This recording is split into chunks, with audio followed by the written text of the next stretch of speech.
I am going to go ahead and call the meeting to order. This is the meeting of the CUSD Board of Education for October the 22nd of 2020. This is a regularly scheduled board meeting.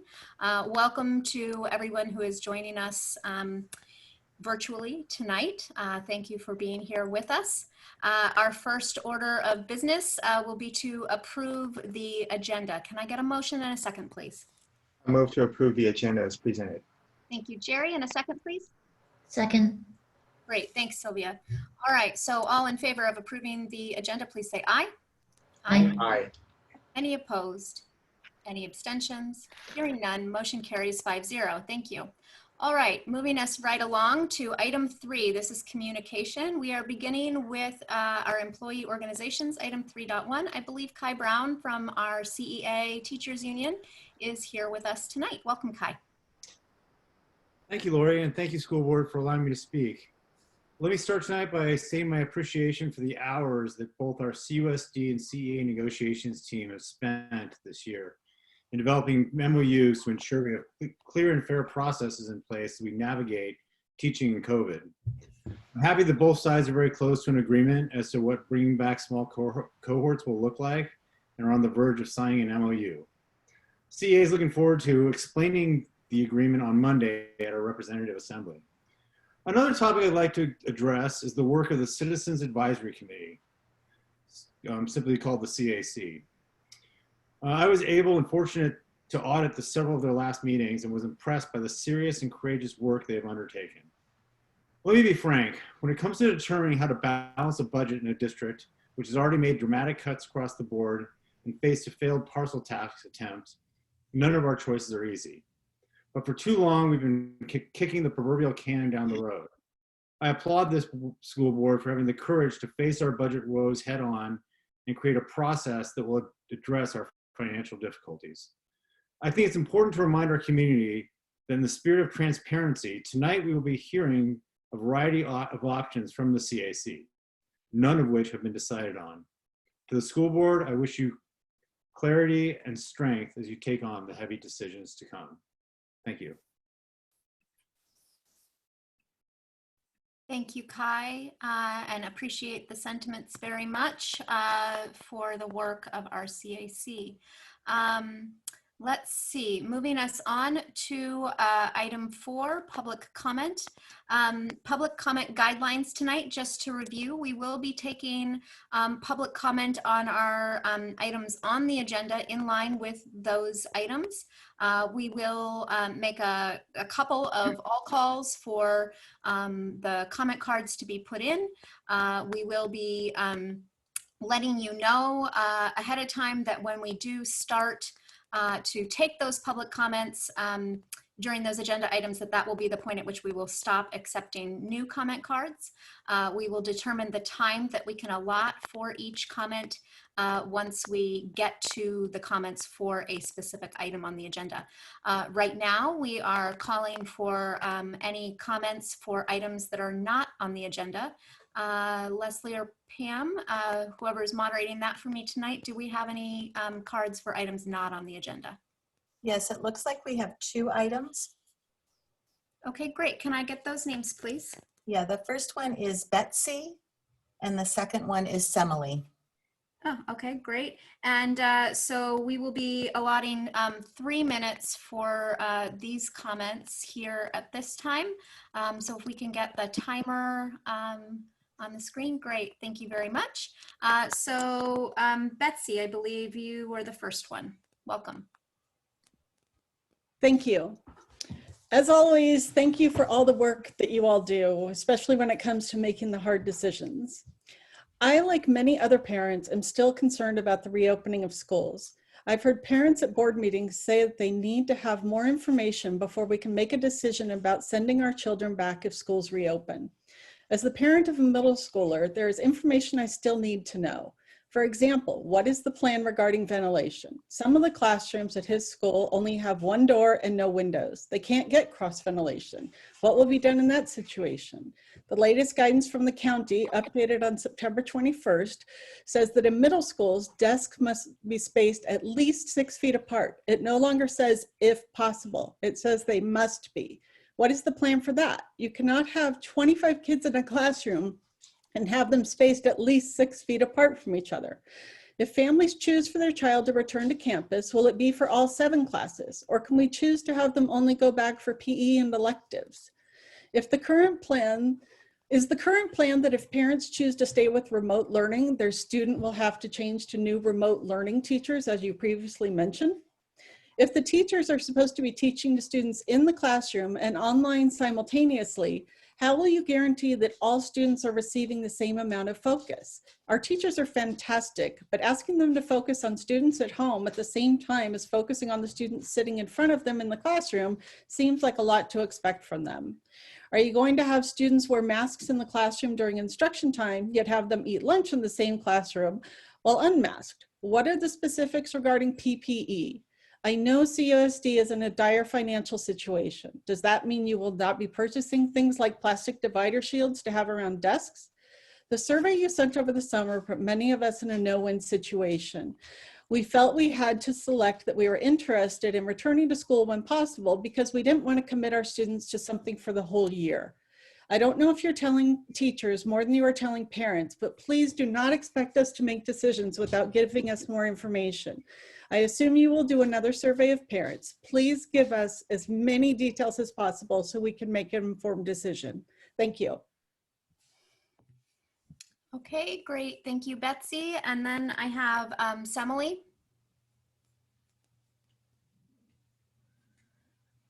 Yes, good evening. So I too am a CUSD parent of a middle schooler, and I too want to comment on schools reopening. I'm sure you're aware that we parents got an email last week from the district informing us that you're currently working toward phase 2, which brings some of our special needs populations back, which I think is fabulous, and thank you for doing that. And also letting us know that you're deep into planning for phase 3, which brings potentially all of our students back, and that would begin in January, February. So the email tells us that phase 3 allows students to return to campus with few restrictions on cohort size, but face coverings, physical spacing, and quote, other safety processes would be in place.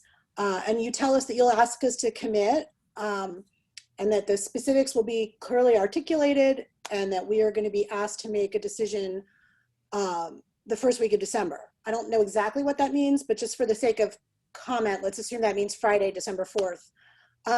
I want to emphasize strongly that you need to give us the specific details of the phase 3 plan well in advance of asking us to commit to it. This is a big decision for every single family. And so if we're asking to have an answer from us by December 4th, you know, the week before the entire district is shut down for Thanksgiving. So I'm assuming that that means you're going to give us your detailed plan with all the specifics before Thanksgiving break starts on November 23rd, so that we have adequate time to review these, potentially talk to physicians, and, you know, really understand what risk may or may not be present for our individual families.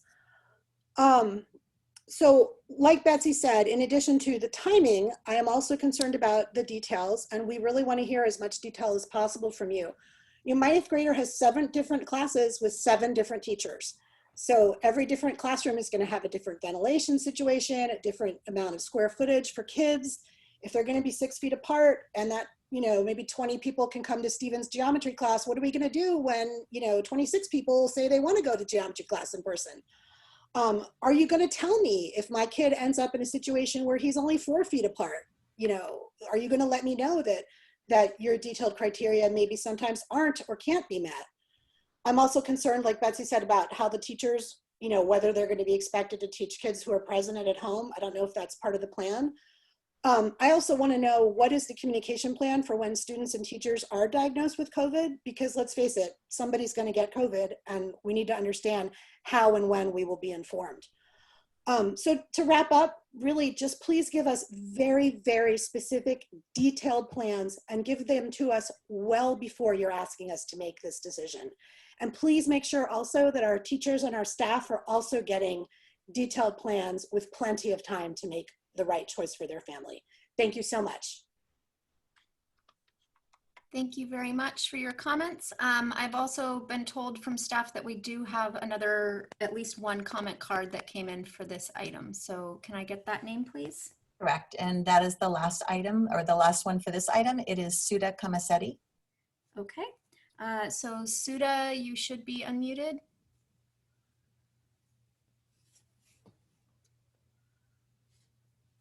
Welcome.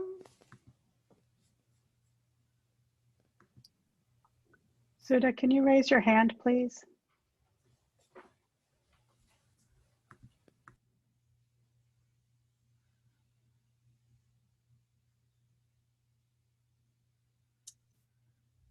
Suda, if you could try to raise your hand so we can identify you in the audience. I believe that is the one that is Madhuri Kishore on the. There we go. Let's try that one.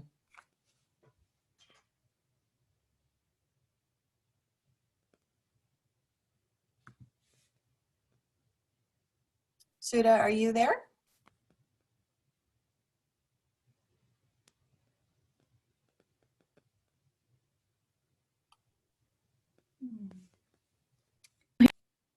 Oop, Can you hear me?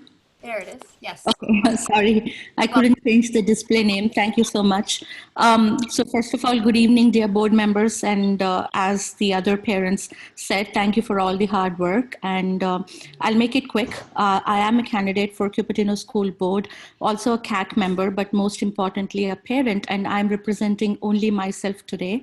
It's a very emotional day for me. And I'm sure we all agree that we should do everything possible to avoid school closures. To me, closing schools permanently is nothing different than a family having to sell their jewelry or land to keep afloat. And I don't think our finances are broken to that extent, but it's not too late.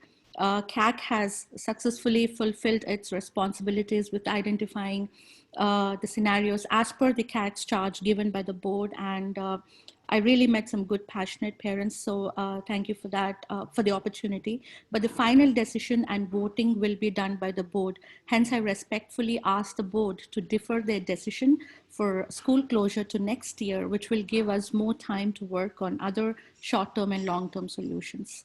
That's all I had to say, and hopefully you'll consider my request. Thank you very much. Okay, so thank you. Any other cards for items not on the agenda, because that is on the agenda tonight? Yeah, at this point, all of the other items are on an agenda item. Okay, all right, thank you. All right, so moving us along to item, let's see, we are on to consent. Let's see, I need a motion for consent for 5.1 through 5.3, please. I move consent for 5.1 through 5.3. All right, and a second? I'll second it. Great, thank you, Satish. All in favor, please say aye. Aye. Aye. Any opposed? Any abstentions? Hearing none, motion carries 5-0 on consent items 5.1 through 5.3. Thank you. All right, moving on to item 6, our information and presentation for item 6.1 on our citizens advisory presentation and plans. I do want to just preface this item tonight by saying that this item we know is a long time in coming, and that it really is the beginning of a process. There are no decisions being made tonight. I just want to emphasize that. This item is not an action item. There are no decisions being made tonight. This item is about educating and informing the board so that we may be better equipped to make the decisions we are going to be called on to make in the future. This really is an opportunity for the board to hear from our Citizens Advisory Committee, which are the members of our community who have become experts on all of the details and all of the information and data that has been available to them throughout their process to bring recommendations forward to us as a board. And so this really is our opportunity to learn from their expertise, to learn from their thought process, to learn from the recommendations that they have developed and the criterion upon which they are suggesting to us that we take into consideration as we consider what to do next in our planning. And so, you know, with that, our number one goal tonight is for the board to receive that education from all of you. We thank our CAC committee members who are going to be representing the CAC tonight and speaking with us. You know, we thank the entire committee for the time, for the dedication, for the work, and for the very careful thought process that went into all of this. Please know that, especially coming from our board, just that you have our thanks for not only the work you did, but really for being brave and for taking this on. It is hard to be the ones to take on this work and this burden for our community. And we know that it was a labor of love for you as it is a labor of love for us as well. So thank you for that. Just as a reminder, we will be accepting public comment cards throughout the time that the presentation is going on. When the board has had a chance to hear all of the presentations, ask our clarifying questions, we will get to public comment and take public comment. When we get to that point, we will determine based on the number of cards we have, how much time we will be able to allot for each item, for each public comment. And at that point, we will call for an end to accepting new cards so that we can allot the time fairly amongst all those who will be speaking. For my board members, my plan tonight is to offer a round of maybe one clarifying question if you have a burning question in between each presentation, but really to take good notes for all of us and be present in the presentations that are going on so that we can ask our clarifying questions, you know, based on all that we hear from the entire body of work that the CAC will be presenting tonight. I myself may try to hold all of my questions till I can hear from all of our CAC groups. And, you know, after we hear from them all, then we definitely will be having plenty of opportunity to get our questions of the CAC answered. So with that, I am going to turn it with thanks over to the staff. So Stacy, thank you. Thank you. And I know that we have a lot of information to go through tonight, and just kind of echoing what everyone has already said, just so appreciative and respectful of the work that the CAC has done. Before we jump into the presentations, just wanting to bring everyone up to date as to why we are having these presentations tonight and the work that has been done. This is really the culmination of the last 4 to 5 years that we have really, as a district, struggled and looked at strategic ways to address our fiscal solvency, as well as our declining enrollment, which has continued to decline over the years, and our projections show that it will continue to decline, not only in our district, but we're also seeing it across the state of California, this declining enrollment across the board. And so we have been very strategic over the last 4 to 5 years. We've held other community advisory committees. We had our community listening sessions last year, really trying to gather as much information and share information as to what the predicament of our district was. We have implemented many strategies. We shared our history last board meeting, just some of those strategies that we have continued to try and will continue to try to provide revenue enhancements, as well as to bring new programs into our district and really try to continue addressing our fiscal solvency.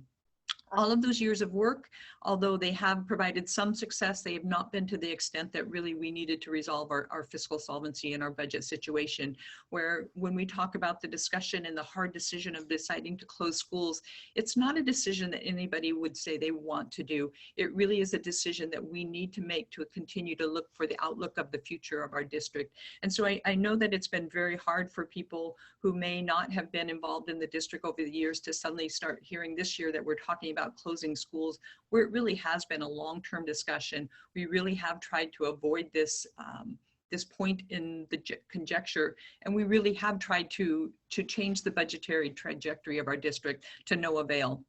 Will we continue to address and find other strategies and look at other strategies? Absolutely. We are actually adding extra board meetings to talk about some other ways that we could continue to try to address our budget deficiencies. But the reality is we also have to plan for our next multi-year, and we have to have a plan. We have to have a fiscal a solvency budget that we present in June. And so we really do have to be very careful and strategic on how we move forward so that we ensure that our district continues to offer the high quality education that our community knows and expects throughout. In February of last year, after we did a round of community listening sessions, we developed our Citizens Advisory Committee. And really their task was to look at not only everything that had been done before, but really to work together to form some plans. So if we could go to the next slide, Jeff. And this is a wrong presentation. Sorry.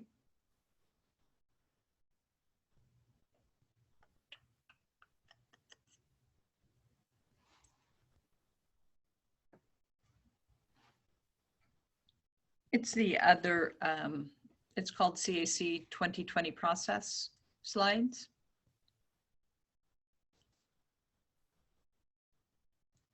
While Jeff's finding that, just really we'll talk a little bit about the CAC, and there we go, perfect.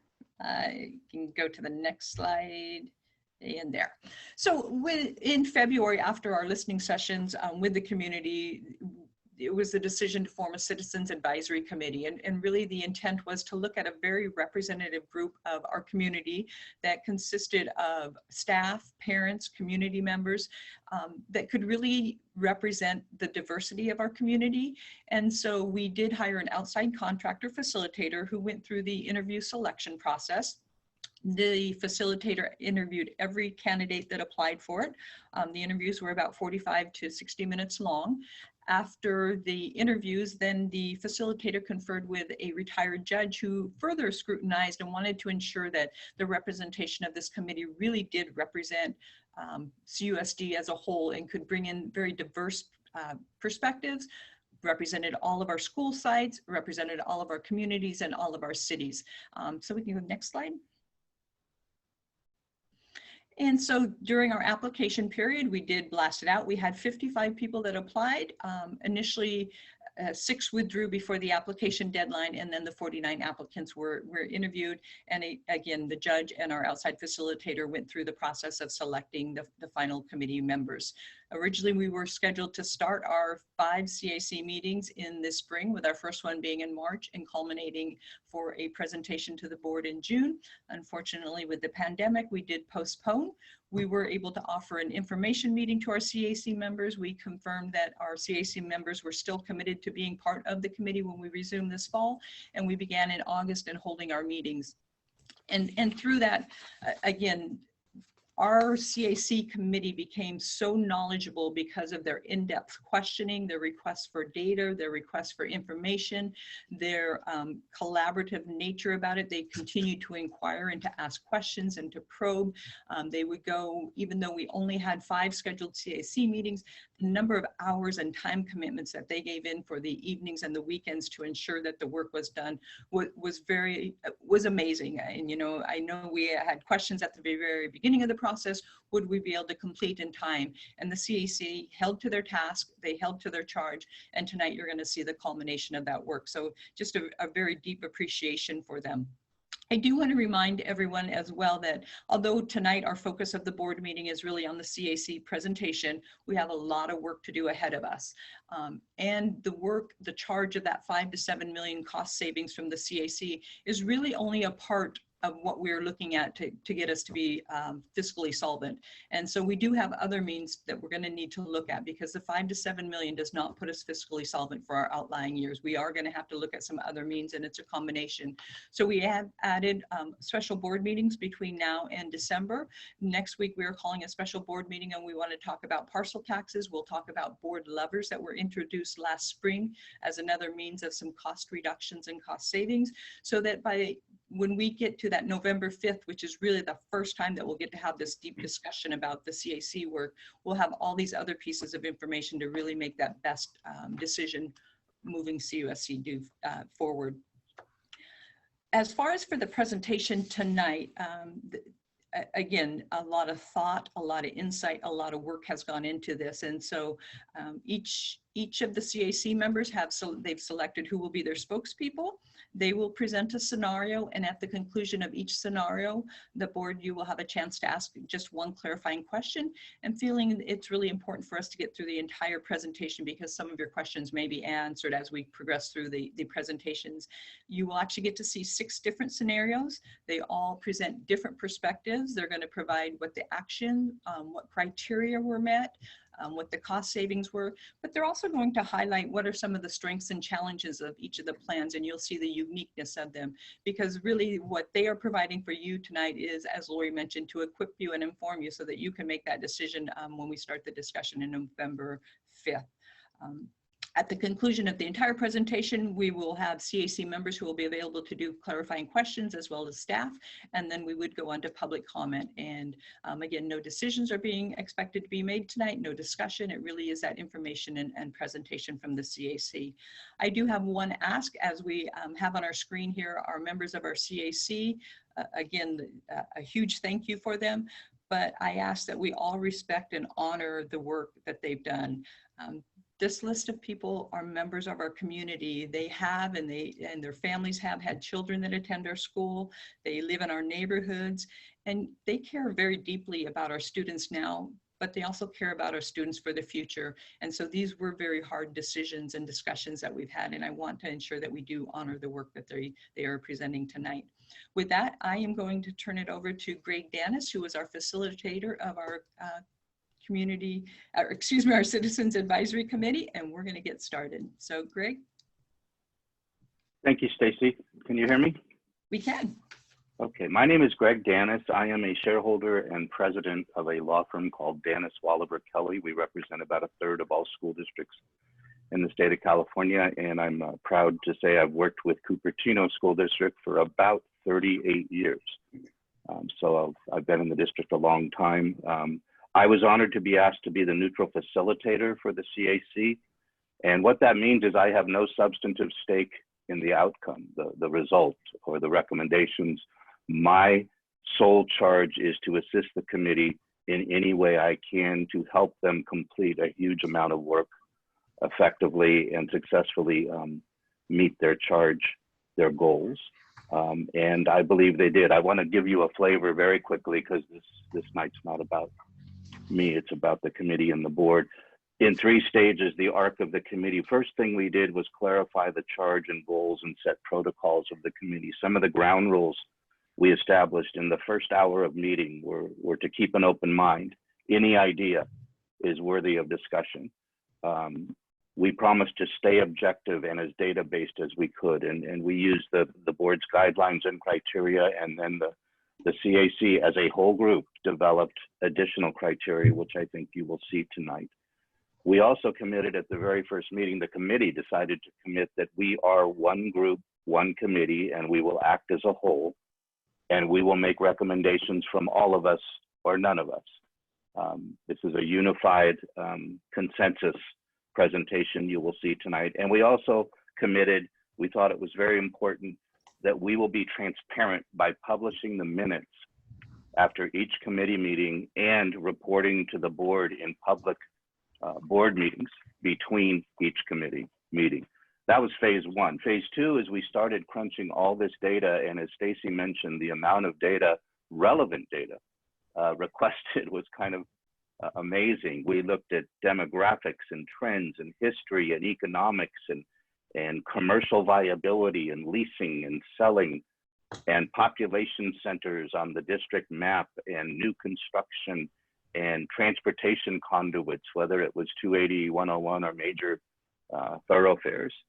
And overarching all of this, there were these values of, these were meaningful to us, of equity, fairness, regard for socioeconomic differences, and discussing even students with special needs, trying to look at all stakeholders in this process.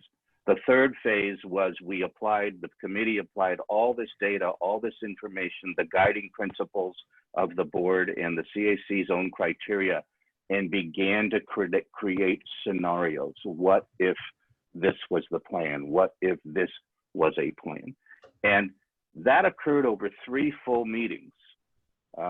We shared them We constructively critiqued each other. And I want to say throughout this process, the committee members attacked the issues and never each other, which is a key component of a successful committee.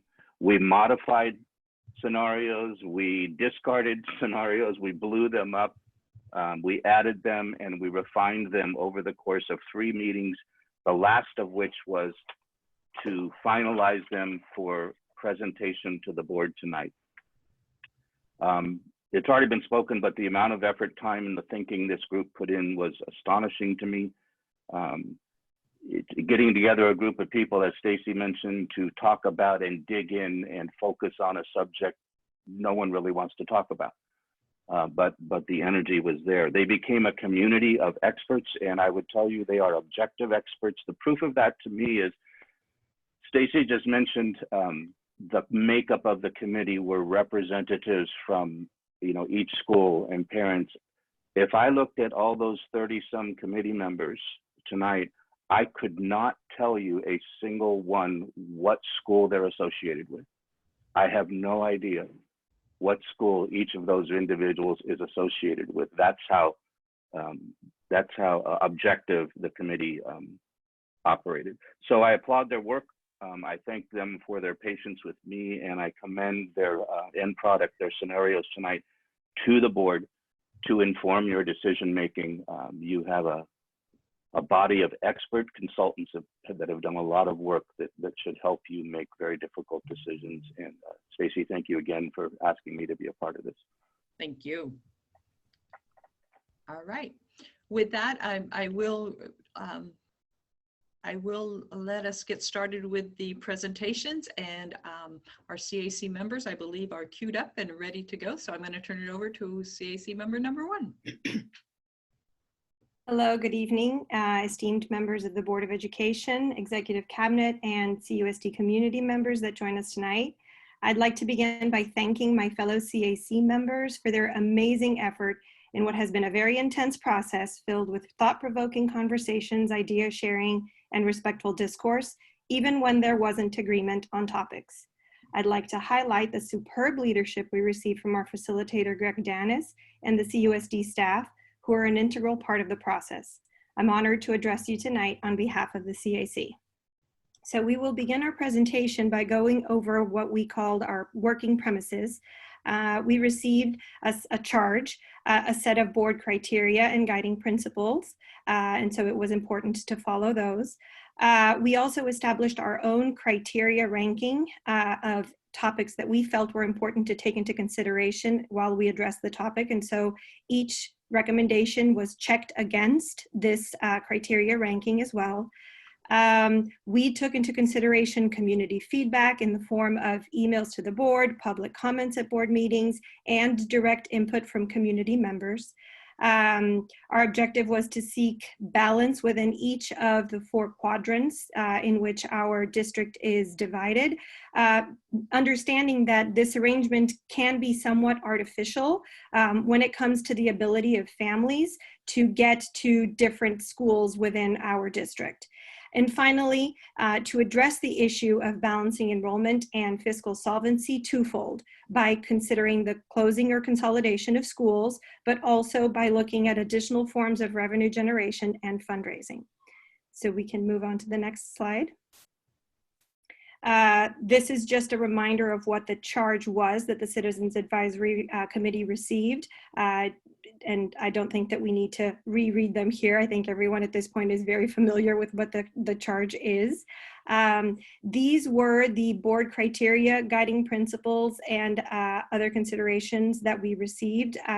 And in this slide, they are listed in order 1 through 9, because as we look at through each of the recommendations, you will see that we have identified to which board criteria or guiding principle each of those refers. And in the same fashion, the CAC criteria ranking has been highlighted. So it is important to bear in mind this order of 1 through 9 as you go back and study the proposals that you will see tonight.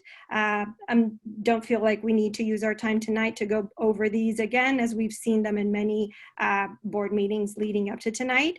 I will go over the CAC criteria ranking a little bit because these have been shown before. They were an important part of the work that we did together. So in our first meeting as a group, we went through topics or criteria, I guess, that we felt that were important to be taken into consideration when considering the consolidation or closing of schools. We then ranked these in a survey to try to understand how these should be weighed against each other when trying to come up with the different scenarios. And this order that you see here tonight is that set of criteria ranked from highest to lowest, let's say, in terms of importance to the Community Advisory Committee. And so we're talking about fairness and equity, and it turns out it turns up in 3 different moments. But to the committee, we felt that the biggest topic to take into consideration would be the impact on the community. Secondly, the viability of the school for repurposing. Then in 3rd place, the socioeconomic impact of school closures. In 4th, the current enrollment of the school site. In 5th, transportation considerations such as safety and distance for children to get to their new assigned schools. Number 6, population trends and quadrant balance. Number 7, the idea of transportation equity, which overlaps slightly with number 5, but also takes into consideration what the impact of additional mileage to get to school or having to cross over highways would have in a particular segment of our population should their school be recommended for closure. Number 8, the equity for alternative schools. Number 9, voter support of potential future ballot measures and how this could be impacted by sites getting closed. Number 10, equitable location of middle schools. And lastly, the high school feeder pattern and how that could be affected by the recommendations that we would present. So we can move to the next slide. So before we start looking at the scenarios themselves, we agreed as a committee that we wanted to offer the board a process for school consolidation. So regardless of what sites end up being consolidated or closed, we feel like these recommendations allow for the impact on the community to be addressed, and also for that sense of ownership and respectful leadership through the process. So the first set of recommendations have to do with choice for the impacted families. And so what the committee is recommending is that families in schools that are split between multiple sites have the option to choose which campus to join, as long as that free choice doesn't unduly affect the enrollment balance. We understand that perhaps caps and lotteries might be required in order to preserve enrollment balance, and also that these choices should have follow through of option for middle school assignments so that friendships can be preserved. We also recommend that families from closed schools have an option of preferential placement for open enrollment in any school at the district, including the alternative schools. The second set of recommendations have to do with limitations to these recommendations, and basically just to say that these benefits would apply to families enrolled in the affected schools for the 21-22 school year or before, but that first-time families would be subject to standard enrollment practices, and families from closed schools would remain in preferred status for alternative placement for a maximum of 2 years, and that all families in the district would be informed of numeric limitations with regards to availability of space at their desired site. We can move to the next slide. The other recommendation has to do with starting early. And this is something that some of the sites in our district already experience and find a lot of success with. And we feel like it could be extremely beneficial, especially for students that are getting assigned to different schools so that they have a chance to feel like they are integrated into the community before the first day of school comes. So we are recommending that class assignments should be done as early as possible into the summer to give families a chance to start building community around their new assigned sites, to create ways for families to connect within schools or classes using such tools as Slack, Google Groups, Constella, and there's a variety of other options that could be used in this regard. And COVID allowing, of course, to promote opportunities for families to get together during the summer. So again, they can start to get to know each other and start building that community in order to avoid a sense of not knowing where you are come the first day of school. Another recommendation has to do with renaming of consolidated schools. And so we felt as a community that there has been a lot of conversation around schools getting closed for a long time. And naturally that has created a lot of anxieties amongst families, and especially this unknown of, is my school going to get closed or not? And so that has in some cases led to somewhat of a game of winners or losers, right? And so if my school got closed, then I am affected by the change. And if the other school didn't, then they are not affected by the change. So we feel like in order to address that sense, that schools that are consolidated become new schools and they take on a new name and none of the and not keep the original constituents of the schools. That way, the communities that are coming together to form that new, the population of that new site get to feel ownership over what they're building together from the beginning. And part of that recommendation too is that this change in name get reflected in hard architectural signage equivalent to that of the existing campuses. And finally, a special attention to the transition of families with special needs. We understand that there are those kiddos in our community that suffer with a lot of anxiety and that are more resistant to change for natural reasons. And so we feel like it is important for the process to build in the allowance of these students to visit new sites and to create opportunities for these families to meet new teachers and staff, so that there's that sense of assuredness and familiarity once they are starting their new school year at a different site. We can move on to the next slide.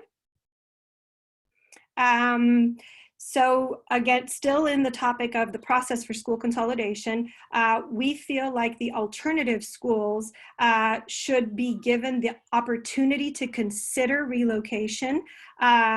So once it becomes clear what sites would become available based on the board's decision of what schools to close or consolidate, then have a conversation with the alternative schools about the potential benefits of relocating their sites to one of these new sites available, should that be an interesting and beneficial change to the program and the use of the spaces within the district.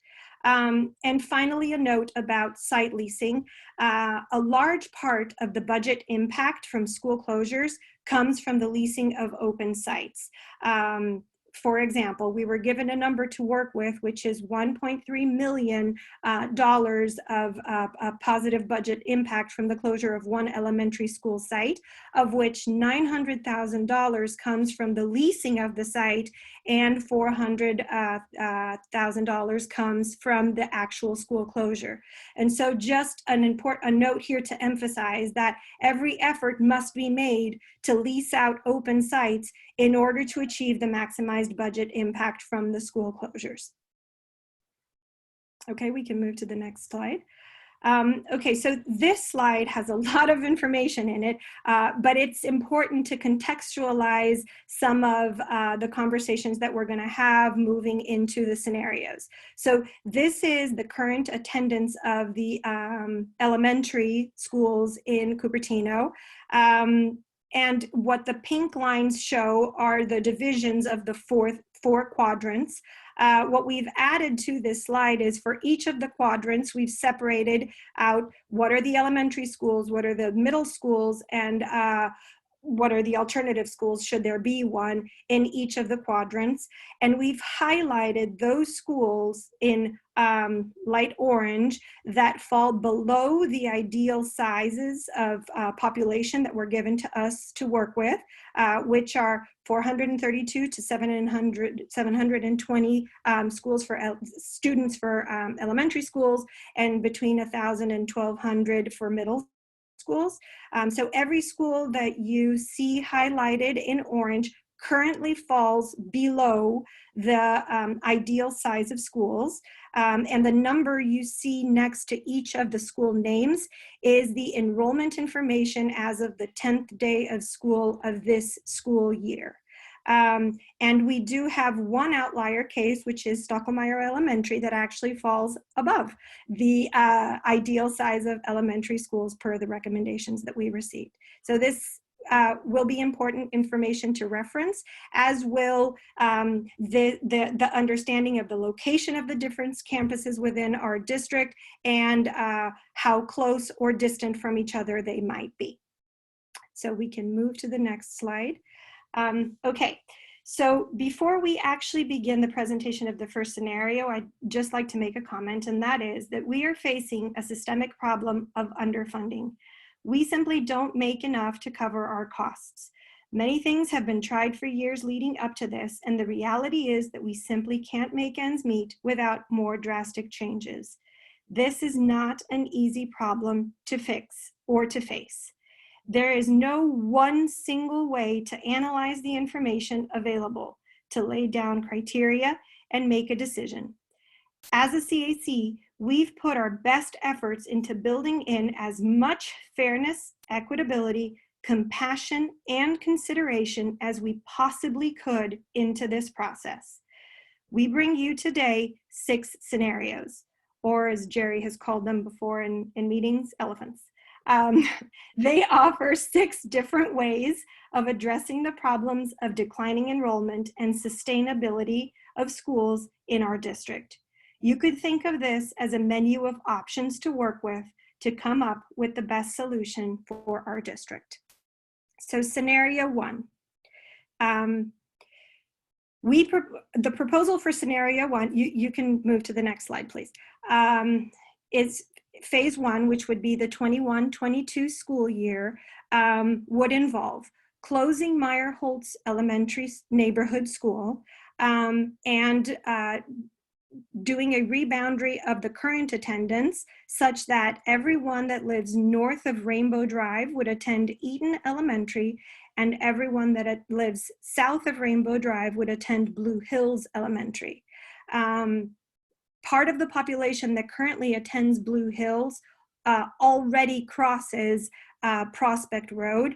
And so as we were redrawing those boundaries, we felt like the part of town that would have to take that additional step in order to get to school is adjacent to a current population that already does that. And so we understood that to be less of an impact in terms of the children's ability to get to school.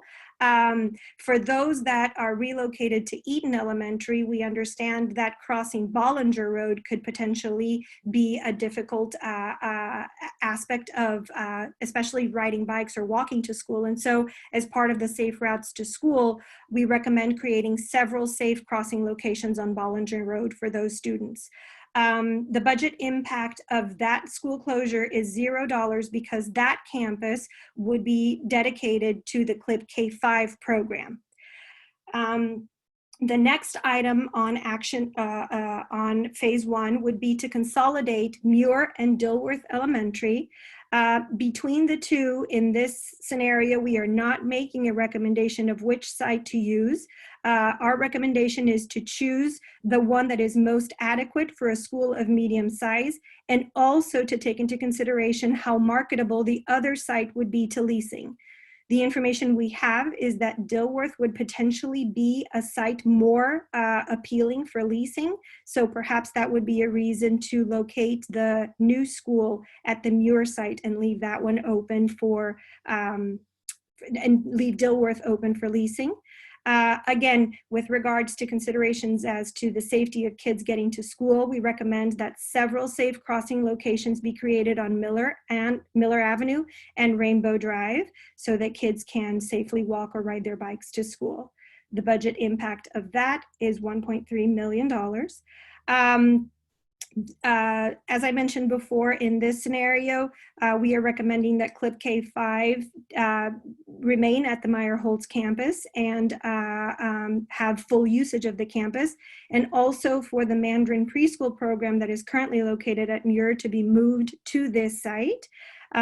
This also allows the CLIP K-5 program to expand to 4 kindergarten classes, as has been something that they has been identified as desirable for the program. It just hasn't been possible because of the shared space with Meyer-Holtz Elementary neighborhood.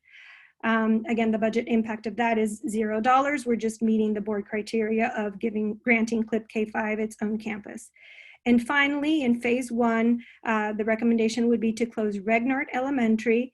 And with regards to the current attendance current population, attendance area north of Rainbow Drive would be relocated to Lincoln Elementary, and attendance area south of Rainbow Drive would be relocated to Blue Hills Elementary. And also, as part of this recommendation, all of Lincoln Elementary students would attend Kennedy Middle School. Again, this being only for new students, as currently part of the Lincoln population attends another middle school in our district. The budget impact of that is $1.3 million. We can move to the next slide. Then phase 2, which is the 22-23 school year, the recommendation in scenario 1 is to close De Vargas Elementary. There would be a reboundary there too. Current attendance north of 280 would attend Eisenhower Elementary, and current attendance south of 280 would attend Sedgwick Elementary. We also thought in this scenario that it would be worth considering to move the Eisenhower attendance south of 280 to Collins. There's a little tail end of the Eisenhower population that lives south of 280. And so we were recommending that perhaps those families could, new families in that area would be assigned to Collins Elementary in order to distribute the population across the district a little bit better. As part of this process, because Sedgwick would be receiving such a high influx of students coming from the closure of De Vargas, we are recommending that the YCC and CAP program currently at Sedgwick be moved to Stevens Creek Elementary, which creates an uptick in the population, in the attendance of Stevens Creek, and also creates space at Sedgwick for the arrival of the new families. And in this case, because of the socioeconomic impact of the closure of De Vargas, we are recommending that transportation in the form of school buses be offered to all of the families that were De Vargas families and are now Sedgwick families that live east of Lawrence Expressway, because we understand that that is a challenge for families in order to get their kids to school. The budget savings from that line item are $1.3 million. As part of phase 2, we are recommending that Montclair become a magnet school or an alternative program. So during the 21-22 school year, they would choose an attractive focus and begin the transition in order to effectively change status as of the 22-23 school year. And the benefit of that is that more families are attracted to that corner of the district. And we recommend that for those families that do attend Montclair, choice be given, that aren't necessarily neighborhood families, that choice be given for placement at CMS in order for those kids to preserve friendships as they move into middle school. We would like to note that in this scenario, the northwest quadrant remains with two schools that tend to be on the smaller side, Montclair and West Valley Elementary. So it would be necessary to observe the decline in enrollment in that quadrant, and to potentially consider consolidating those schools in the future should enrollment drop to such an extent that the schools do not become viable anymore. And then finally, with regards to the northeast and northwest quadrant, as we look at the population in that area, we have enough students to fill the number of schools that we have in those sites. The issue is that they are distributed in such a way that there is a high concentration in some sites and not enough in others. So we are offering here two alternatives, what we're calling Plan A and Plan B, to redistribute some of those students across the schools in the northwest and northeast quadrants. So in Plan A, there would be a shift of part of the population currently at Nimitz to West Valley, and that would be everyone who lives north of 280 and west of Stelling Road. Then from Nimitz to Garden Gate, and those would be everyone that lives north of 280 and east of Stelling Road. And the reason why these families would be shifted would be to create space for families coming from Stockelmeyer to Nimitz. And in that case, the recommendation is that everyone who lives north of Fremont Avenue, which currently, as far as the numbers that we received, means 173 students would be shifted from Stockelmeyer to Nimitz, thus balancing the population between the schools a little bit. And in this scenario, we are recommending that all Garden Gate students at least have a choice to attend Lawson Middle School, again, so that those friendships can be preserved as the kids progress through their tenure at CUSD. Alternatively, instead of shifting west, we could look at shifting south. And so in this case, the recommendation would be for everyone who lives south of Inverness Way that currently attends Stockelmeyer to now to be shifted for attendance at Collins Elementary. That is roughly 100 students per the numbers that we had access to. And it potentially could address any attrition to private schools of displaced families. And in this case, we would say to offer choice for all Collins students to go to Lawson Middle School, again, in order to preserve friendships. So both the transition of Montclair to a magnet school and the reboundary in the northeast and northwest quadrants, they do not amount to any budget savings, but they help to address the issue of balanced enrollment. And that's why we felt like it was important to add them to this plan. We can move to the next slide, please. Okay, and then phase 3, which is the 23-24 school year, the recommendation is that Hyde Middle School be closed. Hyde is already below the ideal size for a middle school as we look at numbers today, and in 2 more years' time with the predicted declining enrollment, the reduced number of students could start to affect the school's ability to remain robust and eclectic. And so we felt like with the closure of Hyde, given how close it is to Miller and to Lawson, we could address the issue of the declining enrollment and continue to maintain the middle schools with a lot of opportunities for the kids as far as sports and electives and the other fantastic aspects of being a middle school student in our district. So the recommendation would be to distribute the Hyde attendance between Lawson and Miller middle schools based on ease of access. Eisenhower Elementary would flow entirely into Lawson Middle School. Sedgwick Elementary would flow entirely into Miller Middle School. And in the scenario, DeVargas would have been closed in phase 2, so those students would have been incorporated into either Eisenhower and Sedgwick Elementary. The reason why we're only bringing up these 3 sites is because these are the 3 current schools that flow into Hyde.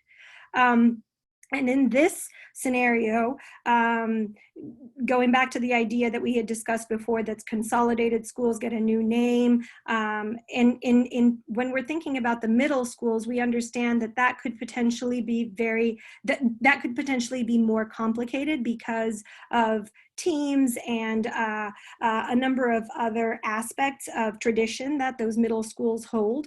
But we understand that a strong community building program is necessary at Lawson and Miller in order to incorporate those students and help them feel like they're an integral part of the new school that they're attending. And so some of the ideas that we had were that a buddy program be created between veterans and new students, new tryouts for teams so that everyone has a fair chance to get on, and other such ideas, which I'm sure our middle school administrators and staff will be much more creative with than we were able to. The number that we received for savings for a middle school closure is of $1.9 million. So that's what we see there on the savings column. And finally, to move the district office to one of the sites that become available from the school closures. At one point, it was recommended that the district office be moved to the Nan Allen site. And in this case, what we are recommending is that perhaps that site should be preserved as is, because it has has current leasees that offer flow, bring money into the district. And also it is so adjacent to the Collins Elementary campus that it could potentially be used in order to accommodate students should that school become too large for the existing for the classrooms that they currently have. And in order to even further savings, we made a note to consolidate all CUSD activities to one site only. Perhaps one of the bigger sites, and to lease out other sites that are currently in use in order to draw in more revenue. And the savings that we were told would come from the moving of the district office would be of $400,000. So we can go to the next slide. We have attempted to recreate here what the new elementary to middle school and then middle school to high school feeder patterns would look like, especially based on the closure of Hyde. We went through this a little bit when we were talking about the closure of Hyde Middle School. So if we look at the feeder schools for Miller, we see Sedgwick there already. If we look at the feeder schools for Lawson Middle School, we see Eisenhower there. There are, as we mentioned before, a couple of suggestions as far as having all of the Lincoln Elementary attendance flow through to Kennedy Middle School, and the rest of the attendance basically remains as is. So the idea of this slide is to show that regardless of the closure of that middle school site, the students will still have a steady flow through the district and able to maintain their friendships as they created those throughout their tenure at the district. So we can move to the next slide. This is just for the ease of understanding, what does all of this amount to? So quickly going through the recommendations that actually have a budget impact tied to them, we would be making $1.3 million from each of the elementary site closures. So the Muir and Dilworth consolidation, the Regnart closure, and the De Vargas closure, 1.9 from the Hyde closure, and 400,000 from the district office move, which amounts to a total of 6.2 million. And then one note here is that when we were given the numbers to work with for the impact of an elementary school closure, we were given a range of $400,000 to $500,000 as being the expected savings from a site closure. So what we opted to do was work with the lower, more conservative end of that in order to calculate the total of the budget impact, but also offer what the higher end of that range would be. So in this case here, somewhere between 6.2 million to 6.5 million would be the summary of the savings from scenario one. We can move to the next slide. And so back to that idea of this being a difficult problem, problem to fix, and there not being one single way of looking at the data and of creating a solution, we felt like each of these scenarios are going to have their strengths and they're going to have their challenges. And we felt it was our duty as a CAC to help you guys understand what those might be. So the strengths as we see them for scenario 1 are that special transportation considerations have been made for more vulnerable families, that no family would have to travel too far from their current school to their new assigned school, that major problems with safe routes to school have been avoided or addressed, that we see balanced enrollment in all schools throughout the district, because in addition to the schools that are closed, with the reboundary, all of the remaining elementary and middle schools in the district see their attendance going up in one way or another. And so we feel that that adequately addresses the issue of balanced enrollment beyond just the consolidation of sites. We have also kept one neighborhood school in every city in the CUSD boundary areas, and we have also kept one middle school in each quadrant. What we understand to be some of the challenges of this scenario is that the southwest quadrant is left with only one neighborhood elementary school, which is Lincoln. And that elementary schools in the northwest quadrant, as we have emphasized before, Montclair and West Valley, are still at risk of becoming too small in future years due to declining enrollment. So I think we're going to pause there for clarifying questions for scenario 1. Okay, thank you very much for the presentation from the first group. So for my fellow board members, does anyone have a burning question for this presentation as opposed to waiting for the ARC from all the presentations? Phyllis, please go ahead. This is not a question about the scenario. This is a question about the process. And I think it's probably for Greg, but I'm not sure. They mentioned in the process to give, a recommendation was to give preference to students to be able to attend alternative schools. And it's been my understanding that alternative schools have to have their selection based on random and unbiased lottery. So Greg, can you comment on that? Am I here? You are. I haven't looked at that in a while, Phyllis. That does ring a bell. There still may be ways, creative ways through the school closure process to try to find some accommodation, but certainly we would be subject to those attendance requirements under the Ed Code. Thank you. You're welcome. That's it. Thank you, Lori. Yep. Anybody else on this one? Lori, I will ask. Satish, I see you. Go ahead. Yeah. So one question, the phase, how the phase is being actually defined, like is there a dependency on phase 1 to phase 2 and phase 2 to phase 3, or they are completely independent? Means any action from each of these phases can be moved between the phases.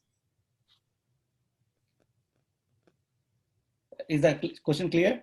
Yes, I believe so. I'll try to answer, and if you don't feel like I did, then we can try again. So the groupings within the phases are somehow tied. So for example, the consolidation of Muir and Dilworth and the closure of Meyerholtz Elementary would necessarily have to happen together because of the way that the reboundaries are happening. If you do one but not the other, then you might have a situation in which some of the families flowed into their new school, but not all of the families flowed into their new school, just because of the ways that the boundaries are being redrawn in that area. But for example, the closure of DeVargas happens in phase 2 of this plan. And let's say that the board were to decide that they wanted that to happen in phase 1 of the plan as well. That would not have an impact on any of the other changes that are being recommended. The only preoccupation that we had as a group is that that creates a lot of unrest in a lot of areas in our district, and it would all be happening at the same time. So what we tried to do was to do it in stages so that, you know, you're addressing families' needs in smaller chunks instead of creating a bigger impact at the district level at the same time. The other part of that is that, for example, the closure of Hyde and the moving of the district office were left to phase 3 because by that time, according to the trends that we received for declining enrollment, Hyde would have fallen into a significantly low population for a middle school. And so the benefits of those students being incorporated into the other 2 middle schools would be more prevalent than if we were to do it at an earlier phase. And the moving of the district office is also tied to lease contracts that we currently have with the current side of the district office. And so that's why they were recommended for the 3rd phase in the plan. Does that answer your question? Yeah. I think, thank you for that. The only thing, I think, couple of things which I see here, which is not truly dependent, but I understood, I think, what you said. On some more things are interrelated, some probably still be independent, irrespective of where it does. Okay, thank you. Okay, Jerry, go ahead. All right, thanks, Lori. I have a question. It may be more for Stacy, and it's really applies to everybody, but if I ask it now, help me understand. And it's really about how the quadrants, what are the criteria for dividing the district into these quadrants? Because when I look at the student population, it's pretty unbalanced. Limits, I think at an earlier school board meeting, I believe the briefing said it would be in the northwest quadrant. Now there's a little jog there that puts in the northeast. So just wondering if I'd like to understand a bit about, are we trying to balance for population, balance for student population, balance for surface area? What's the criteria for dividing them this way? Anybody can answer. Would CAC members like to answer, or would you like, I'm happy to as well, but I do want to give the floor to CAC. If you can, I think that would be good. Great. So we had originally proposed the 4 quadrant, and we provided an example just to lay out a visual of where the population trends and school trends were. So it really was a way of looking at how could we balance enrollment throughout instead of being so heavily. We are covering 6 cities, and we have some cities which are more heavily populated than others. And so it was really just a means of showing a balance throughout the entire district. Right. I do believe even our first scenario, they did call out that this is just one way to look at it, that there are some challenges by looking at it by the quadrant. Well, all the scenarios look at them by this division, or do different scenarios have different divisions? They may not have different divisions, but they may not look at it as quadrants either. Got it. All right. Thank you. Thank you, Stacy. Thanks, Lori. Okay, Sylvia? Nope, okay, and I'm gonna go ahead and hold mine too. I wanna see the arc before I jump in. So, all right, so moving on then, Stacy, please. Okay, so scenario 2 is very similar to the one that we just saw, scenario 1, and phases 2 and 3 are exactly the same. So we will not see that again. We are only going to look at phase 1 here because that is the only change from what we've seen before. And basically what drove the creation of scenario 2 was that challenge that we discussed before from scenario 1 of there only being 1 school, elementary school left in the southwest quadrant. So you can go ahead and scroll up. So in this case, we are proposing that Blue Hills Elementary be closed and that the current Blue Hills attendance be divided between Regnart and Muir. Everyone living west of Prospect Road would attend Regnart Elementary, and everyone east of Prospect Road would attend a new school at the Muir site. And again, with regards to the safe routes to school, it would be important to create several safe crossing locations on Prospect Road for all of those families. In this scenario, Meyerholtz Elementary neighborhood is still proposed for closing, and CLIP K5 to take full control of that campus. In this case here, Meyerholtz Elementary's attendance would be split between the new schools at Muir and Dilworth sites. And then we are proposing the creation of a new school at the Dilworth site and a new school at the Muir site. So if you look at the map, the current attendance map of the schools in the southwest quadrant, you'll see that they basically are vertical areas of attendance. So in this scenario, what we are proposing is that the population that lives in that chunk of our district be distributed in horizontal chunks of attendance. And so part of the population currently at Meyerholtz Elementary would be moved to Dilworth.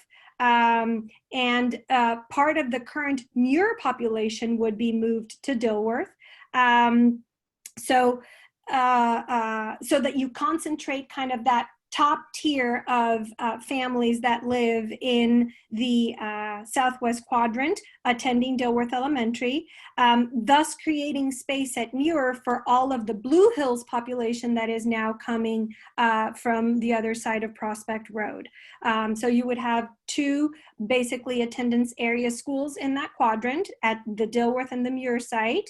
CLIP K5 would be housed at the Meyerholtz site, and Regnart would be preserved, keeping both Regnart and Lincoln in the southwest quadrant. Sorry, I was referring to the southeast quadrant. So in the southwest quadrant, we would remain with Lincoln and Regnart Elementary schools there, with Regnart getting an uptick from the closure of Blue Hills Elementary. So the budget impact that comes from all of those closures comes only from the Blue Hills Elementary site closure, and amounts to $1.3 million. We can scroll to the next slide. And so as we look at a summary of savings, we have the 1.3 coming from the Blue Hills closure, and the rest we have already seen in scenario 1, phases 2 and 3, which are the same for this scenario. So the DeVargas closure, the Hyde closure, and moving the district office.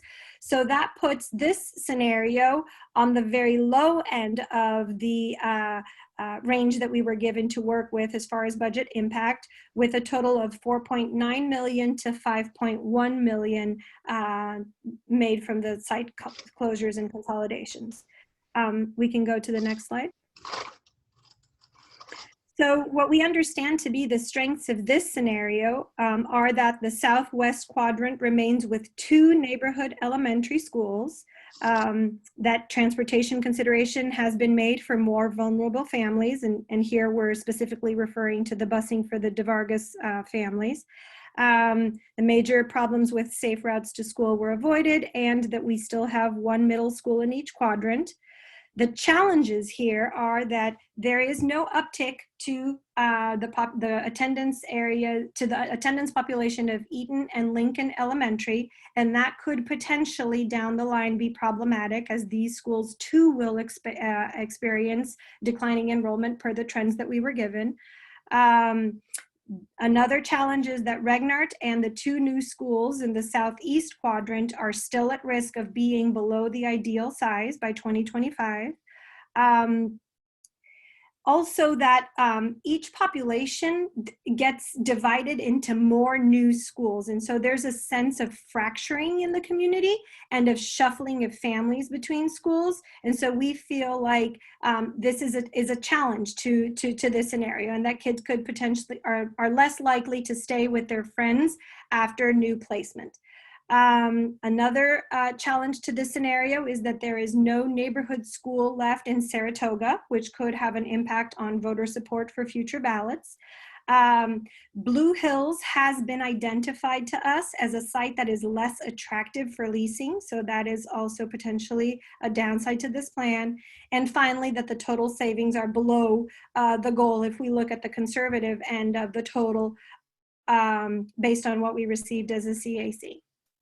So we will pause there for clarifying questions for scenario 2.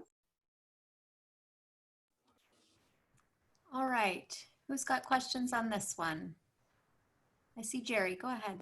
Thank you, Lori. Just a quick one on the east and west of Prospect. I got a little turnaround on the map because Prospect runs east-west. So what does it mean to be west of Prospect and east of Prospect? Could we talk that? That was about the Blue Hills and where the students would go.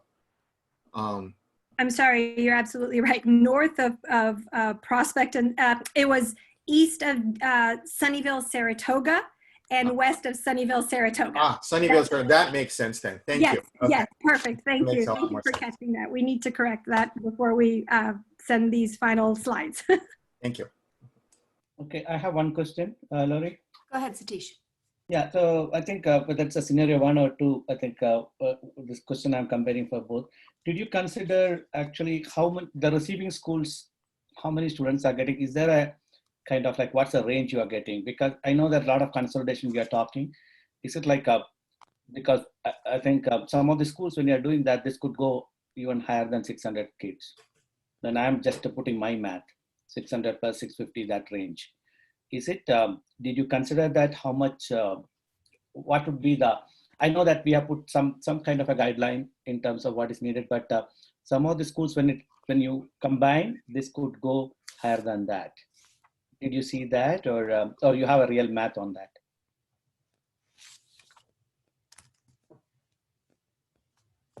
I hope the question is clear. Hello? I think what we don't have is the heat maps of where the population are coming for each school. So that was so we don't have a final number of what each school will end up with the population. Yeah, for example, you know, in this case, like just I'm taking just a little bit more time here. So Ragnat and Lincoln, you are talking. Let's say half of Ragnat goes to Lincoln. Lincoln is already over close to 500-ish kind of, right? So it could go much higher then, right? So we were given projections for several years. And so also looking down several years, we were given numbers of what it's projected, the enrollment would decline. So some of our consolidations might have been based on, in 3 years, what will the population be? Right. Okay. Yeah, that's fine. I think, but the year 1, probably this could be higher, right? If you do some of the consolidation, year 1. So, if you're doing in phase 1, some of the things, the phase 1, the numbers are still higher. Could be like by phase 3 time frame, things could change. But phase 1, you would have a higher population. Probably. And if I can interject as well, that would also, one of the honors would be a parent choice, and we could have parents that choose to have their child attend a different school, not the recommended transfer school or the consolidated school as well. So those numbers would take into play, and it would look at the further projections of all of our sites. Okay. Thank you. All right, who else for this scenario 2? Oh, and I lost Sylvia off my screen. Sylvia, do you have any questions? I just had a quick question about what's, other than having a new name, what's the difference between a quote unquote new school versus a population shift of one's part of a school going into another school? Because in scenario 2, there's a new school at Dilworth and new school at Muir, but then with Blue Hills closing and sending half the students to Regnart, that's not considered a new school. So I'm just trying to understand, like, other than the name, is there anything else that qualifies it as a new school? So in that recommendation for the new name, I think there is there is more to it than just the new name, right? And so what we discussed as a CAC is that even if you are, the current population is still there and you're receiving 200 new students that are coming from a different site, that in and of itself is going to affect what that school looks like and feels like.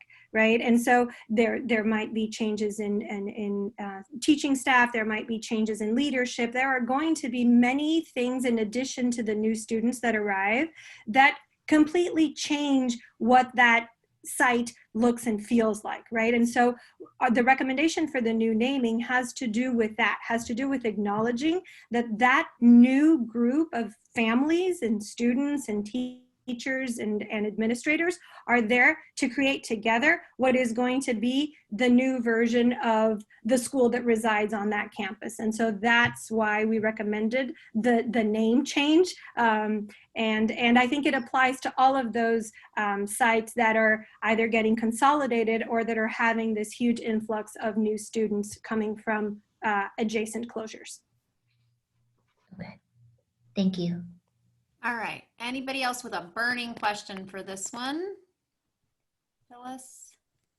No? Okay, and I'm good on this one. I'm going to hold mine still. All right, so thank you, CAC. We're ready for the next one.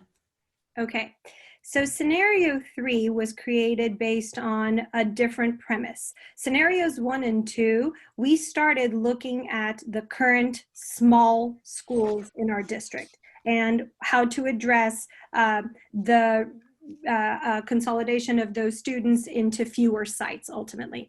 In scenario 3, we gave ourselves the challenge of looking at the recommendations for school closures based on the attractiveness for leasability for the sites that would become available. Going back to that premise that if we are unable to lease the site, then a big chunk of the benefit of that school closure doesn't get met. So in scenario 3, we can go ahead and scroll up. Phase 1 begins with closing Lincoln Elementary and consolidating students at a new school on the Regnard campus with a slight reboundary on the northern end of the attendance area. So everyone living north of McClellan Road and west of 85 would attend Stevens Creek Elementary, and the rest of the current Regnard population would, the rest of the current Lincoln population would attend Regnard Elementary. So two benefits from that are that one, we have an uptick to the attendance at Stevens Creek Elementary, and we're also moving traffic away from Monte Vista High in that neighborhood, which could make it easier for families to get to school. The second item on this phase is to close Blue Hills Elementary and to reboundary the same as we had before. And Jerry, the same mistake is here again, so you'll excuse us for that. Everyone west of Sunnyvale, Saratoga would attend the new school at Regmart, and everyone east of Sunnyvale, Saratoga would attend the new school at Muir. And with respect to the safe routes to school, several safe crossing locations would be required on Prospect Road. The reason why this school closure has a net savings of $0 is because we are recommending that the CLIP K-5 program be established at the Blue Hills campus. And in addition to that, for the Mandarin preschool program currently at Muir to be moved to that site. And this too would allow the program to expand to 4 kindergarten classes as has been desired by the program for a while. So $0 savings from that change. Then we are recommending the closure of Meyerholtz Elementary.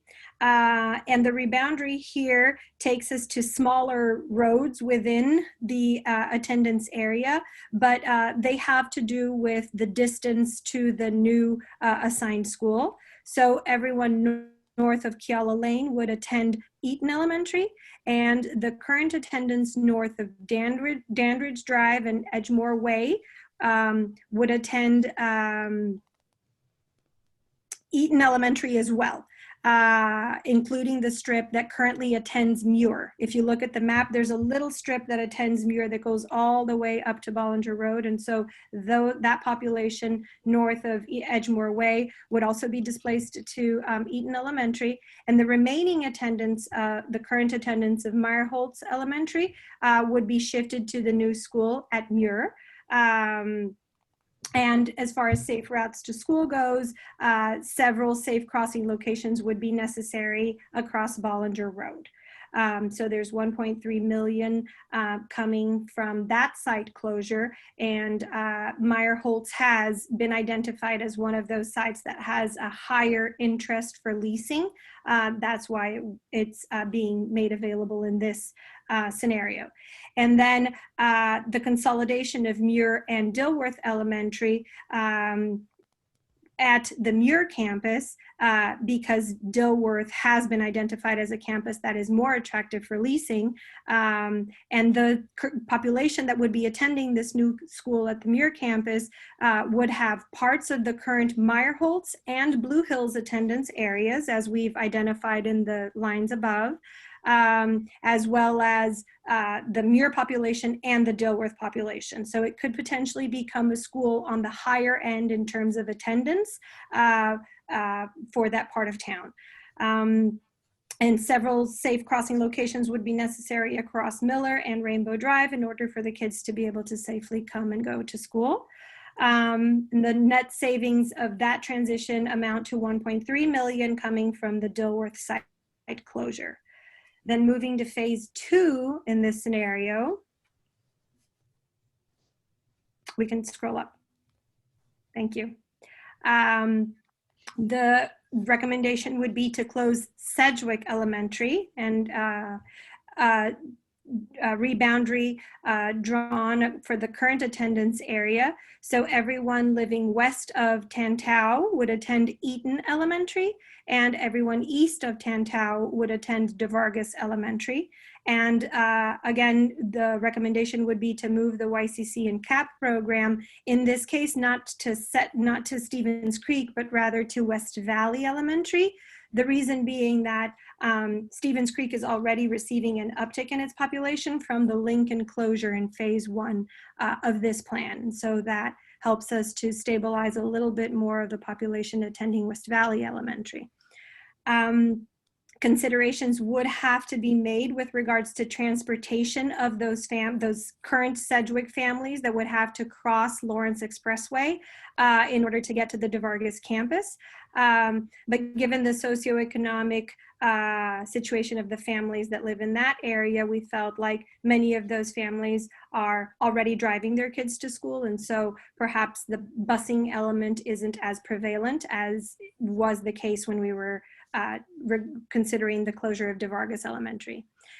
In this plan, we continue to recommend that Montclair become a magnet or an alternative school within the district. And the details here are the same as what we've seen before. And also for that balancing of enrollment between the Northeast and Northwest quadrant, as we've seen before, so I won't extend myself with going over this. It's the same as we've seen in scenarios 1 and 2. So we can go to the next slide. And then phase 3 also has the closure of Hyde Middle School as part of the recommendations. But in this case, the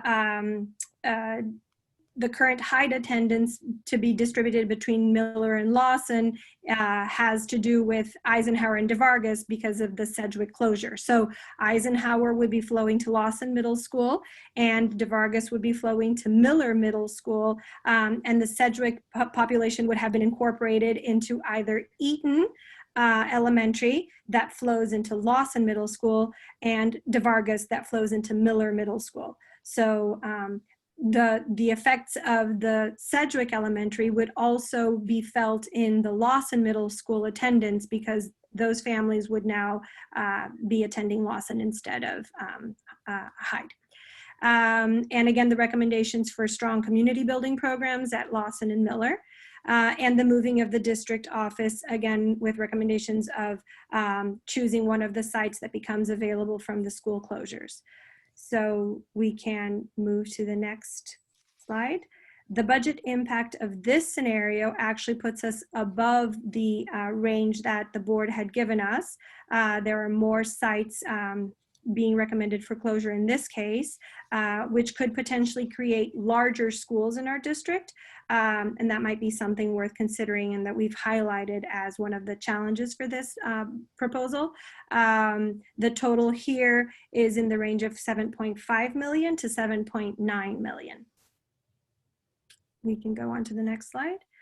And so as we look at the assessment of this scenario, we feel like the strengths that it has are that the schools slated for closure have a high attractiveness factor for leasing, which helps to meet the budget goals of school closures. There is an uptick to the population at Stevens Creek, Eaton, DeVargas, and West Valley as consequences of adjacent closures. And so those schools would experience more stability in their numbers. Schools with a higher predominance of low-income families are spared from closure. And so from a standpoint of the socioeconomic impact of these closures, that is definitely a strength that this plan has. And we continue to have one middle school in each quadrant. The challenges here are that the schools slated for closure aren't necessarily current small schools.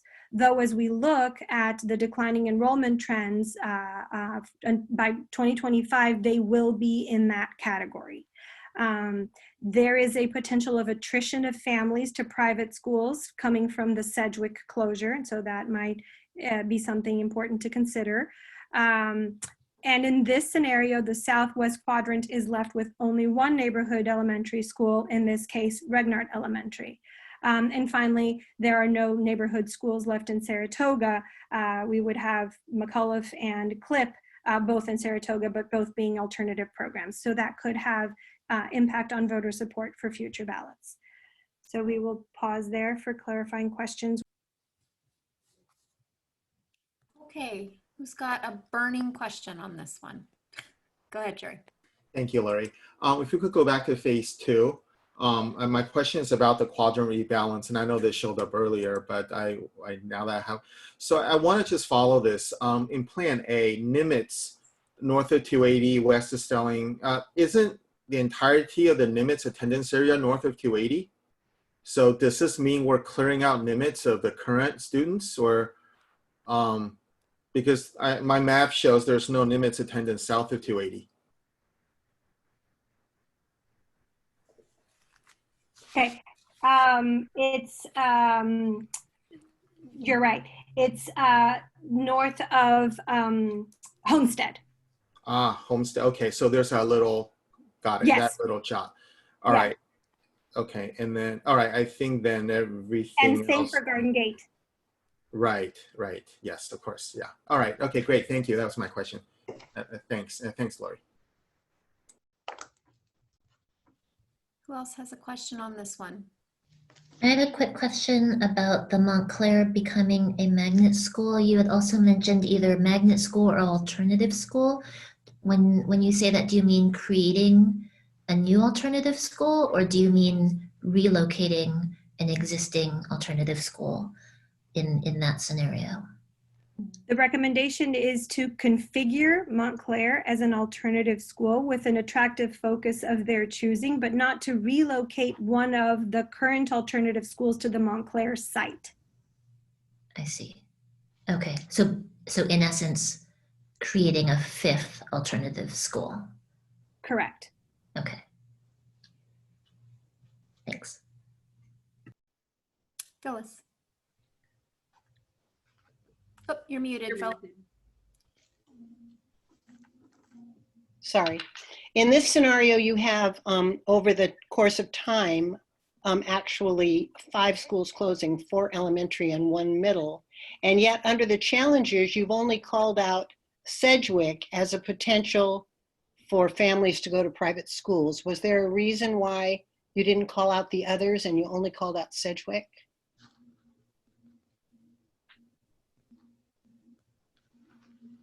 We felt as a group that there could be a potential displeasure with this school of assignment based on the closure of Sedgwick, and such that those families would rather opt for other forms of education for their children instead of remaining in the CUSD district. Great, thank you. All right. I can ask one, yeah. So in this scenario, pretty much it is, I think when you're going to the strengths and challenges, pretty much the leasability, that attractiveness for leasing, that is what the main criteria, right? Pretty much, otherwise no major advantage we are having, right? That is correct. That was, in creating that scenario, that was the main factor taken into consideration when thinking about what sites to close. And then of course, how to distribute the current attendance areas of those schools between the adjacent sites as they lay in our district. Correct. Okay, so as a challenge here, if I see it, it is like too many disruptions, as well as you know, how you are distributing the from because too many schools are closing and the movement also is too many. So I think the challenge probably that also should have been a major challenge actually, maybe. Yeah. Fair enough. Yep. Thank you. Okay, so, and I'm going to hold mine again. So thank you, group 3, and I think we're on to 4.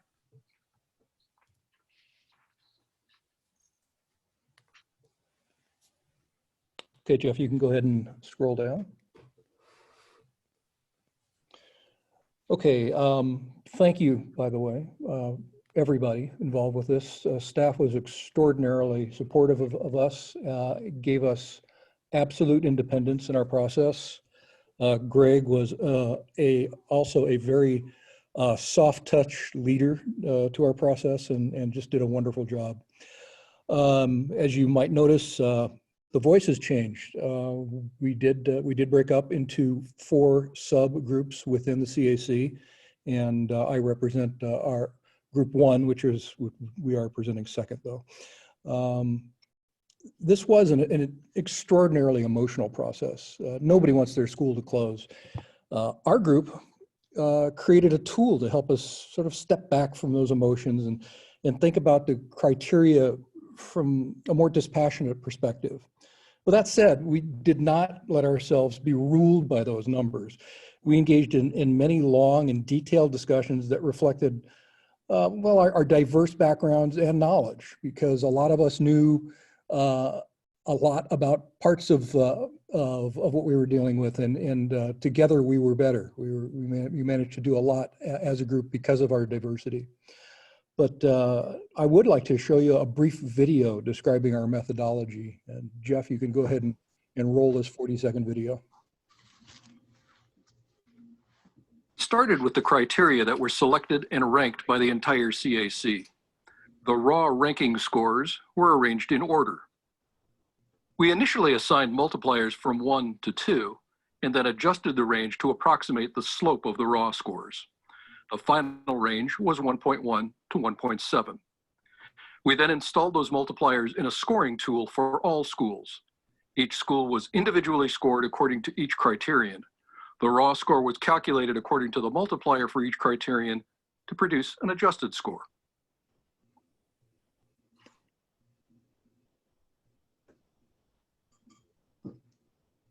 So this tool that we built recognized the fact that we had created all of these criteria and then go ahead, Jeff, then ranked them according to which we felt was more important.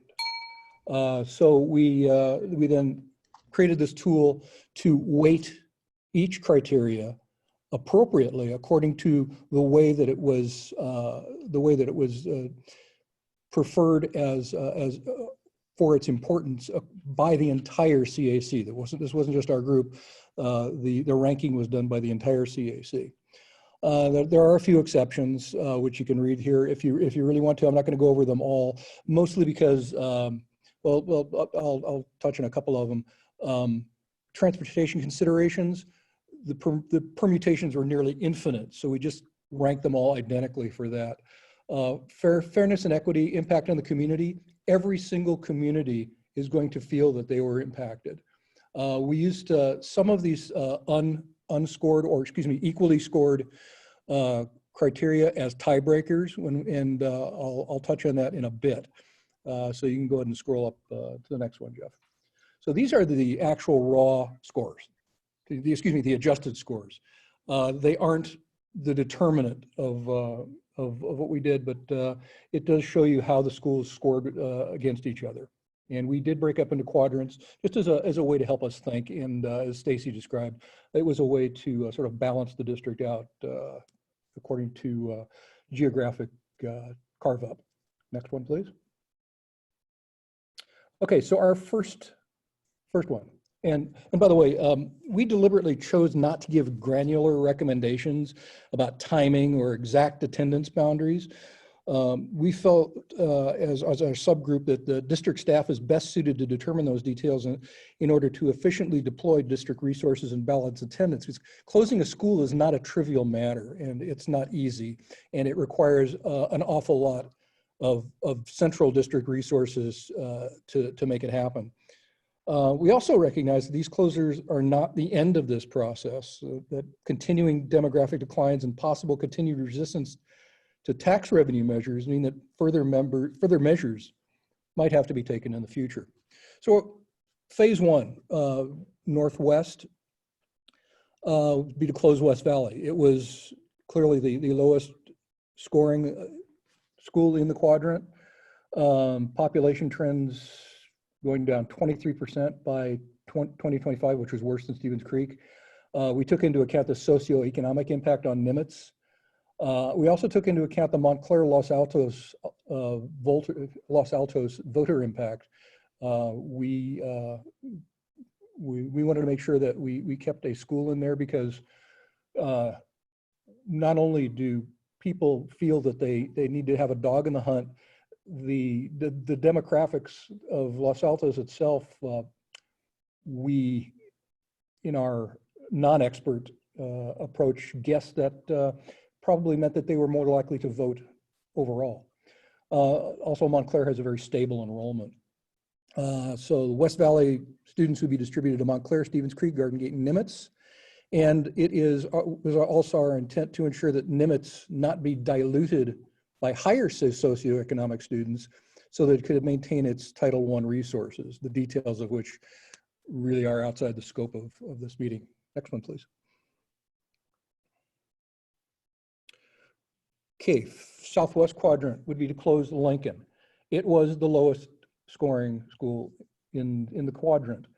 And we went back and forth about this, and we eventually tie broke it because we really didn't want, we felt that if we closed Regnart, that would throw a lot more traffic over to the Lincoln, to the Lincoln complex by the high school there, and that between the Lincoln and Monte Vista traffic, it would just be crazy, and that would be an increased physical danger to students and probably a higher annoyance factor to the people who are attending the combined school area.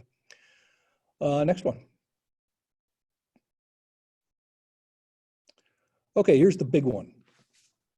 Okay, so first we would combine Meyerholtz, Muir, and Dilworth into a new school on the Muir campus. So the Muir campus would remain in use.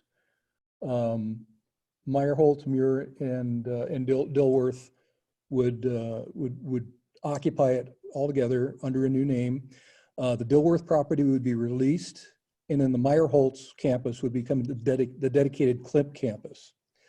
We chose Muir primarily because it's centrally located to all of the quote unquote closed campuses. Dilworth was the lowest ranked school, not only in the quadrant, but in the district itself. Muir and Dilworth were the only two schools in the district to score in single digits. Muir has been in conversation for closure for a long time. It's gotten to the point where, although I'm sure that they have extremely dedicated staff, it's getting to the point where it's not going to be viable educationally any longer. Their staff just isn't going to be able to collaborate enough because there won't be anybody to collaborate with. We do recognize that the new school on the former Muir campus will initially be relatively large, but two, we expect it to shrink. One, we expect it to shrink along with the projected demographic trends. And we also expect that about 500 families would select or be assigned to the alternative or adjacent schools at their choice, according to the criteria that we went over at the top of the presentation. So Meyerhold students would move to Eaton and the new school, Muir students to Blue Hills on the new school, Dilworth students would move to the new school and DeVargas, and Sedgwick students would move to Eaton, DeVargas, and Eisenhower. Okay, next please. Okay, so this is the summary of savings. And so a total of $5 million, closing 4 campuses. Next. And these would be the enrollment projections that we see in the schools afterwards. So I'm not going to go over these one at a time. The slides are available to all, and you can all see what we're seeing here. Okay, next one. Okay, so we do actually have a phase 2. Our phase 2 was our stab at attacking the giant enrollment whale of Stockholmire. So we would move a portion of the Stockholmire enrollment area to Nimitz. That you can see where that. Forgive me, I'm colorblind. I think that's purple, but that part in the upper left-hand corner of the Stockholmire attendance area would transfer over to Nimitz. We'd move a portion of the Stockholmire area south of Inverness, and that would travel, and then, I'm sorry, a portion of the Stockholmire enrollment area would be moved north, and the part south of that would transfer to Collins. And of course, all Collins students would continue to go to Lawson. And next, please. Okay, so assessment. And by the way, kudos to Group 1, I'm sorry, Group 4, who came before us. They put out just an enormous volume of high quality work and did present you with 4 separate scenarios. The remaining groups will be presenting you only with one. So our strengths, we feel that we took the higher ranked criteria and we supported fairness and equity in the schools representing the lower socioeconomic level communities which are among the highest in the CAC criteria. We want to present the board with a defensible process with our scoring methodology that has some mathematical weights for the presentation, for the preferences, and aren't just, hey, this is my school, I'm gonna defend it. We want you to be able, you as a board, to be able to point back to our process and say, look, this was largely dispassionate. Anything that involves human beings cannot be utterly without emotion, but we tried to select that out to a reasonable degree. So we tried to concentrate the enrollment impact in the southeast quadrant around a central point, which does provide travel equitability. Challenges, yes. Stockholmire, even though we chopped away at it, still needs to be chopped away some more. We're going to leave that for future attention. We do only leave one neighborhood school in the southwest quadrant, but it's kind of sparse out there. The houses are farther apart. And that's just the way the plan came out. The southeast quadrant new schools and new school families and some of the Regnart families need to be encouraged to move to Blue Hills because we did not really address Blue Hills low enrollment. However, we do think that it can be mitigated to a certain extent from our plan. Okay, next, and up to questions.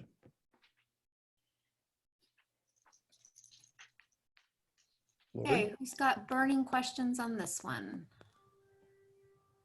I can ask one question. Go ahead, Satish, please. Here, you do not consider any middle school, right? That's correct. Yeah, and Hyde being probably one of the lowest enrollment and the projection in all other scenarios also were less, kind of like what's going to, and that scored the highest among the middle schools. Okay, the scoring perspective, 21.9. So did that, how did it factor actually the enrollment here? We just chose not to close middle schools. We felt. Oh, okay. Yeah, it wasn't that it was the process that we took in our deliberations, that we felt that that the middle schools were still at the point where they could coast for a bit, and that if we were to chop a middle school, it would be like throwing a rock into the pond, and it would create so much other fallout that to a certain extent the plans would fall apart and we'd have to completely take a different direction at it. But we did decide that early on that we were not going to be looking at middle schools.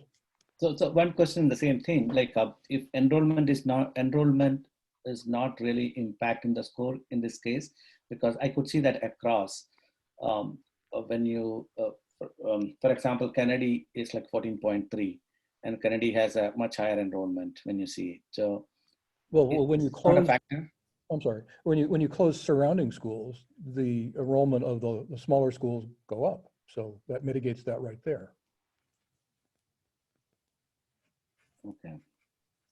So a school that has a low enrollment, for example, although we're combining schools on the Hyde campus, we are still using the Hyde campus. The concept of whether we're combining schools or closing schools is a little fuzzy, I admit, as was brought up a little earlier. But we didn't say, okay, you have a low enrollment, therefore you should be closed, because there are so many other factors which rank higher. Yeah, so basically my question is, enrollment is probably not the key factor here, because Lincoln shows, for example, 11.2 with the 538 students currently enrolled. We also looked at May I? projected enrollment out to 2025, and sorry, was that one of my other team members speaking up? Yes, so I can add a little bit of color to that. So enrollment was one of the criteria in our weightings, and it was not one of the highest weighted criteria in the way our tool was set up. That's not to say that's the right way or the wrong way to do it, but the enrollment numbers were somewhere in the middle of the weights, the way CAC ranks several of these criteria. It was one of the criteria, but it was not the highest ranked criteria, if that is your question. Yeah, you answered. I think you answered. I think then it's fine. So I think I thought that definitely enrollment could be one of the highest weightage stuff, but looks like that is somewhere in the middle. That's right. Correct. Okay. Okay. Thank you. All right. Anybody else on this one for scenario 4? Jerry? I'll just ask a quick one here. I actually have a number of questions about the ranking tool, but I'll just pull out one column because I'm trying to, by the way, this is very precise, so I appreciate having this tool. And so I'm really trying right now to gauge for myself the accuracy of the output. So for instance, there's one called voter support for future ballot measures. And so what I see here is that there are 3 schools that have a non-zero score. The rest of them have 0 scores. And of course, there's Blue Hills and Montclair. And so is the thinking here that if it's the only school in a city and it closes and you lose voter support, but if it's in a school in I don't know, like Cupertino, where there are multiple schools and there wouldn't be loss of voter support? Because this is fairly binary. It's either 0 or like a 4 or something. So I was wondering the thinking behind that. That's exactly right, Jerry. We felt we identified only a very few schools where this was a factor. Mm-hmm. In most of the areas, it wouldn't matter to the voters per se if we close a school. But however, if we close the only neighborhood school in Saratoga, for example, that's a big deal. Okay, great. All right, thank you. Thanks for clarifying that. Thanks, Lori. Okay. Sylvia or Phyllis on this one? I see a no from Phyllis. Sylvia? Good. Okay. And I'm good as well on this one. Thank you very much for our group. I forget which number, but our scenario 4. Thank you to your group. We're group one. We're number one. Okay. Thank you, group 1. All right. So moving on to scenario 5. Hello to CUSD board members and members of our community. I am so glad to see so many of you on this call, and I think that speaks to your concern for our schools. I will be presenting scenario 5 as worked on by subgroup number 2 in the CAC. So our concerns as a CAC subgroup, as well as in the CAC generally, mirror many of the concerns that are expressed by our community. We are all reluctant to close any schools. We also understand that our budget situation is becoming dire. So in our discussions and our debates, we express some concerns. If we don't balance our district budget by closing enough schools now, will we lose more teachers to other districts? Will we lose some of our needed programs or many of our needed programs? Will the board need to look at other levers, including larger class sizes, 1 principal over 2 sites, decreased funding to school sites, furlough days? None of these are things we want for our schools and for our students. Could we potentially become insolvent and be taken over by the state? Would we lose our ability to make the changes that we want to make, how we would like to make them? There were also concerns expressed about closing too many schools too fast. Will there be overcrowding if new housing developments bring more students to the district? Will we then be spending more money to reopen school sites? Are we going to be able to lease out these school sites that we are closing? Will we be able to meet the budget needs in that way? And will we regret closing schools if future ballot measures pass and bring more money to the district? So we had to balance these concerns as we were speaking together as a subgroup and within the CAC. Something that we see as a concern both now and in the future is our current funding model, the local control funding formula. When this was introduced in about 2013, 2014, it did give more equitable funding to most students in California. However, it does not serve our district well as we are an outlier. We're a low funded and high cost area, and we are currently one of the 10th lowest funded districts in California. We appreciate the letter sent in May of this year from the superintendent and board president to our assembly member, Evan Lowe. And we want to know how to continue to advocate for revisions to this funding model so that we are more equitably funded. So moving to the next slide, I will go through a summary of our recommendations and then show some of the data that we considered and where our recommendations fall in that data. I'll then circle back to the recommendations for a little more detail. And as with other groups, I will finish with a summary of savings, an assessment of the scenario, and then a few additional points that we would like the board to consider. So our group recommends closing, thank you, Jeff. We recommend closing 2 of these 3 schools, Dilworth, Meyerholtz, Muir. We would lease 1, convert 1 to the CLIP program for the entire site, and keep another as a neighborhood school.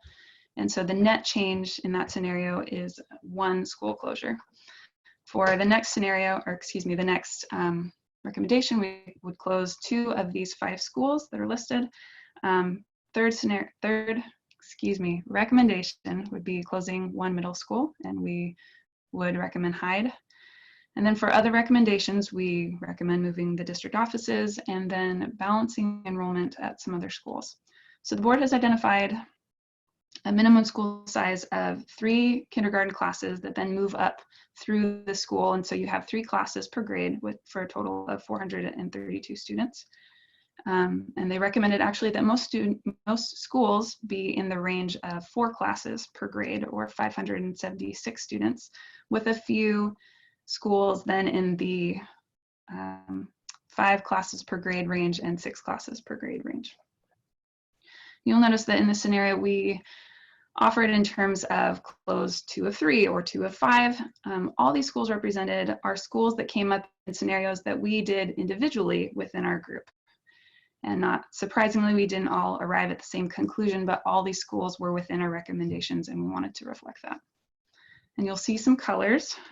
We've had a lot of colorful spreadsheets passed around in our group, and we tried to make this a little more simplified. The colors will help highlight the schools in the data that you see in the next few slides. So one of the first pieces of data that we looked at was current enrollment and projected enrollment. So in the table on the left side, you see the elementary schools listed with their attendance for the last 5 years listed across the row. And enrollment in red is under the minimum school size as recommended by the board. You don't see all of the elementary schools listed here, as that would create a lot of text on this page. These are schools that the other schools that are not listed have higher enrollment than these that are listed in this left-hand table. The asterisks indicate an alternative school site. Meyerholtz and the CLIP program have been sharing a site where the CLIP program would be able to expand into the future off their wait list. Meyerholtz, being more of a normal neighborhood school, does not have that same kind of wait list and ability to expand enrollment in that way. And so you can see our recommendation number 1 of closing 2 of 3 schools. Those 3 schools are within the top 5 for low enrollment, with Muir and Meyerholtz having had lower enrollment for several years. And you can also see our schools for recommendation 2 in blue. You see 3 of those schools. They are under the recommended size or just above. And then you can see in green the schools, some of the schools that are recommended for balancing enrollment. So then on the right-hand side, we have projected enrollment. There is projected enrollment for this year, and you can see that some of those numbers do not match up with the actual enrollment for this year. In general, the enrollment went down.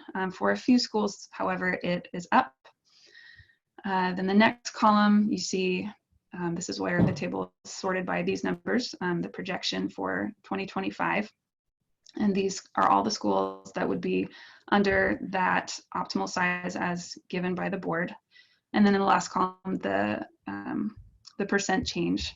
We do have projection data up to 2029, but the amount of change in those 4 years is much smaller than the amount of change that we see in these next 5 years. And in this right-hand table, you can see that our schools in our first recommendation in purple are in the top 4. And then you see, sorry, I see a little correction here. De Vargas should be in blue in this table. So you see the 5 schools from our second recommendation where we recommend to close 1 of these. Let's see, and then these projection numbers line up with some data from the district about kindergarten classes this year. Schools in purple are from our first recommendation had 1 or 2 kindergarten classes this year. And so it looks like that projects to be that we have maybe 1 or 2 classes moving through the school. So we get to really a lot smaller schools. And then 3 of the schools in blue from our second recommendations had either 1.5 or 2 kindergarten classes this year. So we're definitely seeing the decline in those schools. So on the next slide, we see similarly attendance for the middle schools, both current and projected. And in our third recommendation, we recommend closing Hyde. Hyde has enrollment numbers that are below the board recommendation for middle schools of having at least 1,000 students to 1,200. And again, they are also projected to lose students, as most of our schools will. And you can see that in that table on the right, that Hyatt and Kennedy numbers are projected to be almost identical in 2025. And we will look a little bit more at that on another slide coming up.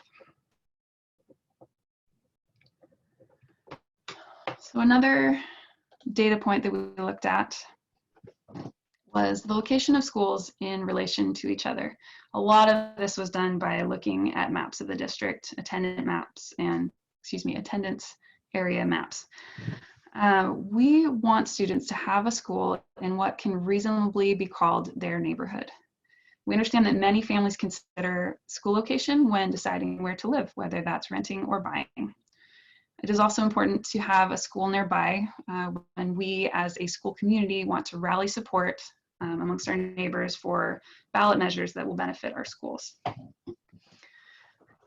So these numbers are a rough estimation using Google Maps walking mode, but it gives an estimate about on how far, on average, students would need to travel to another school should their neighborhood school be closed. Obviously, the district has more information on location of individual students and concentrations of students to better look at what's equitable in terms of traveling and distance having to be traveled to your neighborhood school. So we have 3 groups. And again, we see that our schools recommended in our first recommendation in purple are in this first group that is less than a mile from their nearest neighborhood school. Also, middle schools, Hyatt and Miller are less than a mile apart from each other. And then we see schools in this kind of mid-range, so a little bit further away. We called these out in to give numbers to them versus the first part where we just said these are all under a mile, just to give a sense of, of the distance that we're looking at as it increases. So you'll see that most of our schools in our second recommendation fall into this category where they're a little bit further spread out. And then in the third line, schools that are 1.5 miles or more away from each other. In the elementary schools, you can see some of the schools that are in the corners of our district, like Montclair, that is in the northwest, and Eisenhower, that is in the northeast. And you can also see one of our schools in blue from our second recommendation, as well as some of our schools for balancing enrollment. And then again, the middle schools in this part are further apart they're at least 2.2 miles away from each other. So we can see here that while, maybe this will be better on the next slide. Let's go to the next slide. I'll just make a note that. So there are a lot of numbers on this slide, but we wanted to give a visual because that is really important for the way that some of us learn. So I will say that there are colors on the map, and those do not, unfortunately, correlate with our recommendations on the left. The map is one from the district and shows the attendance areas for the schools. And was presented earlier. The pink lines split the district into quadrants, though in our subgroup meetings, we tended to look at the map a lot in terms of how schools were separated by freeways and major roads. So yes, we wanted to have this map here to give perspective on where these schools are and what other schools are around them or district boundaries are around them. So the table on the left is sorted by the column of the 2025 projections. And you can see the schools in the purple text from our first recommendation have low enrollment, are projected to continue having declining enrollment, and are located within 1 mile of their nearest school. Then the schools in blue, many have low enrollment currently, and many are, I think all are slated to decline over the next 5 years to be under the minimum size recommended by the district. In the middle schools, again, we see that they will all be declining with the exception of Lawson as far as enrollment goes, of course. And that Kennedy and Hyde are very similar in what their projected enrollment will be. So this is where we're looking a little bit more at this quadrant view. If we were to take Kennedy out of that southwest quadrant, there would not really be a neighborhood middle school for the students around that area, where you can see that Hyde and Miller are both in the southwest quadrant. And if we were to take out Hyde, there would still be a middle school in that neighborhood area. Students are traveling further to their middle schools, and I think that is expected based on what students are currently traveling, or how far they're currently traveling to their middle schools. By no means is this all the data that we looked at. We looked at a lot of information. We looked extensively at alternative schools. We are not quite sure all of what goes into how students decide to go to those schools and how that plays out with the students that go to the neighborhood schools. But we do know that 3 of the 4 alternative schools are located in that southeast quadrant. And for these alternative schools that serve students from the entire district, most of the district has to travel quite a ways to access these schools. We looked at the number of students who qualify for free or reduced lunch, and where there are concentration of those students, and how these closures could potentially affect them and their families. We looked at the facilities master plan and numbers for renovations. We looked at middle school and high school feeder programs. We looked at shifting boundaries and what that does to the schools that are nearby. And we also looked at the data that's listed here and tried to project out, if we close this school, what are the actual numbers that we're moving around? And that information, I think, will be best known by the district with more exact location information of where all the students are. But we've looked at a lot, and we've really tried to do our best. So moving on to the next slide, we're circling back to the recommendations at this point. So all members of our subgroup recommended closing Meyerholtz neighborhood site. We give some details here about where attendance could be moved from that school. This is a site that's fairly central in our school district. It's close to the schools around it, and so students could travel short distances to other neighborhood schools.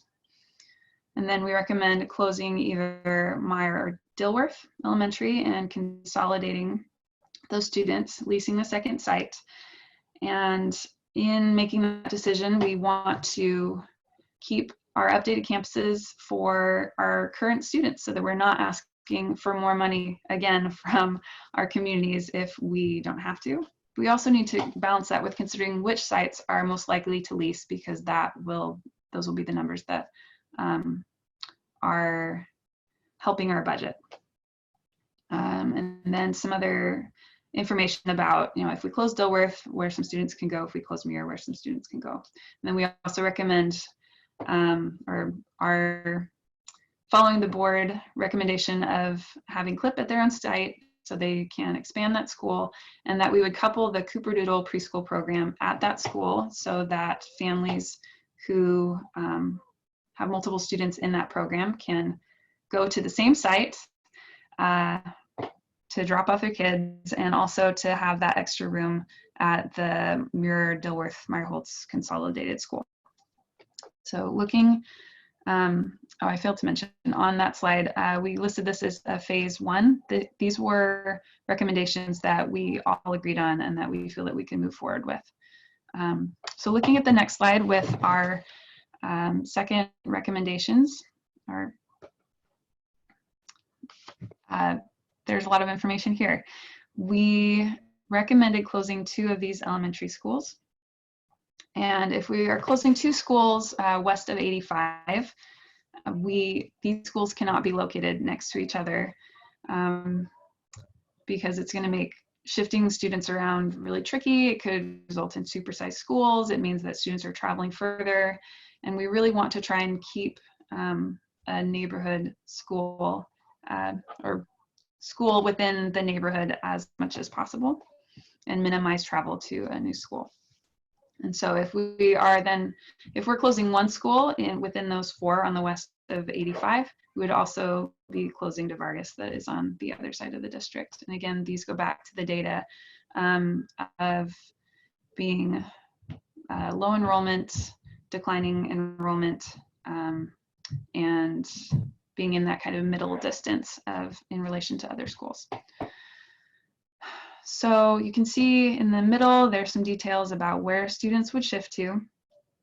And then on the right-hand side, we put in some notes about what that means for that particular site. So I'd like to look at the notes.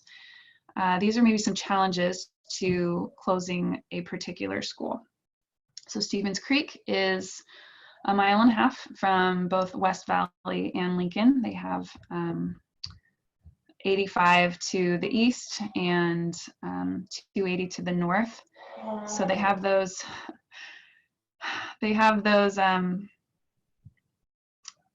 challenges in the boundaries, and closing Stevens Creek could increase traffic at Lincoln.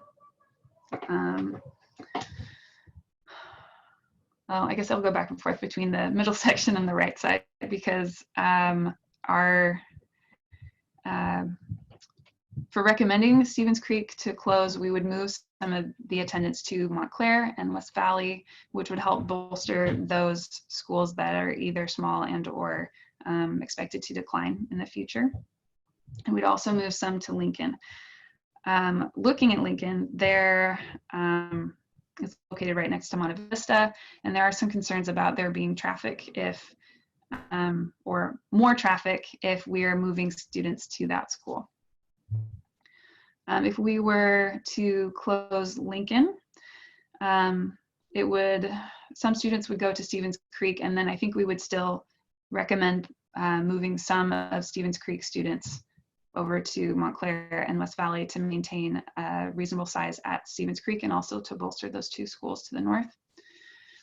Right now, Lincoln is a stable enrollment, but it is projected to decline significantly in the next few years. With Regnart, again, low enrollment, low projected enrollment. It's within 1.2 miles of Lincoln.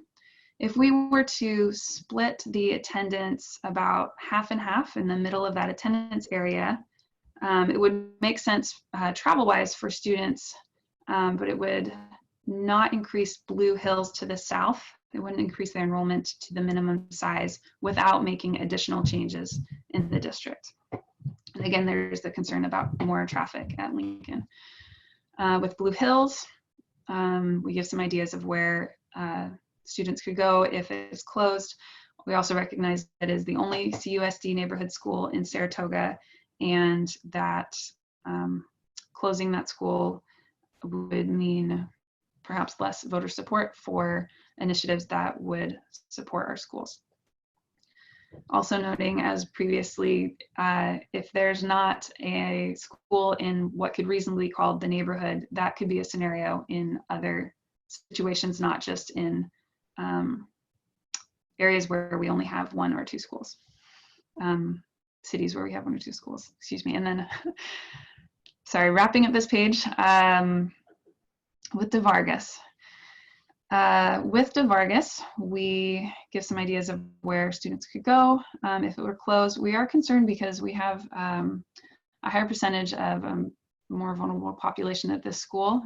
It's about 20% of the students here qualify for free and reduced lunch. That is one of our, De Vargas and Nimitz have a higher concentration of these families, and we are concerned that having them travel further could have a more negative impact on those families versus other families in the district. And again, they would need to cross Lawrence Expressway. So in 2 of these, with under Stevens Creek and under DeVargas, we offer the possibility of relocating an alternative school to that site. Again, we need to look and see how that impacts the neighborhood schools and schools attending that alternative school. For DeVargas, we see it as an opportunity to give families an option on that side of Lawrence Expressway.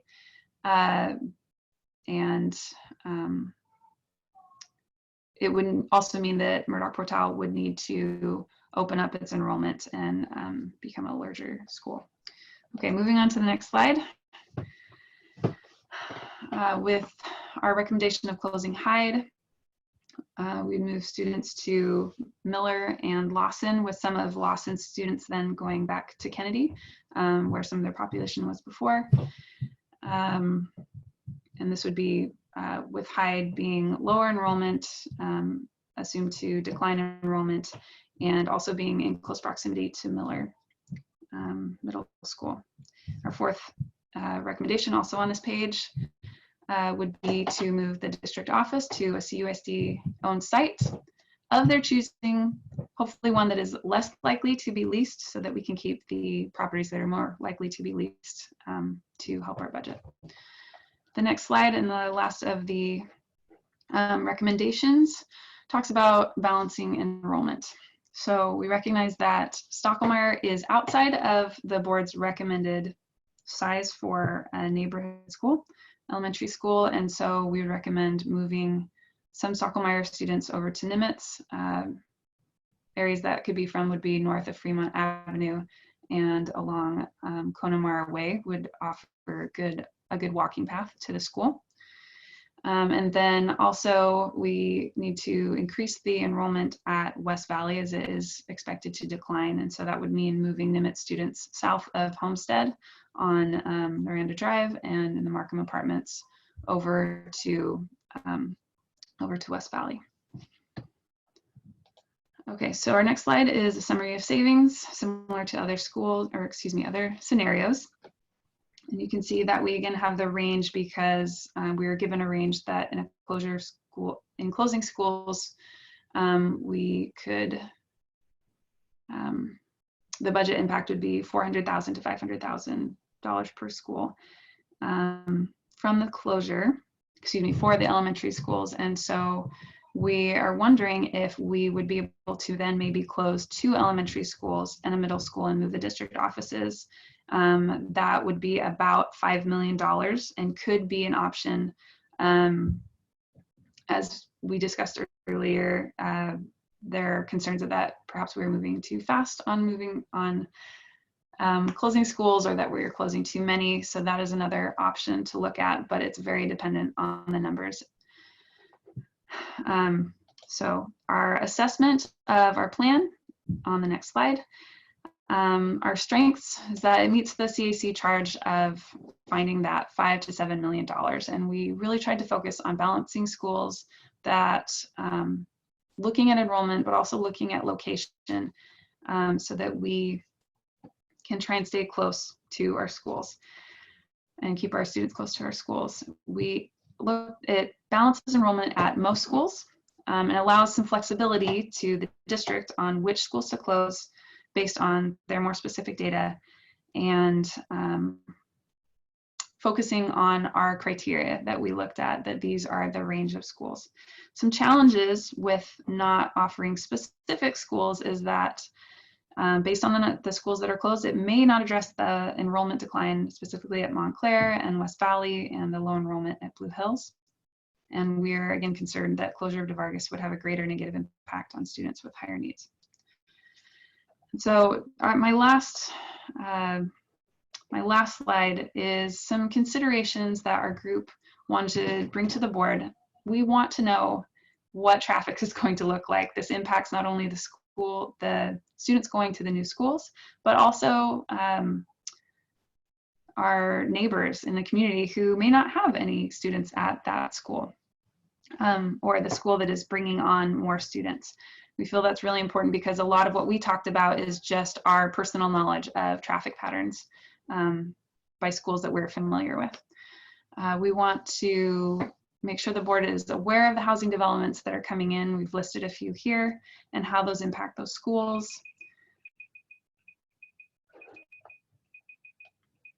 Oops, sorry, that is my timer. I'm about there. Obviously, closing smaller schools means shifting fewer students. And what we mean by that is we would prefer to have enrollment split between fewer schools, and so more likely to keep larger groups of students together, so they move with maybe a half of their school versus a quarter of their school. And then it's less likely that we're creating a new supersized school by consolidating some larger schools. We want the board to be aware of locations of alternative schools, and we would like them to be equitably located for all students in the district, as all the students have the ability to go to those schools. To observe the impact of ballot initiatives and let the community know what that is. To continue to advocate and let us know how we can advocate for revision of the LCFF model. And then long-term, last piece, we see in the north side of the district, with Stockholmire and Nimitz, they have larger student populations, and then there's this big space, and then we have West Valley and Montclair to the west that are smaller and set to decline more. And so long-term, not in the near future, but we want to see if we have the ability to use the Sarah site in the future, and that would require a construction bond to bring it back up to date, so that we have the ability to balance our population in that area. And I think that is what we have from group 2, and we're ready to go to questions. Great, thank you. All right, so board members, a burning question on this one for group 2 scenario, what are we, 5 here? Nothing from me, Lori, thanks. Okay, thanks, Phyllis. And I lost Sylvia, so I gotta make sure I get her on my screen too. I'm not seeing anybody flagging me, so are we good to go? Oh, Jerry, go ahead. I'll flag one. Thanks, Lori. So first of all, thanks for the use of the colors here. I think that was very effective in loading a lot of information into one slide. I noticed when you presented phase 1, you said, all of us unanimously agree. Can I assume then the fact that not phase 2, but the 2 of 5 with, Stevens Creek, Lincoln, Regnar, Blue Hills, and DeVargas, you all had different opinions as to which 2, and which is why you left it at this sort of 2 of 5? Is that a fair assumption, or would you have recommendations on what these 2 might be? Does that question make sense?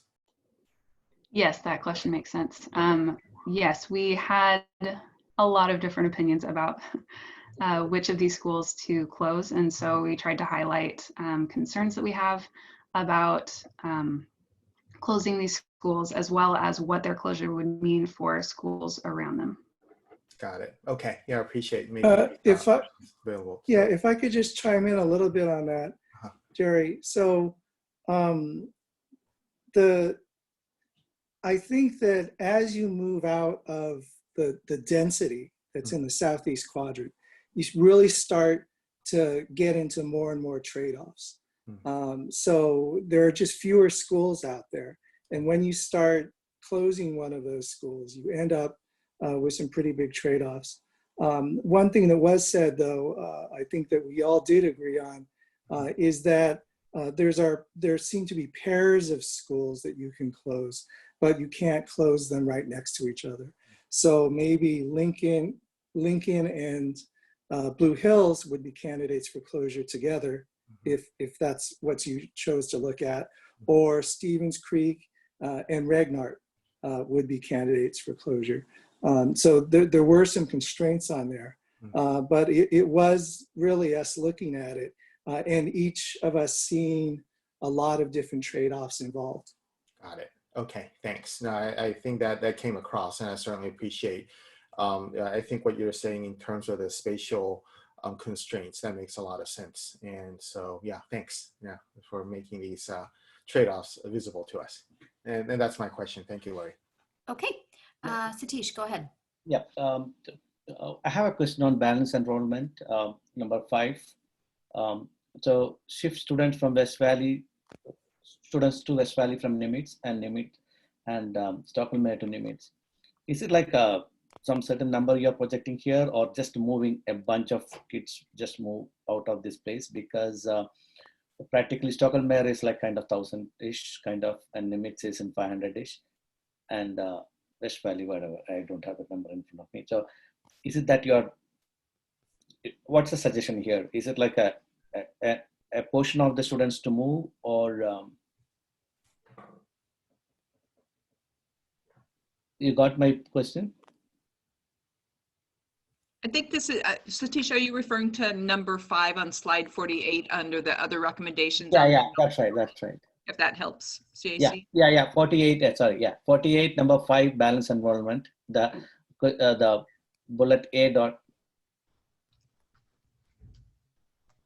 Basically, shifting the students between Stockholm to Nimitz and Nimitz to West Valley. Yes, thank you. So we are, that is an excellent question.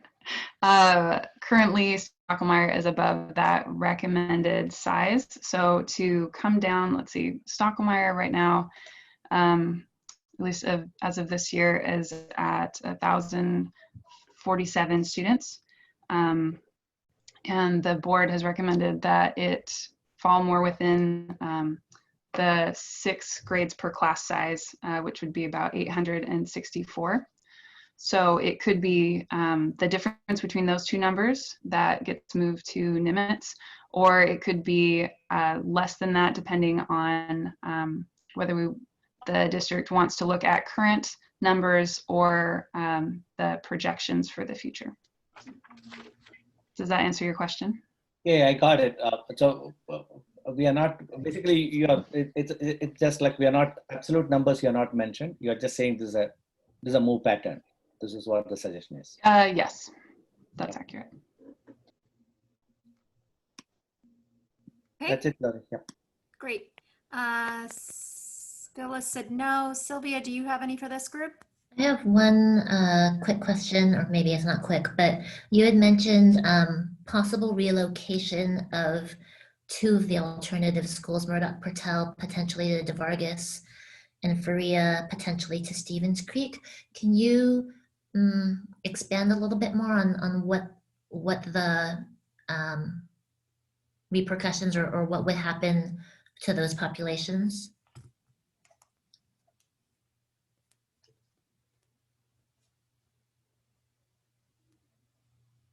So I know that with DeVargas, if DeVargas, if you were to decide to close DeVargas, that would leave an open campus. We talked a lot about the facilities usage and that they were already have a maker lab there. They have a lot of things for a STEM school, and there was a STEM focus for Murdoch-Portal. So possibly, again, we're trying to think, is it possible to redistribute the alternative schools in a more equitable fashion across the district? And so to still use that facility, perhaps Murdoch-Portal might want to use the facilities at that site. I'm not sure if people wanted to comment about the movement of Faria. I think one of the consideration was the leasability, right? We believe Faria probably have a better community location so that it's more leasable.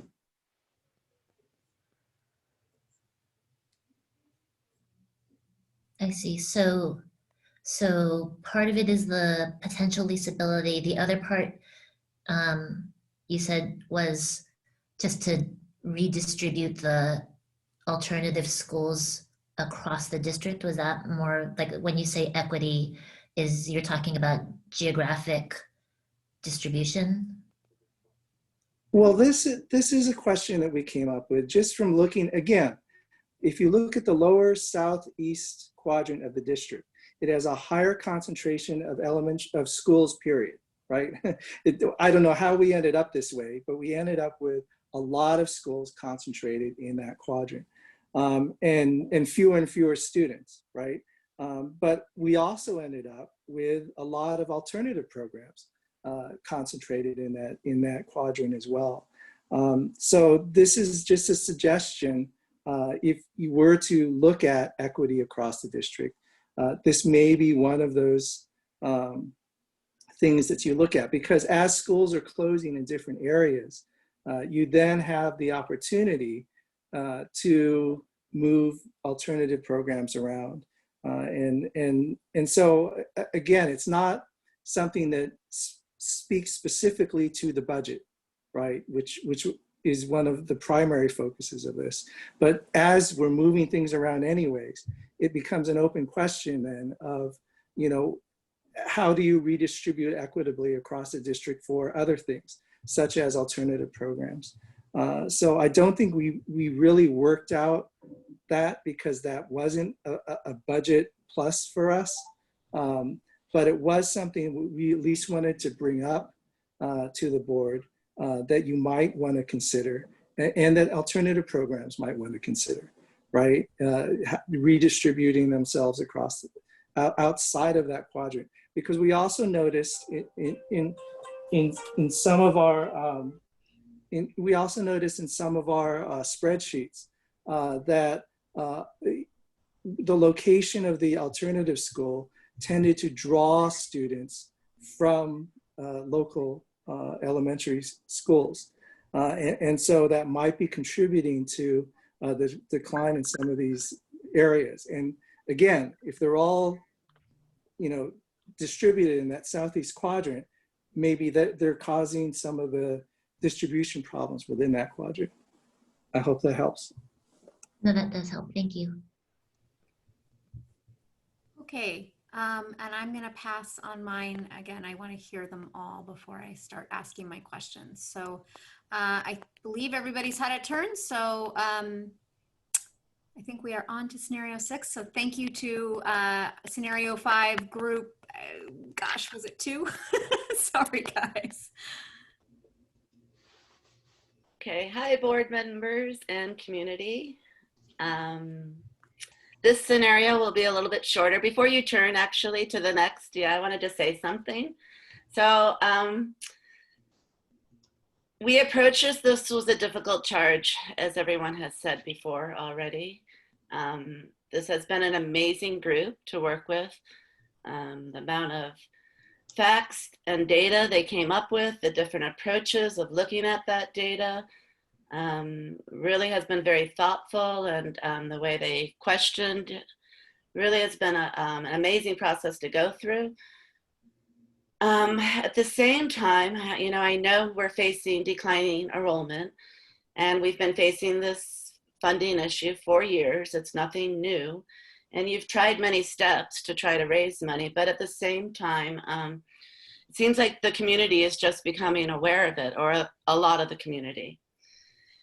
And I know that steps need to be taken. In the past, cuts were made to avoid anything that would touch kids. And so now it's turning into cuts that will touch kids. So I know we're at this crucial time with the lack of funding in CUSD. At the same time, we're in the middle of a pandemic. Some children are already lost. What will they feel when you say their schools are closed? Can we wait, given our funding situation, to close schools? I don't know. Can the community raise enough money to give us time? They can't raise enough to solve our funding problems, I know, but maybe they can raise enough to give us time. Again, I don't know. I do feel for each of you. This is an enormous decision. it would be so impactful anytime, but now closing schools next year might be too impactful during a pandemic where people are dying, grandmothers, grandfathers, sons, daughters are dying. And so I think that has to be taken into context when you're making this decision. Our group got together, you know, the whole CAC group, when we were first given this charge, we had a hard time with doing this. No one wants to do this, no doubt about that. We all care so deeply for the students and for the community, for the families. But it is something that has to be done. So our scenario, though, is buying time. And it is thinking out of the box. And so there'll be questions about it. And well, let's give it a go. Okay, Jeff, let's go. Woohoo. Okay. So first, in the first year, phase 1, close John Muir Elementary and move the Muir students to Meyerholtz. The reason being that Meyerholtz has a lot of apartments with lower socioeconomic kids around there. So thinking it's harder for them to get to school to Muir and easier for Muir kids to get to Meyerholtz. And then the CLIP become the program at Muir. Now this is the out of the box thinking. So make Blue Hills a public charter, not a private charter, a public charter.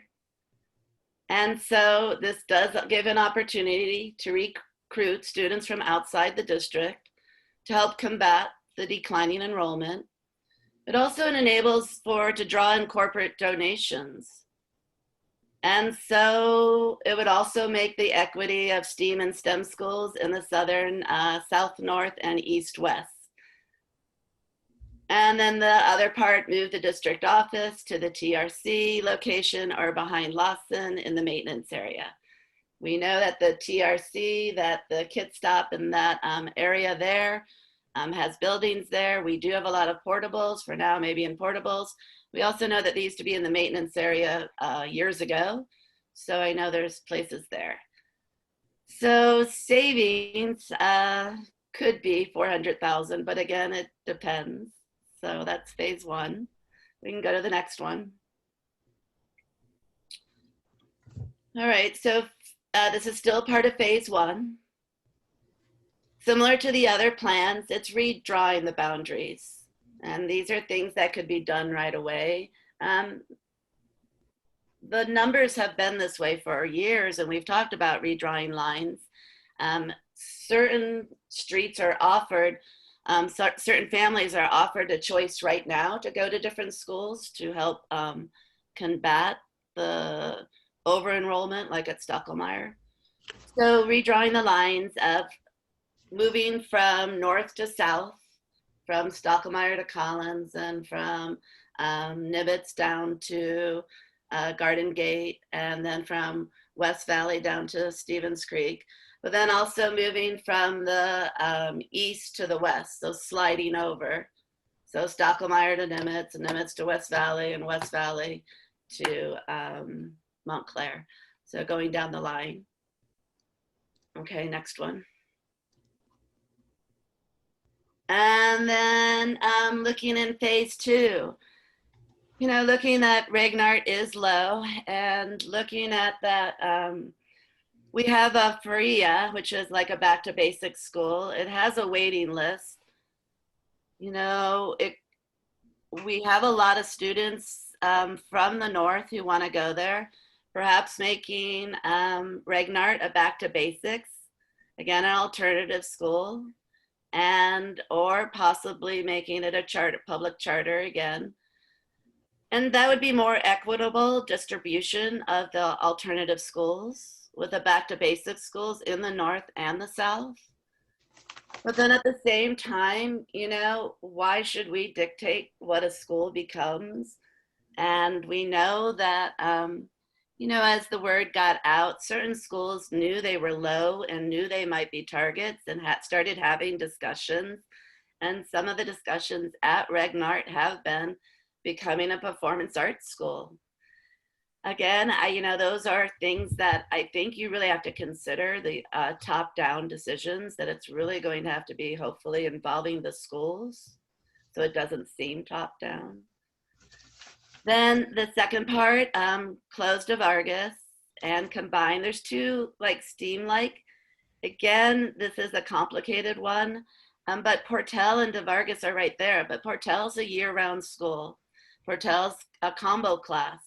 So if they were to go to DeVargas, it would be if DeVargas students wanted to go to that type of year-round school and wanted to go to Portel, then they'd have first choice at that. And I know you brought up that question about alternative schools before, whether we could do that if they could have priorities.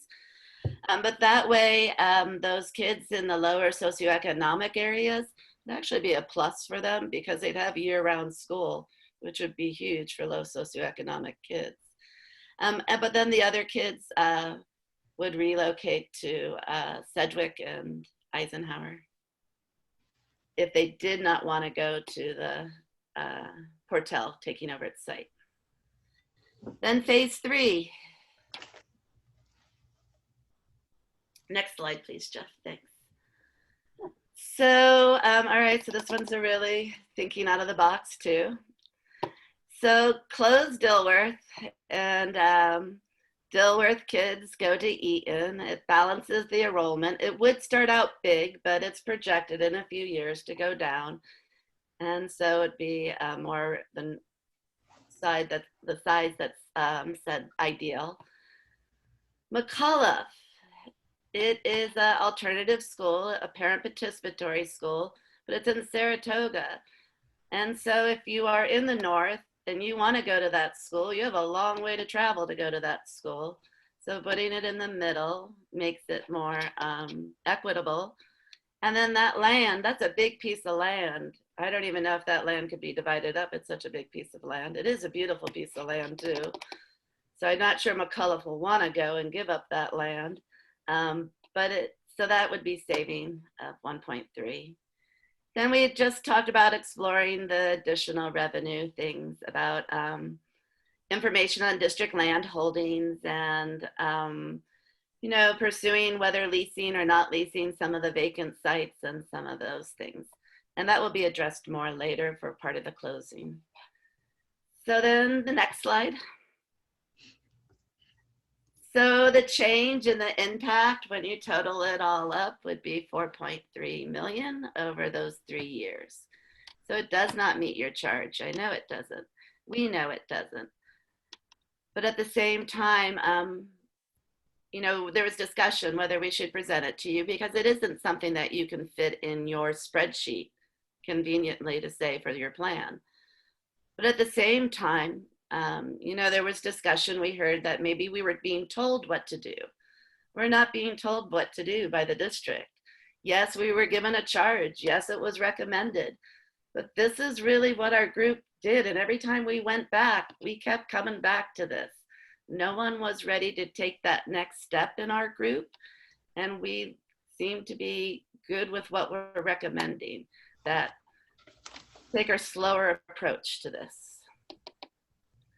So we can go to the next slide and see the pluses and minuses that were there. Strengths, strong focus on increasing enrollment by providing more centrally located alternative schools and public charter options. A gradual 3-year plan to spread school closure over a long period of time. Closing schools could be detrimental to students' well-being during a pandemic. Budget situation could improve. Challenges. Does not meet the district's goal of saving 5 to 7 million. Does not address CUSD's chronic low funding situation. We are still the lowest funded school district in the nation. Well, almost, I would say, in the nation. Charter schools may not be the silver bullet, but it is an interesting thing that I have been researching across our state. I know that Dr. Craig Baker talked about what he did in San Carlos, researched that. When we talked with Craig, who was helping to lead our group, he has a lot of information on the history of charters. And so he really got me started on reading that history. And then just looking in what's happening with current. yes, back when charters were created, whether public or private, especially public, there were incentives given to districts. The incentives aren't there anymore. But at the same time, there are a lot of districts that are being successful with their charters, and there have been some newly opened ones. Is it a big thing? No, I wouldn't say. But at the same time, it's time to think out of the box. We're a community of brilliant people. And so what are the ways we can address these problems that are out of the box? And I close with that. I do appreciate what you're doing and what you're going through. And I wish you good luck through this hard decision. Okay. Thank you to scenario 6. And how about any burning question round on this one for anybody? Jerry, I see you. Go ahead. Thank you, Lori. First, I just want to say, even though this didn't meet that 5 to 7 million target, I thought, sharing your thinking, and this was actually very valuable. So I just want to express my gratitude for that. Even so, the question is, I don't know if it's for you guys, for staff. The item here on Blue Hills and public charter, the savings, it's blank. So is that blank because it's 0? Because it's blank because it's unknown? It's unknown. I'm sorry, it's unknown. Okay. It's unknown. All right. Because it would have to be something to research. It'd be something to have to think about. There are schools that are doing it in Los Altos, and that's a private one. And so there are issues with, would that take money away from the district? And so that's the fear of private ones. The public ones are successful, but again, it goes back to, the whole historical, which is a lot to get into now. So I would say that this is not that's why there's no numbers. Okay. It is not we know definitely this is what it would do. It's just an idea to pursue. Got it. Great. Thank you. Thank you, Lori. Okay. I have one question here, Lori. Go ahead, Satish. I want to ask. Yeah, so with this, I know too many moving parts here, and how many schools actually is truly getting impacted in that case? I know that a few you are suggesting for charter, but when I'm adding it up, it's not reflected fully in the last savings, but number of schools what is getting impacted is more than this. Correct? Is that a question tied to the charters? I'm confused a little bit. No, the number of schools what is getting closed. Right? Yeah, I think if you look at slide 66, where the summary of the savings, that might help as well. Okay. So I think Stacy, the thing is that I see that the savings are this many in 66, but the number of schools what is getting impacted could be higher, right? And we are not making savings in that. That's what it is. It not? Yes. Because we talked about schools that are not on here, and so there are things that could happen, right? So for instance, if we said Regnart and you lease it, it could be that the budget impact, you'd make that money. But if you turn Regnart into a back to basics school, then you're not going to make that impact. So that is, not every school we talked about is here. Correct. So like Blue Hills is not on here at all. Yeah, that's right. Yeah. So you're having more impact, but the amount what you're saving is lesser. Yes. Okay. Yes. Part of it is thinking, instead of closing schools, are there ways to look at saving schools or increasing? When I look at the communities around us, they have waiting lists for their alternative schools, all of them around us. So these are schools that are in high demand, more alternative schools, and they're different focus. Families choose different focus because they go for their love. Just like our current schools, people choose Faria because they want to back to basics, or people choose to go to McCullough because they want a parent-participatory type school. And where this might be, if you don't mind injecting as well, it's really that repurposing of facilities because it's looking at a new creative way to use the facilities. So under the charge, that it does meet as a form of repurposing. If it were to become a public charter school, that could be considered a repurpose of the site. May not be necessarily a savings, but it's a new way to attract students if the CAC member's okay with that clarification.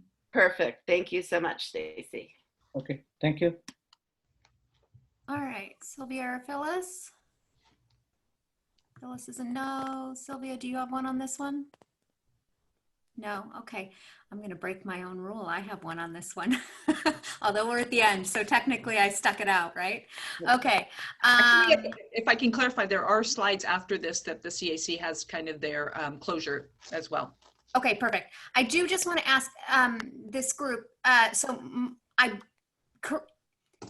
is my assumption correct that when you're talking about the difference between what you're calling a public charter and a private charter, is that the same as a dependent charter and an independent charter? Is that the distinction there? Yes.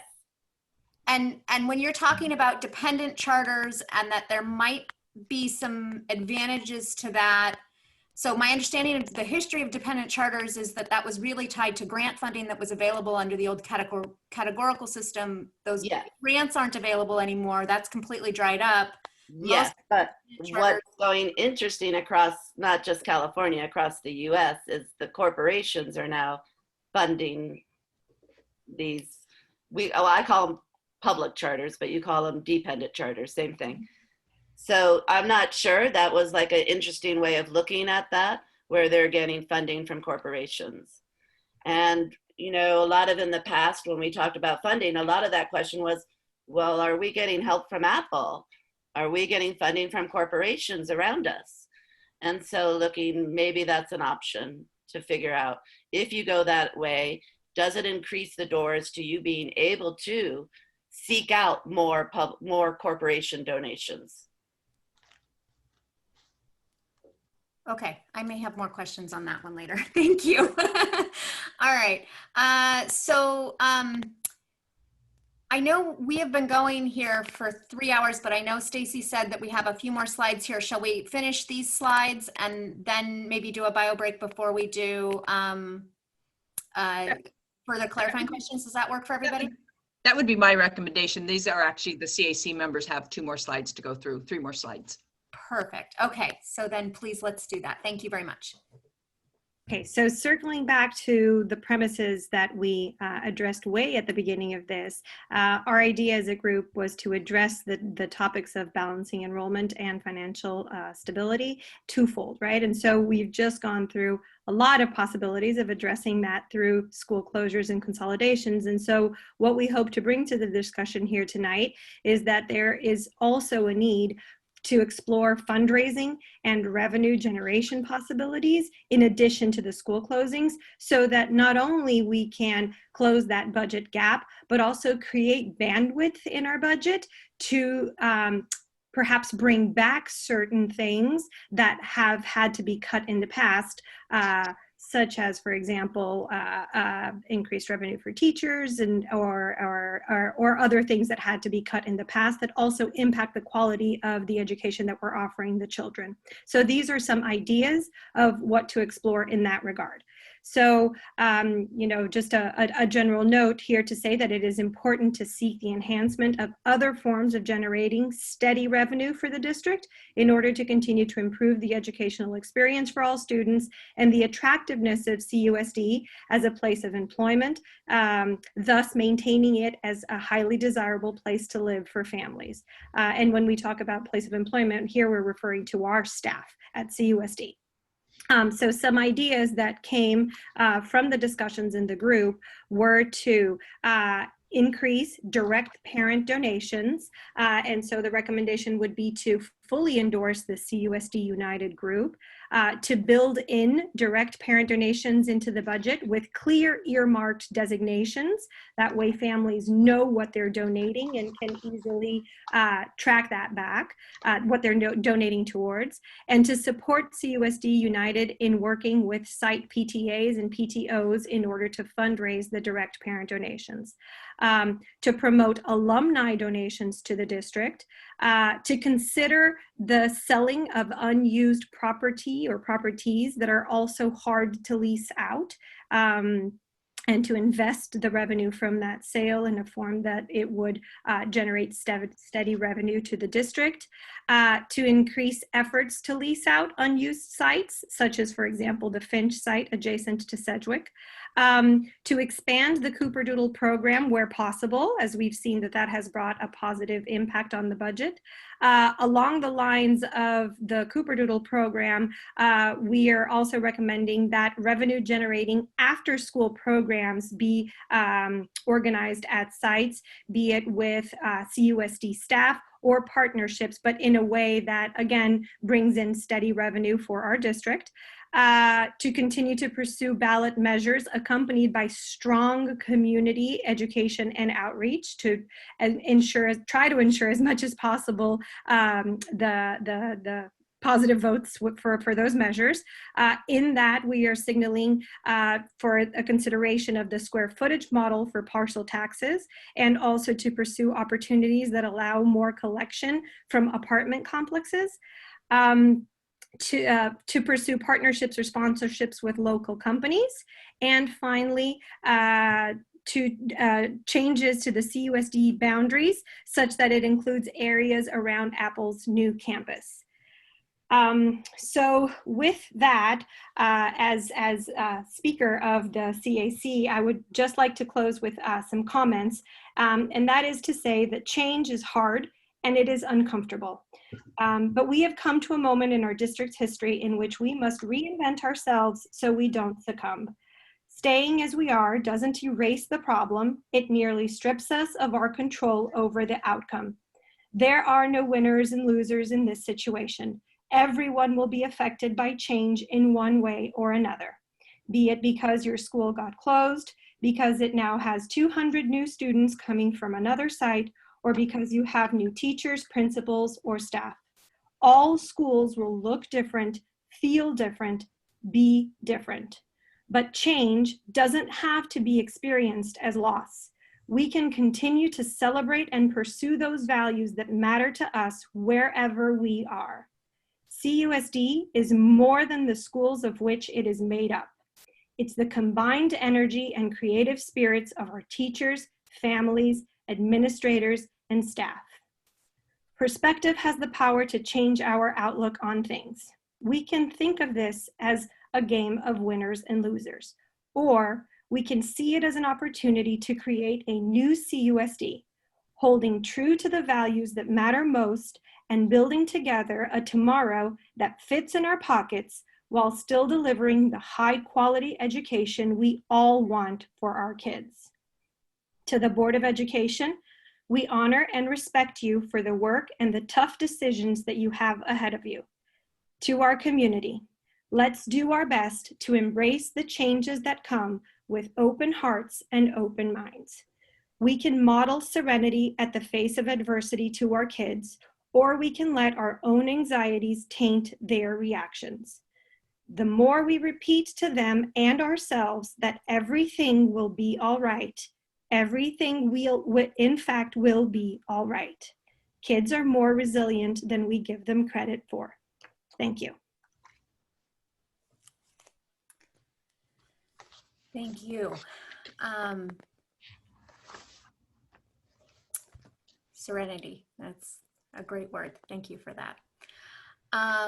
Okay, so with that, I think we'd be remiss if we didn't immediately pass on our thanks for not only the work of the last several months by the entire CAC, but for the excellent job in getting us through just an enormous volume of information tonight. It was clear, it was succinct, and I think the story arc of just the body of work is truly remarkable. So thank you all on behalf of our board for that. I know I speak for all 5 of us in that. So I think given that we've been going since 6 o'clock, maybe the first order of business is to take a brief pause here to let everybody have a few minutes. And then we will come back, and next on the agenda will be all of the clarifying questions from the board, followed by an opportunity for public comment. At last count that I heard, we have 37 or 38, I believe, public comment cards that have already been turned in. I would remind the audience now that if you are going to want to make a public comment tonight, you need to go to the link that is in the chat for public comment to fill out your card and submit it. When we do finish with clarifying questions and open to public comment, we will not be taking any additional cards at that point. So at the point at which we determine how much time we can allot to each public comment, that will be when we are ending taking additional cards. So just heads up with that. And anything else before I call for break, guys? Okay, so let's see, I have 9:11, so let's try to be back at 9:15, please. And if I could ask all panelists or remind you to turn off your mic and your video while you're on break, and then we'll restart. Thank you. And so I will go ahead and call us back after the break. Okay, so I would say that for clarifying questions, maybe we try to stick to, would you guys rather do a specific number, like 2 each, or would you rather limit it by time? How would you like to proceed tonight? Just to give everybody sort of a fair shot. I think couple of questions. Yeah. Okay, you want to stick with 2. Okay, so maybe we'll say 2 each. And why don't I? And Lori, and for the rest of the board, if you can make reference to which scenario, that will help queue up the CAC member who may be best ready to respond to your particular question. Or if it's just in general, we'll kind of bounce around, but it will help them know which one or who is going to answer. Okay, great. Who would like to kick us off here? I can go ahead and start, Lori. I have a couple of general ones actually, so maybe I'll start with those. So is that all right? Sure, sounds right.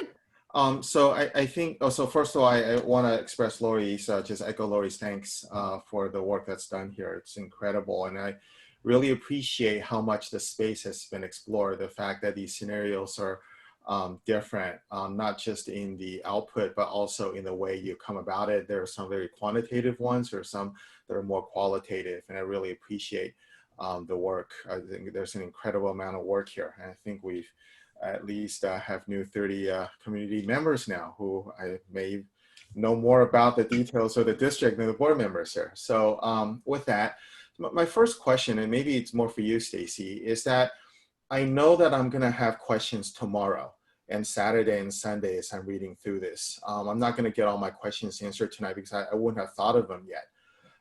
So I have a request. Do you think it might be possible, because usually we would email you the questions and you get the answers to us. But I think in this case, it would be instructive for the public to be able to see the questions we ask and the answers, because people may have that. So one request would be maybe in the next week or whatever time you think would be appropriate, we can email you our questions, and if you could answer them for us, but put them up on a website somewhere so the community can see that also. Do you think that's within the bounds of what's doable? I think we could create it as like a Q&A type format where you ask a question and we can respond, and that will also give me an opportunity to reach back to some of our CAC members who I may need to get some of the clarification directly from them as well. Right. I think the thing for me is, there are a lot of folks, right, following this and just making that the same answer available to everybody. So thank you. So that's my question 1 of 2.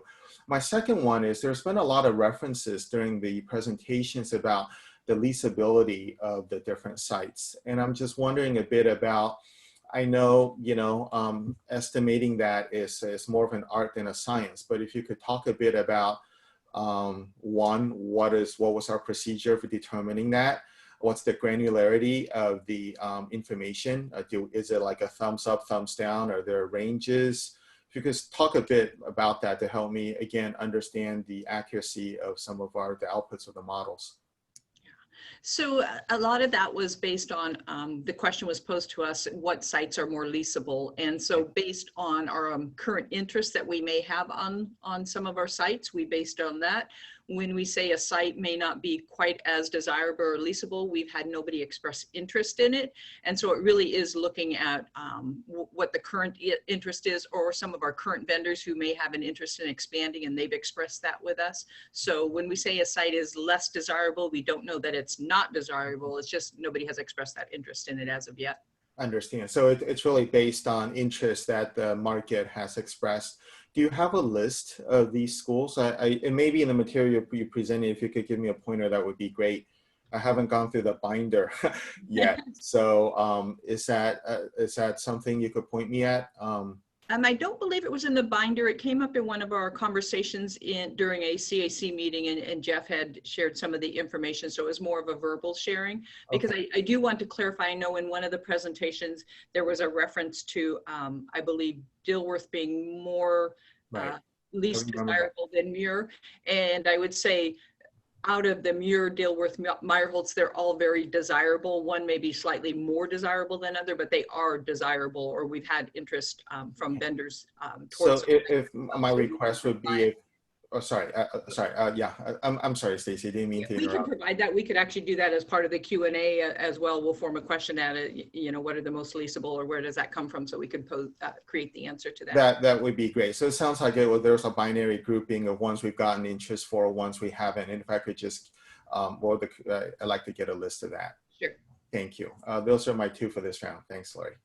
Great. Okay. I'm good to go next, Lori. Okay, Phyllis, go for it. I just want to echo what Jerry said about we have a lot of information to process that we got tonight, and thanks so much to you members of the committee who worked so hard on this. It's amazing to me that you came back to us with so much detailed information. But processing it is going to take me a while. So I'm like Jerry, tomorrow and the next day and next week, I'm going to have more questions. So some way to process that. For me to be able to get those questions answered, and the community as well.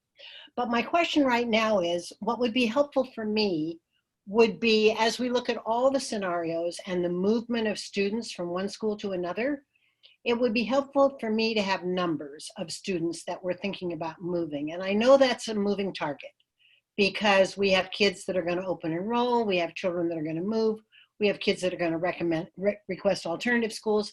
I know it would be a ballpark number at best, but it would be helpful if we're talking about 50 kids or 150 kids that we're moving from one school to another. So that's not a question you can answer for me now, but going forward, I would like to have that information at some point. And that's it for me right now, Lori, unless I think of something else. Okay. Satish, go ahead. Okay, thank you, CAC team. This is an amazing job. 75 slides. I don't know, right? You know, to digest that, it takes a lot of time. But absolutely, I think every slide is important, and great information. And probably it's a test for us anyway. I think more than the decision making, even to understand some of those things. Thank you very much. So the couple of things again. I'm not going to go with anything specific. For that, I need more reading. It's more generic questions. One is this quadrant. Okay, we made 4 quadrant, and did it play actually, or what are the reason behind having this 4 quadrant in this way, or did it play a role in making some of the decisions? If that's the case, if you move, for example, the center, the answer stuff, like if you move towards right a little bit, southeast quadrant, okay, towards that, then southwest quadrant would probably have more schools. Okay, if you do a little bit, I think, is it physically we have divided exactly into 4, or is it based on the enrollment, or based on any specific consideration? That's number 1. Stacey, you would be able to answer, I guess. Well, I can answer it in regards to the 4 quadrant setup, that geographical and looking at those major thoroughways and balancing out the district, but I couldn't answer it as far as the CAC members as they were looking at how much of an influence it had. I think I would defer to them to share maybe their insight if they're willing to. Sorry, CAC members. AC, I could tell you how I perceived it, but I'm really only speaking as an individual. it was a way of sort of dicing and slicing the information and making it a little bit more easy to digest for us. Even if we tried moving those lines around, because of the concentration of schools in the Southeast, I don't think we could have done it would have just been almost impossible to do anything much different from what was already done. We just end up with an unbalanced thing with the lines moved farther to the right. So it was just a way for us to attack the data and to think about it a little bit more easily, for me. I can add a little bit more to that. It also plays into this geographical and proximity considerations. If we are talking about closing schools, we wanted to keep in the back of our mind that the neighborhood school implies a certain level of proximity to the neighborhood. And this was sort of a stand-in to keep that in our mind, at least for me. Again, I'm speaking as an individual member, but that was one other thought as well. Yeah, because Southeast has a lot of schools and Southwest do not have much, right? Just 2 schools and a middle school. So the probability, if you take it, right, if you want to address in each of the quadrant, there could be a, the Southwest, for example, it could be a loser from that point. Like, you have only 2 schools and you have to choose between those 2. Whereas the Southeast, if you go, you have more schools, you have more probability, more possibilities and everything. So if you really look into that number of school perspective, I think, this quadrant, if you change a little bit towards right, it would really, I think the whole scenario could be different a little bit, my view. Again, I know I'm not trying to stir it out completely here, but I feel that a little bit of unfair, thing when we are looking, because number of schools when you are having more schools in that quadrant, you have a better chance you get, or you have more choices there, right? When you do not have much of schools in a specific quadrant, for example, Southwest, which I was taking, only Regnat and Lincoln here, and invariably in every scenario, one of the school is getting looked at, right? So just to clarify, if I can, and again, just a reminder that, these were suggestions from the CAC. Ultimately, you as a board will determine whether you want to use that 4 quadrants or whether you choose to look at a different format. It really was just used for their foundation and basis to help them gather and look at data and form some of their plans. So certainly is just a suggestion that they have as their plans, but something you as a board can consider or not consider. And I want to jump in real quick just to caution us that we're not itemized for discussion tonight. So just be careful that we're not going into okay, sorry. Like, I know, I think it was a little bit of a, kind of here. Yeah, that's one. And if I may, just to address perhaps a little bit of the thought process behind that.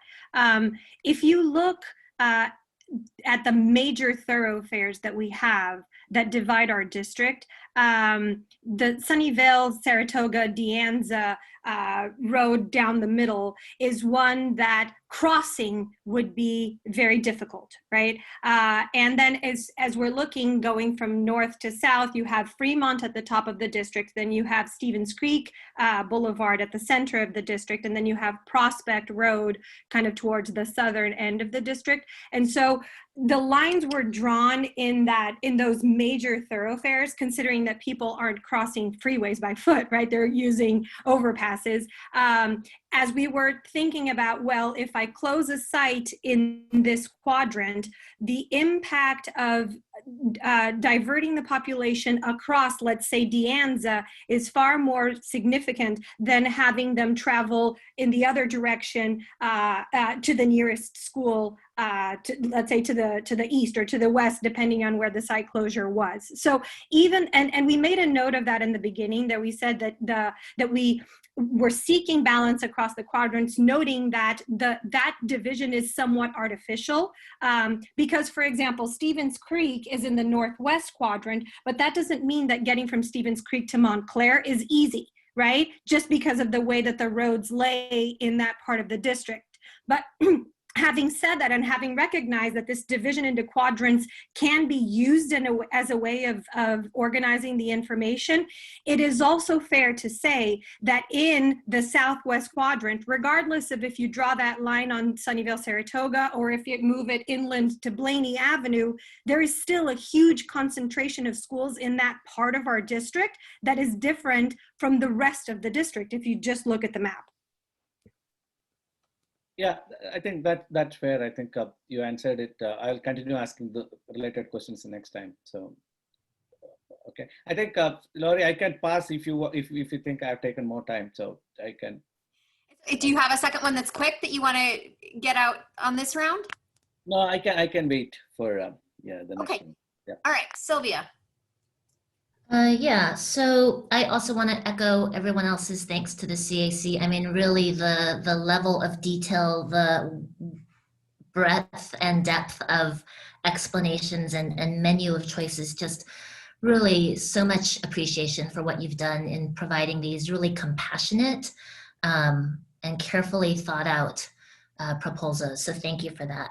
I had, my first question was more of a generic question, not specific to a scenario. One of the CAC's criteria rankings was the high school feeder pattern, and admittedly you ranked it as number 11.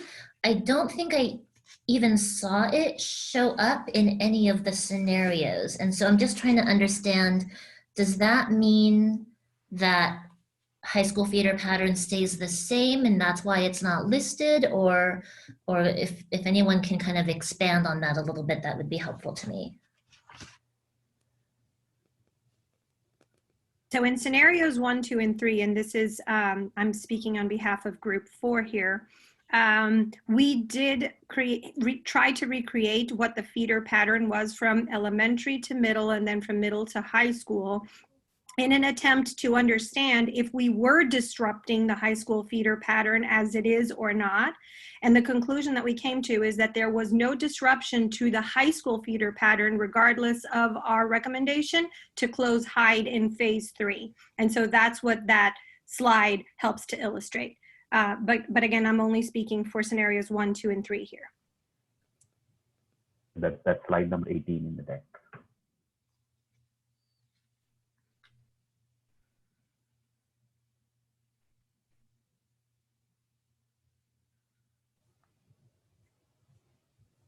Okay, but this is just for scenarios 1, 2, and 3?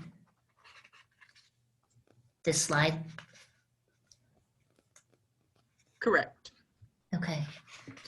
So for scenario 5, I think that you'll find that the middle school is often served as a proxy for some of our considerations for high school feeder patterns. So for instance, when we were thinking about shifting some of Lawson's attendance back towards Kennedy as they were in the past, embedded in that, of course, is that they still go to Monte Vista. And so it would not disrupt that feeder pattern to go into Monte Vista to shift those students back over to Kennedy. Again, when we're thinking about moving students around from Miller and shifting, Lawson's attendance area then to the east, it's also taking that into account that those middle schools often serve as proxies for the eventual high school feeder patterns that they'll end up with. The same is true for scenario 4 as well. We have not changed anything. There is no change in middle school pattern. So it is the same for scenario 4 too.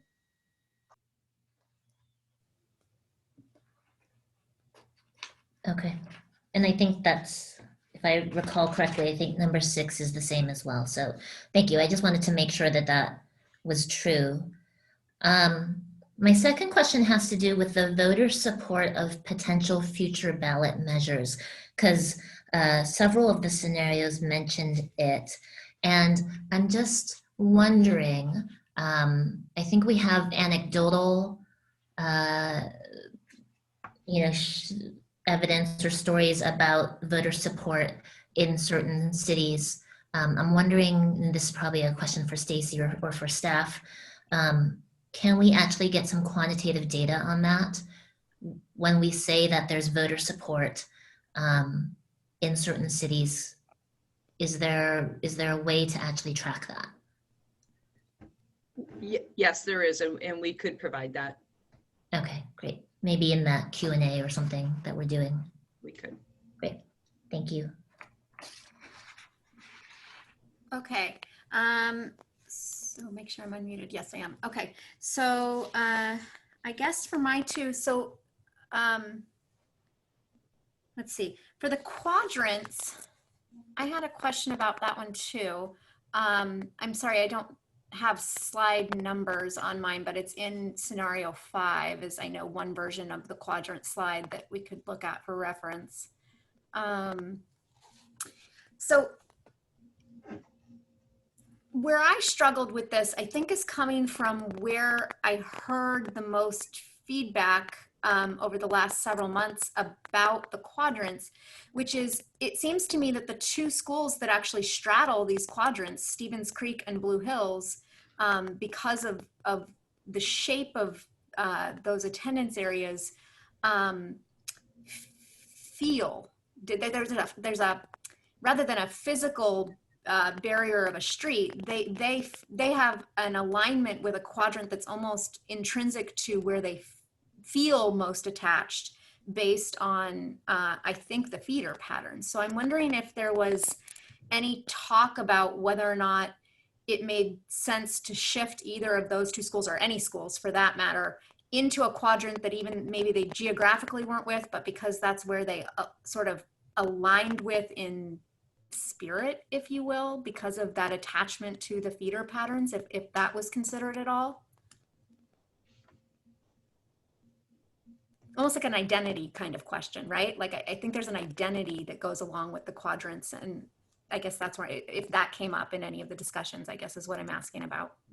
Lori, I don't recall that particular perspective coming up in any of the discussions, at least in any of our common discussions or in our group discussion. But I mean, we could have taken that line that runs down the middle at the bottom and have it turn to the right running along Saratoga, and we'd still really end up with the same sort of thing. I looked at the quadrants as sort of drawn in crayon, in very thick lines, not as a precise like a congressional district, and we certainly didn't want to get into gerrymandering, but it was just a guide. It was a higher level guide to look at the data for us. Okay. Any other groups have any conversations around whether or not there were some outliers in the quadrants that would have impacted at how you thought about or thought through scenarios? Only insofar as, I mean, if you were looking to a school like Blue Hills, for instance, that kind of straddles those quadrants, it doesn't fall neatly into those quadrants. And so everything, I believe, east of Sunnyvale, Saratoga, actually has a different feeder pattern, right? It goes to, I believe, I'm blanking on a high school, but I shouldn't be. Oh, Lynbrook. Yes, Lynbrook. And the everything to the west then of that line for Blue Hills actually goes to Monte Vista, right? So it doesn't fall neatly into those feeder pattern lines. And so those were some of the things that we were thinking about when we were thinking about, well, okay, if Blue Hills were to close, then where would you divide up the students, right? And then the feeder patterns start to come back in, right? It would make most sense to keep Monte Vista students together, and it would make most sense to keep Lynbrook students together. Huh, okay. We also talked about how kids in Blue Hills through high school go to schools in Saratoga, not necessarily through Fremont Unified. So some of them through Blue Hills go to a Saratoga middle school, I think. but I'm not. We had a discussion about that during CAC. But I need confirmation on that. I just know we discussed, because it was also looking for middle schools, and then that discussion came up that Blue Hills kids also go to schools in Saratoga for middle school or for high school. Okay, so Stacy, if there's a different feeder pattern there that we're not aware of, if that could make it into the Q&A, that would be good. All right, so then also, I guess I'll stick with scenario 5. There's a slide in scenario 5 that is the only one that refers to proximity, which is fascinating to me. And so was that measured from school site to school site, or from the outside edge of an attendance area to a new school site? How is that? What are those markers, the less than a mile and in between a mile and a half? Is that from site to site? Those were measured from the neighborhood schools to the other neighborhood schools for elementaries and for middle school. Okay, so not from the edge of the attendance area to where an impacted decision would happen, but rather just from the site to the site. Okay. That's correct. And so it does make a difference where the school is located within its attendance area. Like with West Valley, it is in the corner of its attendance area. But these are just to give some rough estimations for that, that distance traveled. Okay, thank you for that. That's a helpful way to think about it, about where the school site is located within its own attendance area, even let alone within the district. Okay, that's helpful. Thank you. Anybody else on that one? Sorry, before it doesn't have to be group or scenario 5 group. If anybody else had a conversation around proximity or distance. I can speak for scenarios 1, 2, and 3, and definitely as we were thinking about where families in the attendance area of a school that's getting recommended for closure would go to, we were looking at the distance to the next adjacent school, be it to the left or the right or to the north or south. And trying to make those recommendations as to where those reboundary cut lines would be placed based on proximity to the site that they would now have to attend instead of the current one. So we don't, in our slides, we don't have exact numbers for that, but that is definitely something that was taken into consideration in each of the recommendations for reboundary. Okay, thank you. Anybody else? Or I don't hear anybody, so I will move along back to, let's see, back my order. Jerry.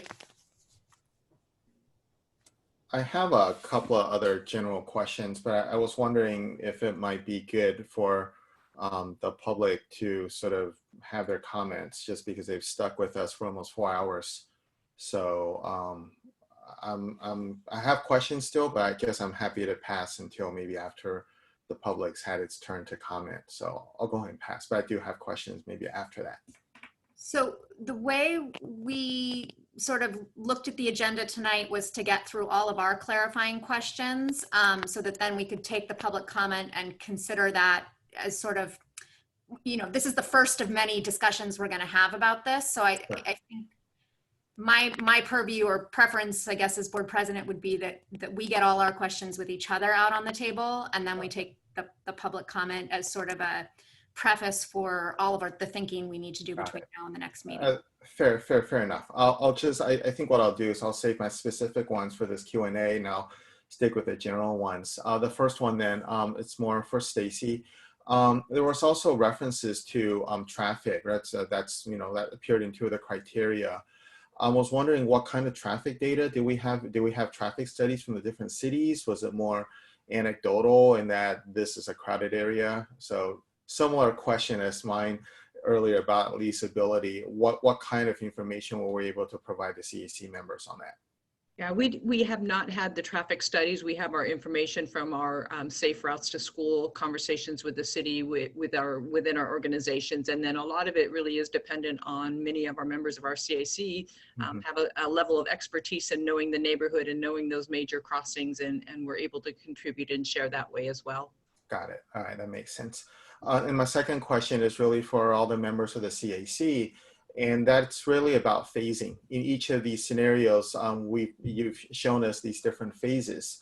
And I wanted to understand a bit more, if anybody wanted to share the thinking, what are some of the factors that went into how you divided these moves, these actions into phases? Because I think in most of these cases, you could, I think, do them all in 1 year if we wanted to. There weren't really sequential dependencies.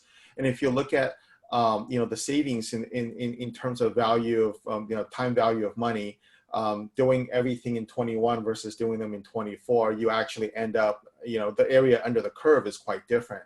So I'm open to if anybody had any thoughts on what were some of your, I guess, considerations when you divided up these actions into these 2 or 3 phases. Jerry, I can speak to why we in our group, which group 1, we essentially didn't phase. Right. It was because we felt that because the actual process of closing the schools is resource intensive. They're central resources. I'm not talking about teachers. I'm talking about facilities people. I'm talking about specialists working at the district on the nuts and bolts of actually closing a school, and that staff was best able to make the decisions on how quickly that they could move forward with such a process. So that's why we chose to essentially not phase, although we did a little bit with the Stockholm-Meyer scenario. Okay, thanks. So I can speak for scenarios 1, 2, and 3 for presenting on behalf of Group 4. In our case, the phasing was intentional, and it was to avoid too much disruption at the same time, and to allow for different families or areas of impacted families to settle into the transition before we started to affect more families, and to allow the district staff bandwidth in order to deal with the repercussions and all of the consequences of school closures kind of piecemeal instead of attempting it all at once. I hear and I appreciate your comment about, ultimately the budget savings of just going ahead and doing all of it at once. But to us, going back to the topic of impact on community, we recommend the phasing. There were also 2 more topics to consider, which was 1, the move of the district office, which is tied to a current lease, so that, even if we were to do it in the first year, you would still have the impact of that contract to deal with. And with regards to the Hyde closure, we felt like giving the school 2 more years and observing that declining enrollment in fact happening, and kind of waiting that out a little bit would reduce the impact of the middle school closure. So that's how we would respond to that. I think the one more thing to add there is, we don't know whether all these sites will be leasable. That also weighed on us. If we close all of them and you're only able to lease a couple of them, you're not going to hit the budget, right? So I think we are worried about that too. So that's why there's some phasing came in. Right, that makes sense. It's like dumping a bunch of all your stock holdings on the market at the same time, sort of thing, I guess. All right, thank you. Are there any other comments? If not, I'm happy with the answers. It's also to give time to, sorry. Yes, please. No, go ahead. It was also to give time to kind of analyze after a year, kind of instead of doing it all at one time, so that you could. So building in decision points, then it sounds like, sort of happens. Yeah, to reflect after as you're going. Right. Okay. Well, thanks. Yeah, that makes sense. And I was going to add in initially one of the first conversations when we had provided the sample was really that desire to look at, is there still some things that as we're moving through the phases that we could intervene still, knowing that 21, 22 is looming fast and furious ahead of us and we would need to do something immediately, but are there still some things that we could work on for 22, 23 that could be kind of that fork in the road if our phases wouldn't have to be implemented? Makes sense. All right, thanks. Okay, I'll yield the floor back to you then, Lori. Thanks. Okay, so wrapping back around to Phyllis.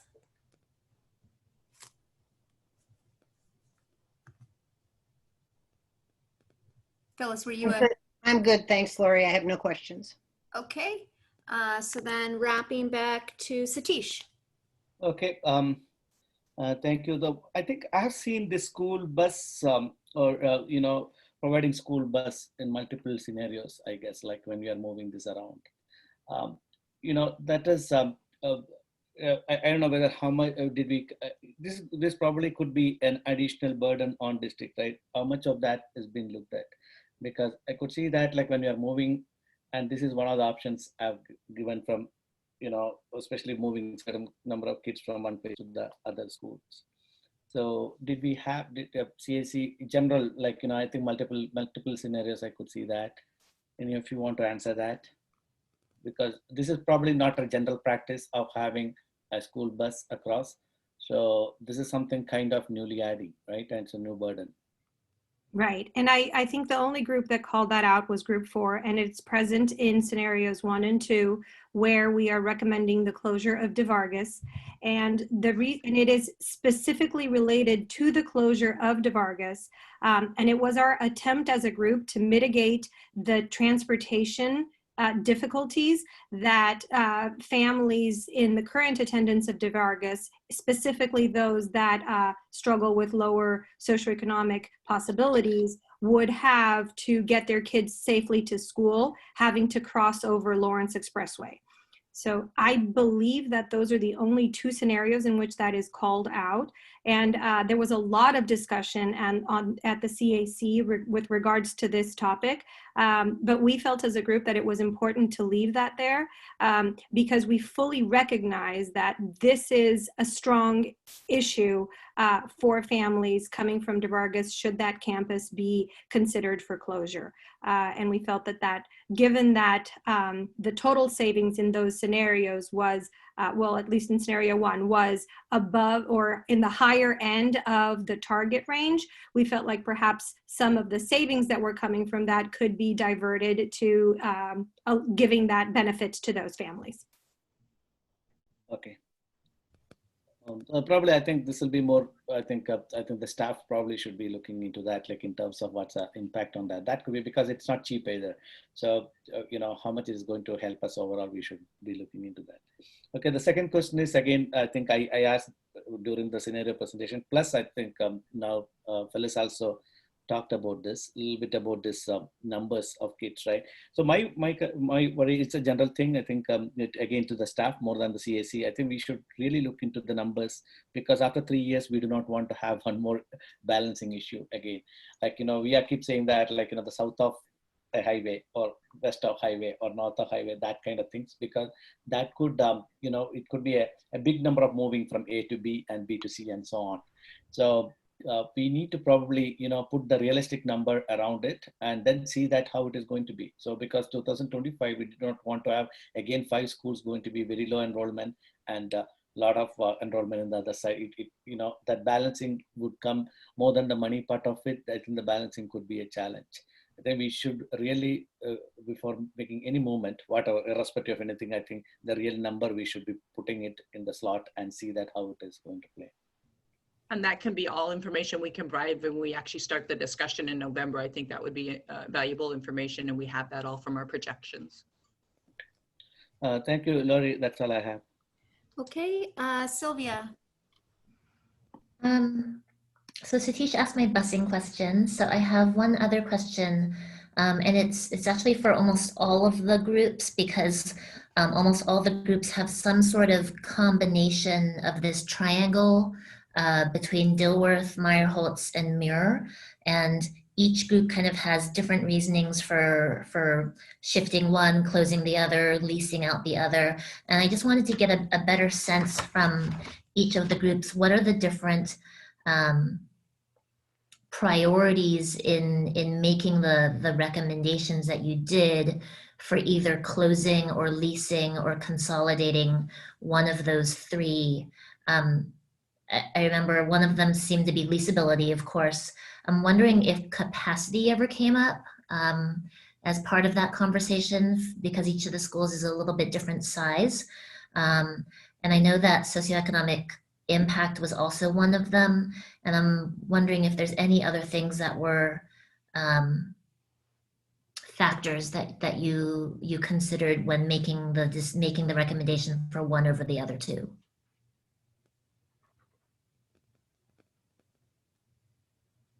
I think the other factor which we looked into is which school is most centrally located is another factor which played into our thinking of keeping Muir open or keeping Dilworth open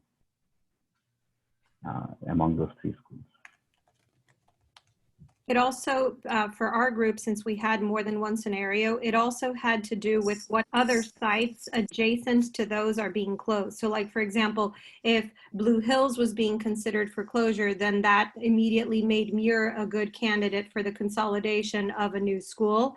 Or if Regnart was being considered for closure, then that allowed for a different kind of distribution. So it wasn't necessarily just the distance between the sites. I think what the person before me said is how centrally located that campus would be for the new population attendance to that site, but also what else was going on around those sites, and then which one of those resulted as the more conveniently located.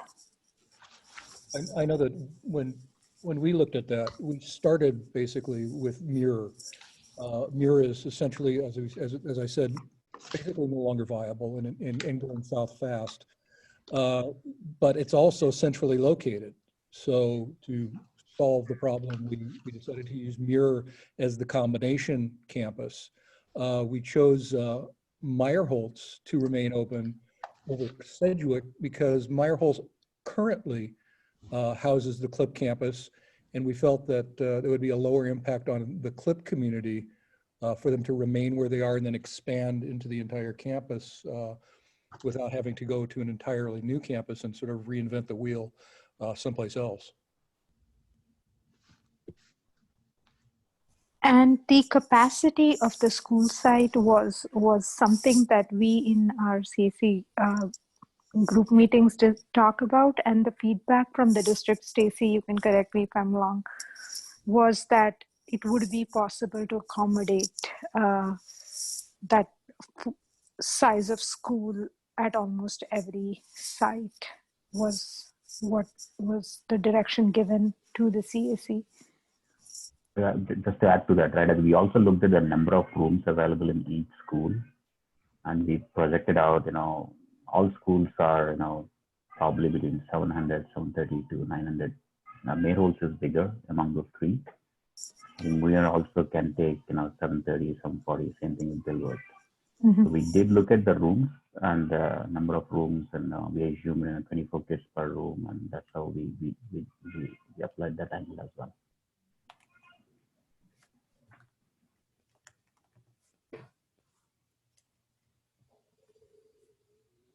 Okay, Sylvia? Yeah, thank you. Okay.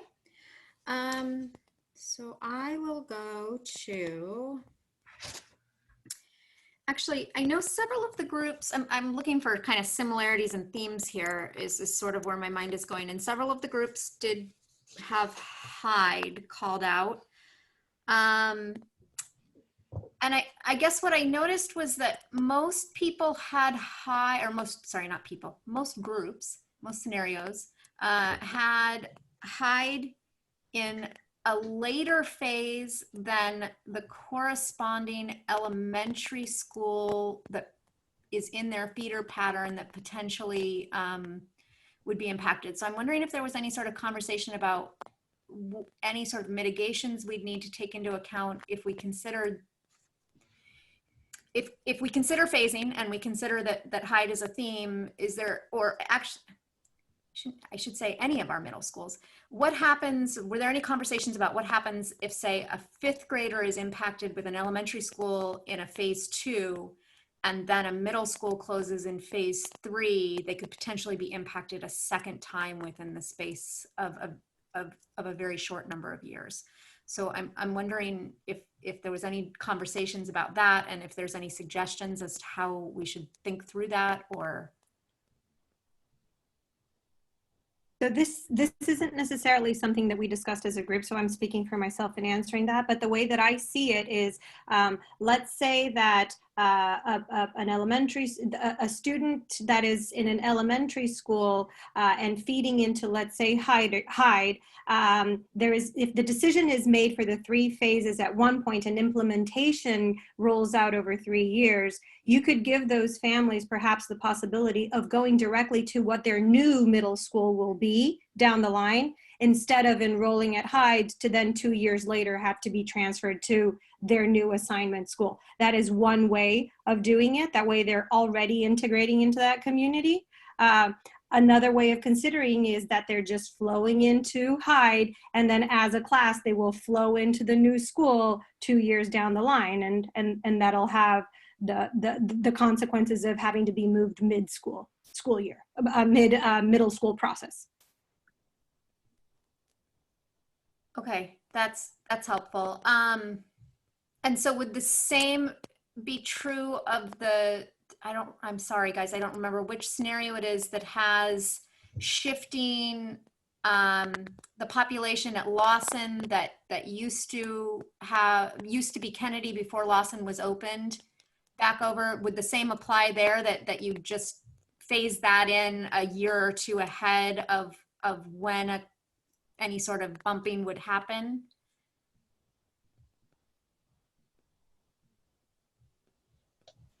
That was our group, and we did not discuss that directly, but that would make sense to do it in that way. Okay. All right.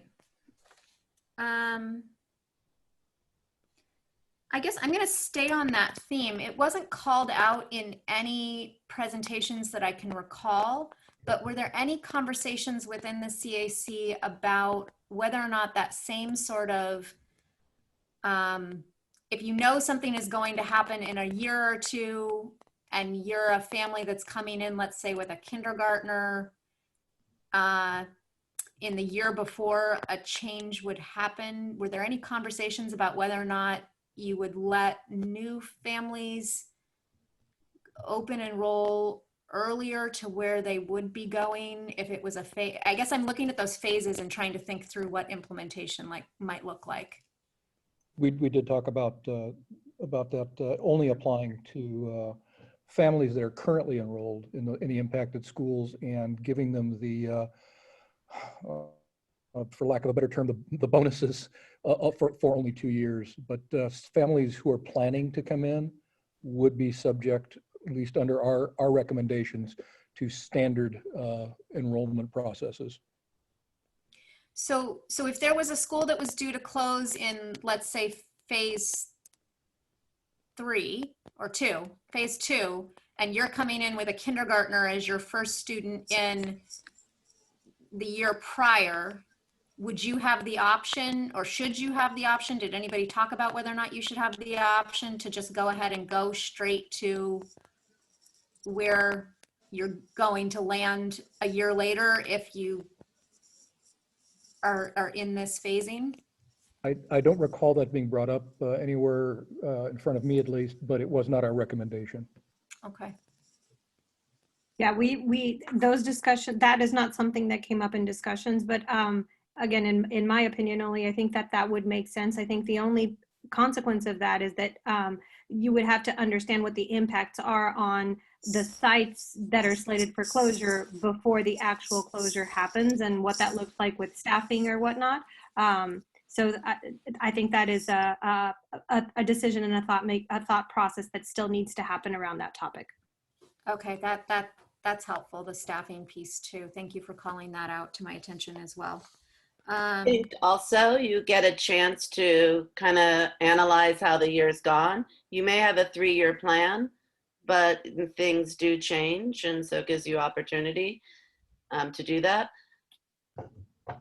Yeah, also a good point, because I think we're all hoping that things change, right? Okay. I guess that's my 2 on this round. So I guess we wrap back around to Jerry. I don't have any more. Thanks, Laurie. Okay. I was going to add one more point that kids right now, let's say your plan is out there in 3 years, right now, parents can choose often to go to any schools if there's room available. So could it be offered to every kindergartner or every child? I don't know about that.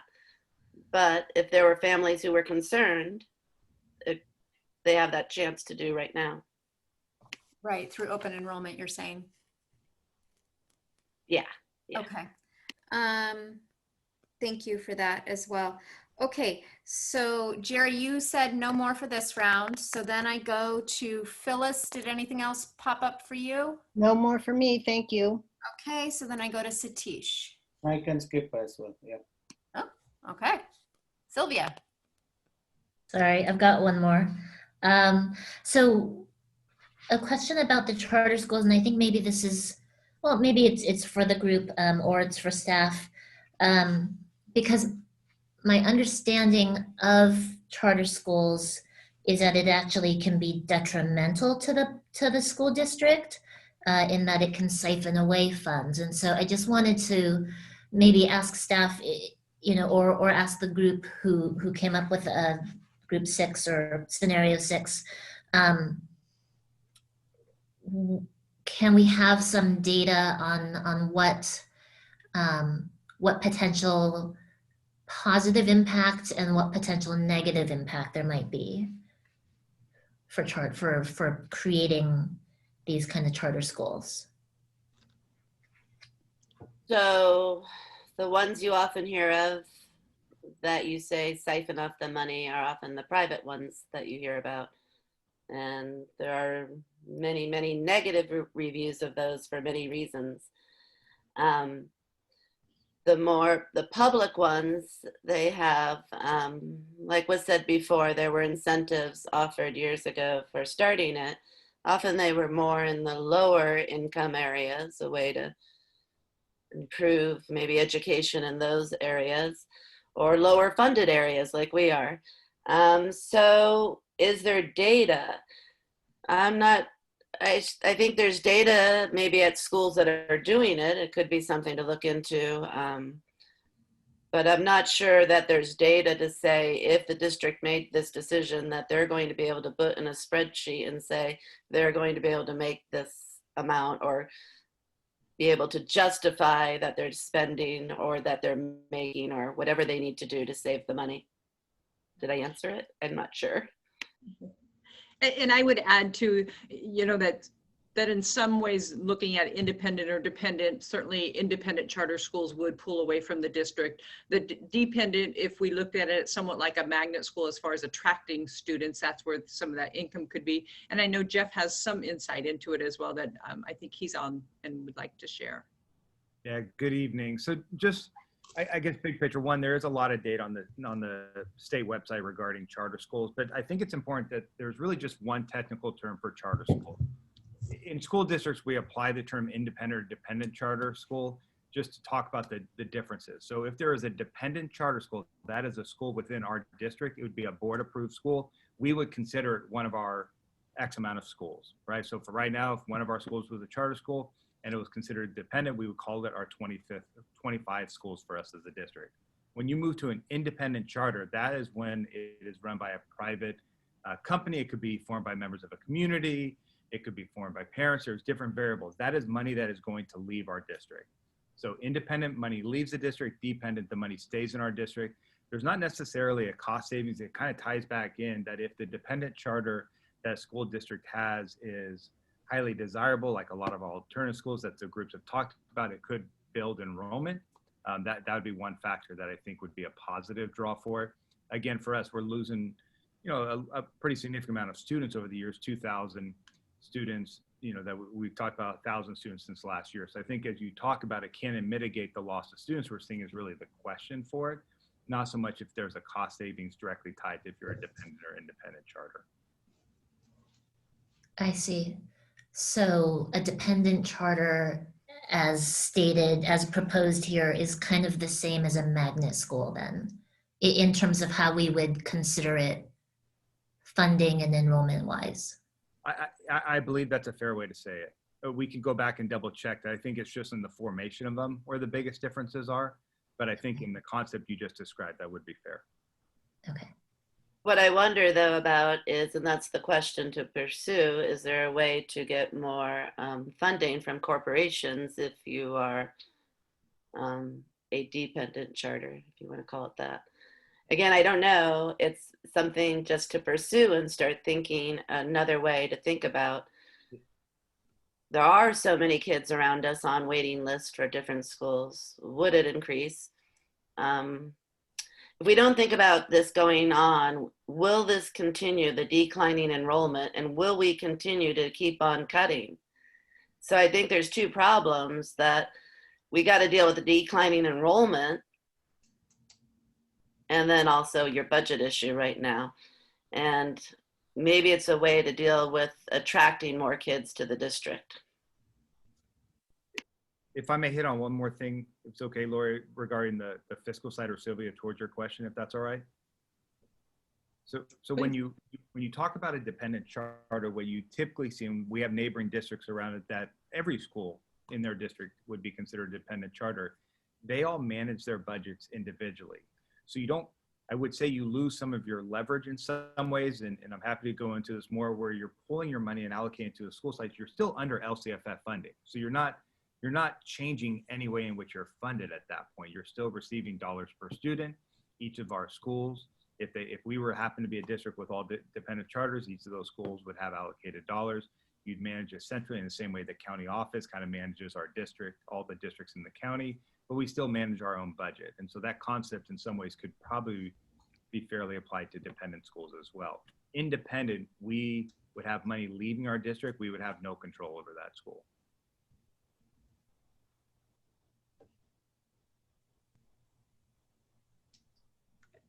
And if I could add, we would be happy to bring back more information, but to stay true to our course of clarifying questions, some of these may take a little bit more research to bring back answers for, if you would allow us that time.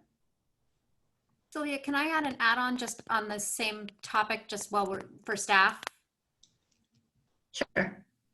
So on that subject, Stacy, if you're going to bring back more information, could you also bring back what the statutory requirements are for dependent charters for renewals? Because I know I've read something about that. That's one of the reasons several of the dependent charters have chosen not to renew, is the burdens of sort of it might be what Jeff's getting at with the administrative burdens, but I think there's some renewal burdens that are associated with annual extra hoops to jump through annually. So the pros and the cons, I guess, is where I'm going with that. Potential pros and cons on that list.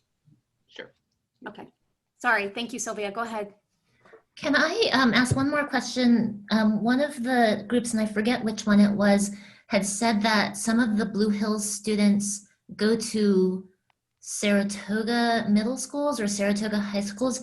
I wanted to confirm, is that true or not? Because my understanding is that Blue Hills, all the Blue Hills students go to Miller and then go to Lynbrook. Is that true, or can you please confirm that for me? I might defer to Leslie as for student assignment, as she could probably give a tour number. I know that the majority of the students go to Blue Hills. I don't know if any of them do choose to go to Saratoga schools. I know that could be an option for them. Right. Yeah, I do not believe they feed from our district to Saratoga. I will double check my facts on that, but I think in our boundaries, our students go to our middle schools. Whether or not they try to do an inter-district to go to Saratoga, that's a possibility, but it's not a familiar trend to me at all. So I'll come back with a little bit more information on that to see if it's an accurate statement. Yeah, that would be interesting because since Blue Hills is one of the schools that straddles the two quadrants, then yeah, I think the question to me is, does the entirety of that Blue Hills group feed to Limbrook, or does part of that, or does the part that's on the west side of Saratoga Sunnyvale go up to Monte Vista? And I'm pretty sure they all go up to Limbrook, regardless of where they land on which side of Sunnyvale, Saratoga. But if you can confirm that. I will confirm. Thank you. Okay, Sylvia? Yep, thank you. So then I want to go to, I'm sorry guys, I don't know the slide numbers, but it's the slides that are after the scenarios, the closing slides. And I guess it's titled How Else to Balance 70 and 71. Thank you. How else to balance the budget?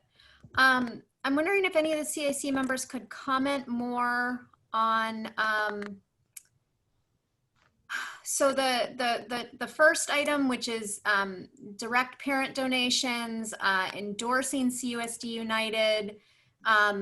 What conversations were had around what else would be helpful for the board to do? Like by endorse, do you mean literally have a thumbs up action endorsing, or in what ways do you guys envision the board being able to further support parents organizing? I guess the way I look at it as a form of parent leader is it's a group of parent leaders coming together and organizing on their own. And so in what ways were there conversations about how we could additionally support that?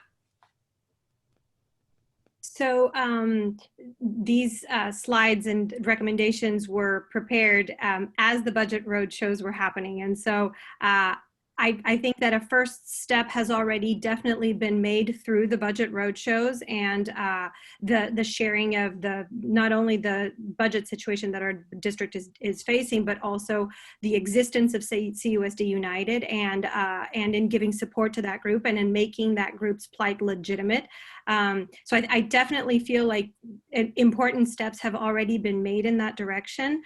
I guess the continuation of that, as far as what's recommended here, would be to, as much as possible, help that group again become a legitimate group working towards the benefit of our districts as a whole, and in establishing those working relationships with the PTAs and the PTOs, and also fundraising is something that can be tricky because just giving money towards things is something that is sometimes difficult for families to be able to move towards, right? Especially in times of financial difficulty, as those that are being experienced by many families now in the crisis that's a result of the COVID situation. And so part of the recommendation here is also to perhaps look for specific earmarked designations that are being donated towards, so that families have a way of understanding where those donations are going and therefore might feel more impelled to give.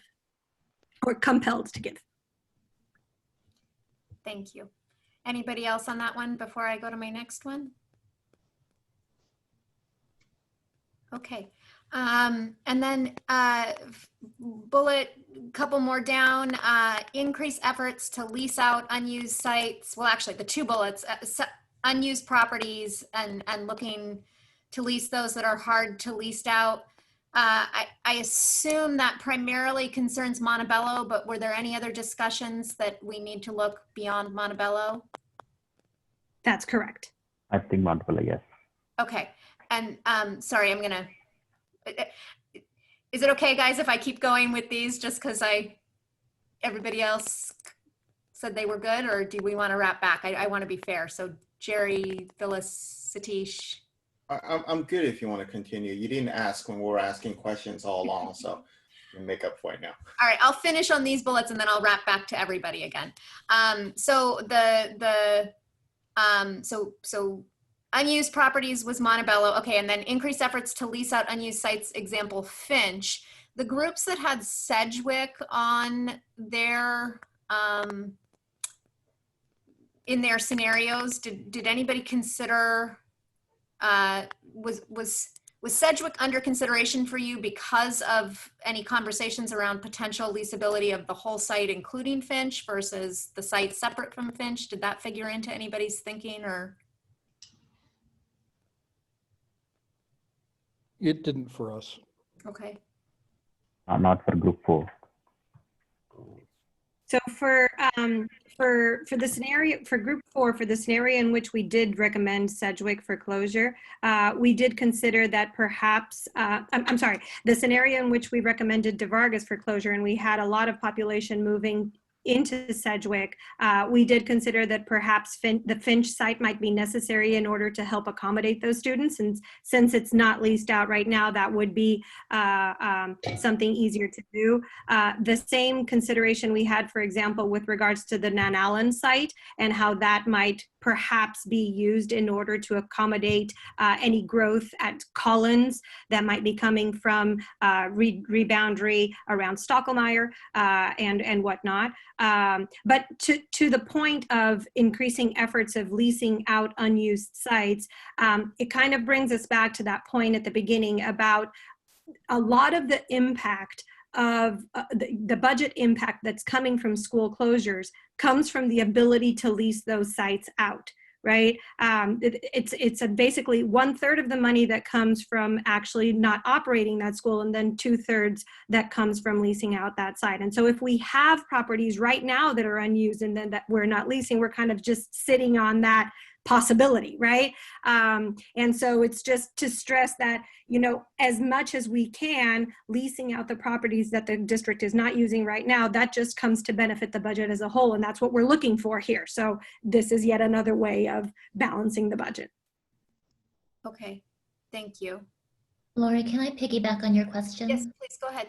So with the selling of unused properties, are there restrictions in the profits or in the revenue that comes from that? I seem to recall that there's, if we sell off property, that the money that we receive from that has to be used for more, for construction or for other property, but I don't remember if that's true or if I just had a dream about that. So if you can clarify, the staff, if you can clarify that for me. Sure, they had a reprieve when COVID started that was going to allow selling a property to be able to use more for general fund purposes. That had expired. It was only for a short time when COVID first hit, but you can't utilize a property that you sell to go to support general fund. You also have to think about it from the standpoint that when you sell a property, it would be considered more one-time dollars, not ongoing dollars. Revenue that comes in through leases can be considered ongoing dollars. So that's where the difference, or a huge distinguishing factor between the two. So just to reiterate, so if it's sold, it can't be used for general fund, it has to be used for? It could be used for improvement of properties or improvement of schools, other buildings in the district. It could be used to purchase things for school sites, but it would be considered one-time dollars. I see. Okay, thank you. Thanks, Lori. Okay, thank you. All right, so then the bullet on this slide, that's the ballot measures. There's the one that's called out for pursue opportunities that allow more collection from apartment complexes. Can somebody clarify that one for me? Just any thinking around it or what the conversations around that were? We have this feeling that apartments, they pay as a whole, and there are like more kind of 100 apartments or so sending kids to as a schools compared to the single family homes, which do pay the extra thing, but this is a floating population, so they do not really pay into the CUSD system. So if there is any way of increasing that amount that comes from the apartment, that would be helpful. Thank you. Anybody else on that one?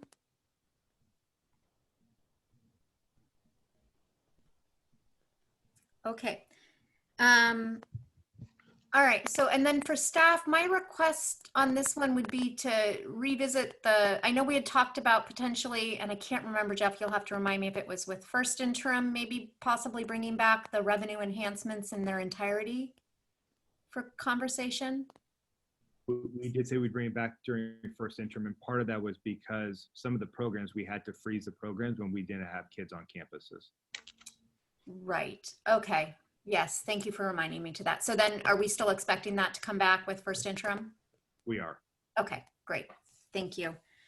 Okay, so that's mine. Anybody else need another round? Jerry, do you, I'll just start at the top again. I'm good, Lori. Thank you. Okay. Phyllis. I'm good, thank you. Satish. Thank you. You're all good. Okay. Sylvia. I've got one more. Sorry, it's just been triggered as we're talking about kind of sale of properties. There's something called the Surplus Land Act that I've heard about. I don't know if staff can comment on that a little bit about the sale of district property and what the impact of that might be.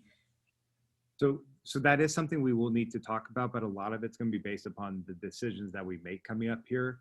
So it's something called the 7-11 committee, but there's different factors of whether or not you have to do a declaration that way. And so what we need to do is once the decisions are made up here, then we will come back with our next steps that we have to take.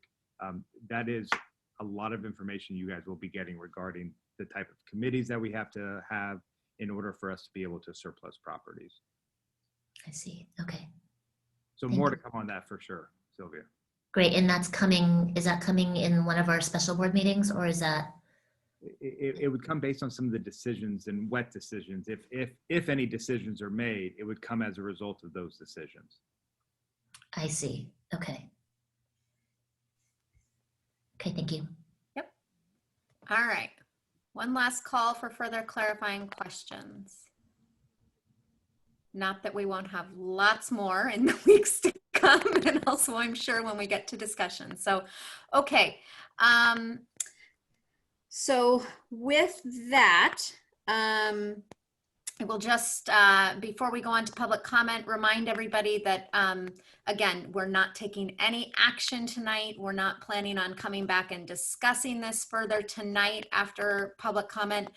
Tonight was really about hearing from our CAC and just the volume, the sheer volume of work they've done in bringing forward these informations to us, and for us to have a chance to probe some of that to generate further understanding for us, for all of you. And now we get to go absorb and think on it and come back at future meetings in November to begin to think about what do we do with all of that information together, and that conversation between all 5 of us. So, you know, just keep that in mind as we go through public comment. No decisions are being made tonight. No decisions are being made at the next meeting. This is a process with the community, and it will be an ongoing dialogue for the weeks and months to come. And with that, I would say that last count, I think we have close to 50, maybe not quite 50, 47 public comments. Even if we go down to 2 minutes, we're looking at an hour and a half. Are we good with that, guys? Yeah, that's right. Okay. So with that, I will say that I'm going to go ahead and begin public comment, which, as I've announced several times before, means that we are going to stop accepting new comment cards. If something further dawns on you that you'd like to share with the board, you can always reach out, board@cusdk8.org. We read them all. I try very hard to respond to them all, unless I occasionally miss one, just due to the sheer volume of what comes in which case you have my sincere apologies. It is not intentional. So with that, we've got the clock set at 2 minutes. So Leslie, can I go ahead and get our first, why don't you give me, I don't know, maybe 5 at a time here? Absolutely. And so just a reminder to those that are attending, we are not reading public comments for you, so hopefully we're able to support you with unmuting yourself. And if you would raise your hand so our communication analysts can find you more easily. So our first 5 would be Susan Satya, followed by Rachel, and I'm going to mispronounce your last name again, Rachel D, followed by Kristen Lynn, followed by Joanne Bugarin, followed by Uma Jayaraman, or Jayaraman. Okay, Susan Satya.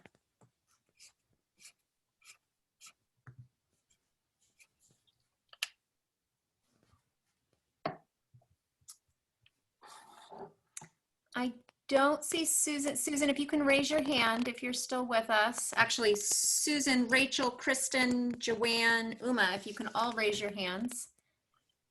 And if we have not called your name, if you'd please place your name. Thank you very much. It doesn't look like Susan is here, so let's go to Rachel. Okay, great. Hello. Hello. Hi. Thank you to the board and the CUSD staff for allowing me to speak. I appreciate all the time and the effort you're putting into these huge decisions for the district. So as stated, my name is Rachel Dezonier. I'm a teacher at Faria, and I did speak at the September 24th meeting, and I expressed why moving Faria, an alternative school in the CUSD district, is not rational. So I'm not going to repeat everything, but just in essence, kind of reiterate some major points and what the CAC mentioned today. So in short, based on the 4-quadrant split of the district from the presentation tonight, currently Faria is centrally located for all students to access, which is the main point that the CAC said to consider about alternative schools, and we want all students to have access to this kind of choice school. And technically, Faria is the only alternative school in the southwest quadrant, not the southeast region. Clip, Murdoch, Portal, and McAuliffe are the 3 alternative schools in the southeast region. Also, the viability of leasing the Faria site should not be the driving force of decision-making, because you need to consider the 700 families that have chosen to be a part of the Faria community successfully. By displacing these 700 families and over 30 staff members, it causes much hardship that is not needed for the possibility of leasing. There is no guarantee a site will be leased no matter the location in all these scenarios presented. Other already closed school properties that CUSD can use that CUSD has can be used for these leasing possibilities, such as Sarah and Luther. Please do not make schools move if it is not a necessity. Moving the location of Faria is not a necessity. Thank you. Thank you, Rachel. Next, with hand raised, I see is Kristen Lynn. I'll call for Susan to raise her hand again. If you're still with us, Susan, please raise your hand, as well as Joanne and Uma. So Kristen, you should be unmuted. Thank you. I strongly suggest to defer the decision until the pandemic is over. Here's why. Closing school should be the last resort, not the first plan of the experiment.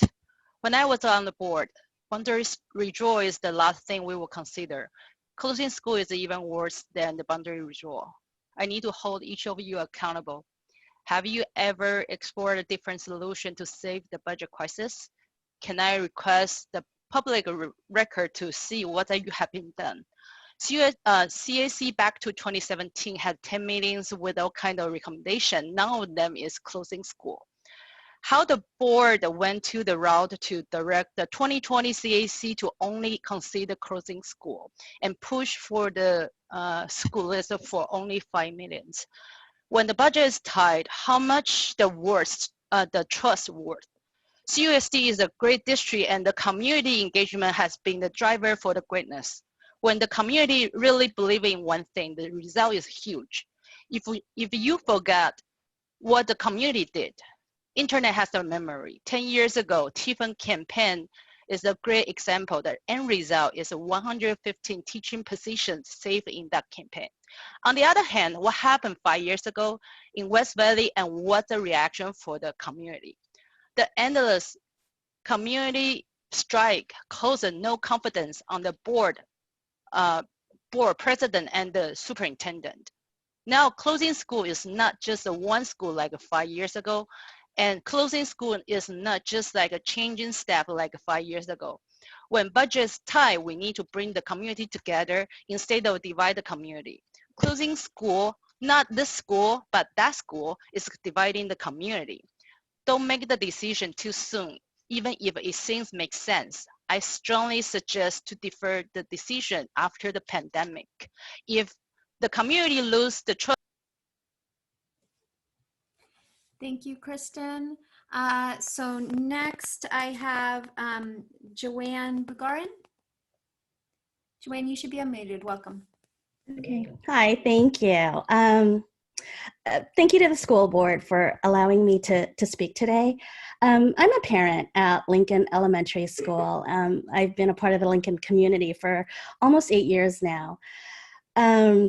And I just want to express my sadness and disappointment to the board at the prospects of schools closing, and how it's caused division within our community.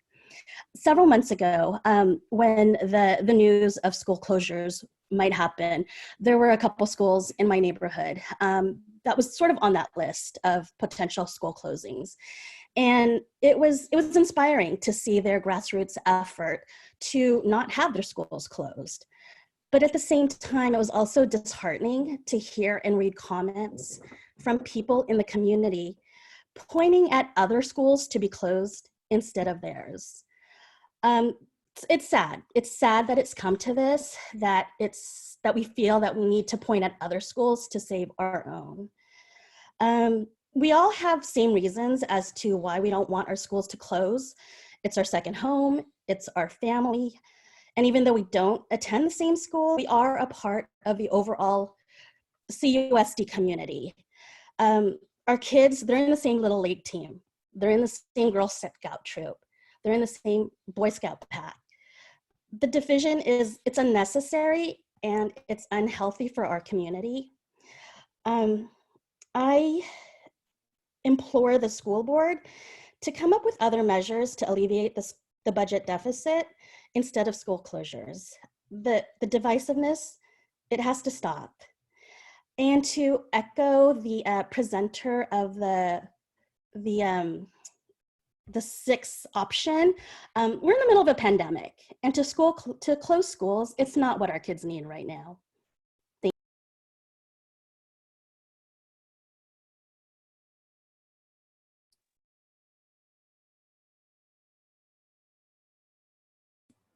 Lori, you're muted. Thank you, Jerry. All right, so thank you to Joanne. And then Susan and Uma, your names have been called. So if you are still with us, please go ahead and raise your hands. We do see one raised hand, but we don't believe that's Susan or Uma. So if it is, please go ahead and message our staff.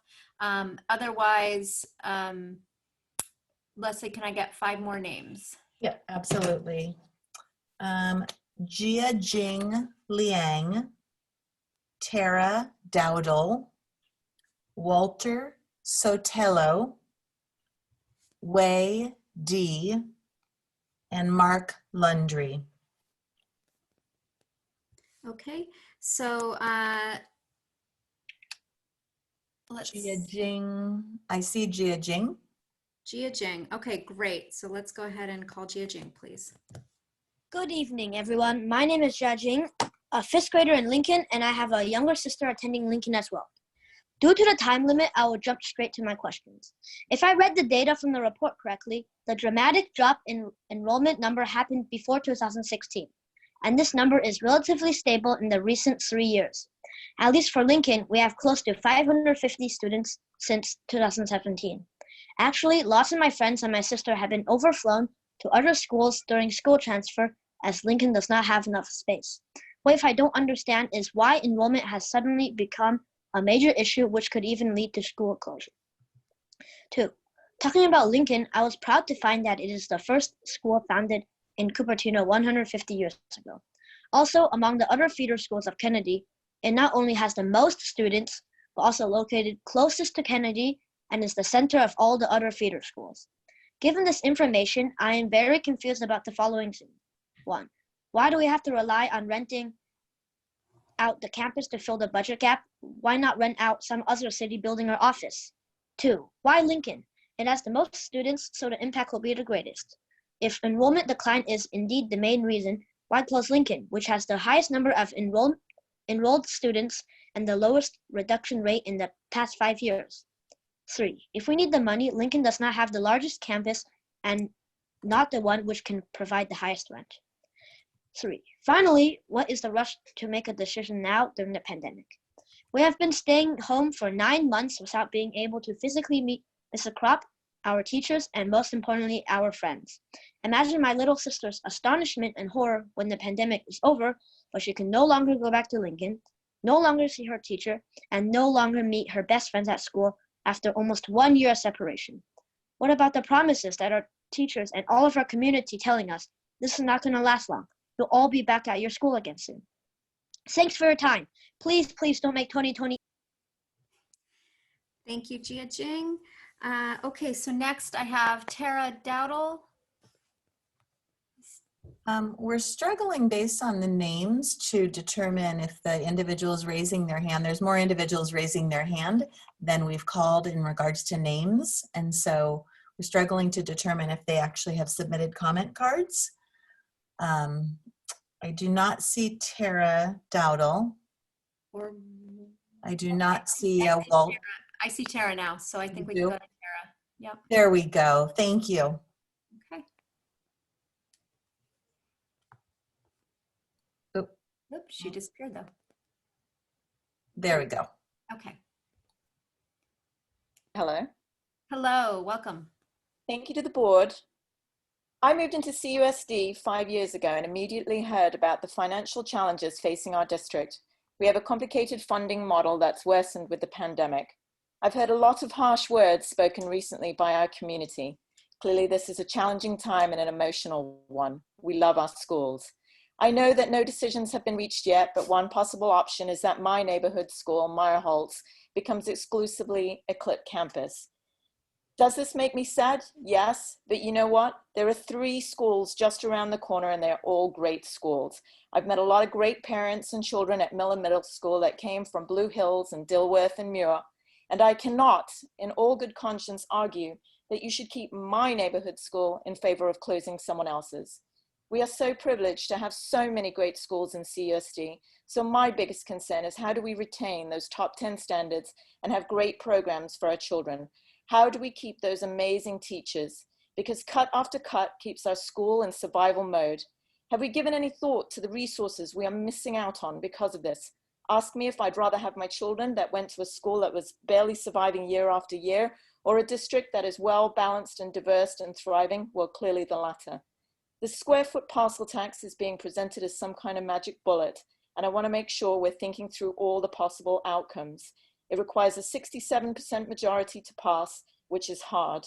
It's hard to administer, and more significantly, if it's challenged in the court, the litigation will put a temporary stop to the tax collection, which will deny the district the money just when we need it most. So let's make sure that we are thinking through all the options and doing our due diligence, because if we're putting all our bets on a parcel tax, square foot or otherwise, are we making sure that we consider what happens if it doesn't pass? There are no easy answers here, and any action will be unsettling. Thank you for considering all the options, even the unpleasant ones. Thank you, Tara. Okay, next, I don't see Walter, so I guess we go to Wei. Correct. Thank you. Hi, hello, good evening, the board. Thanks for letting me talk. So I'm a parent actually from the Lincoln School. My son is at the 1st grade. I want to start by actually asking the question, given everybody sitting here about 4 hours and probably even going to be even more. We spend months of investigations to understand how we can better closing the schools and present 75 pages to talk about closing schools, but I never heard about in the past, we spend months of time to understand how we can better reading fund and present 75 pages to propose possible solutions reading the fund. I just feel this is rather ridiculous regarding you are the board of the education, which is the main focus is the student and the benefits of the community in terms of the long run. Now, come to the data. I did not see a very consolidated valid data or coming from the professional data regarding the traffic analysis. all the comments are based on impression that maybe moving students to there going to increase the traffic, which is not really valid. We need really professional analysis on the traffic part. And I did not see very solid data on the leasing and the commercial values as well. Enrollment analysis is also totally off the chart. Given the number that it was projected, Lincoln is down 27%, which is, I did not find that data to be trustable, given Lincoln was only down about 20% from the last 3 years. And the estimation on the 2020 is even bigger than the projected number, which is totally saying it is not going to be as projected. And I did not see the raw data as well. So overall, I strongly opposing closing. Okay, thank you, Wei. Next, I have ML. You should be unmuted. Good evening.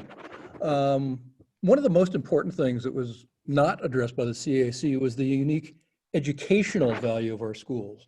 Even from a dispassionate evaluation, all schools are not created educationally equal. 6 years ago, DeVargas Elementary School took on the challenge of transitioning from an English language delayed specialty school to a STEM and project-based learning campus. Our teachers went through a 3-year process with Buck Institute, one of the foremost project-based learning organizations in the world, to train in its techniques.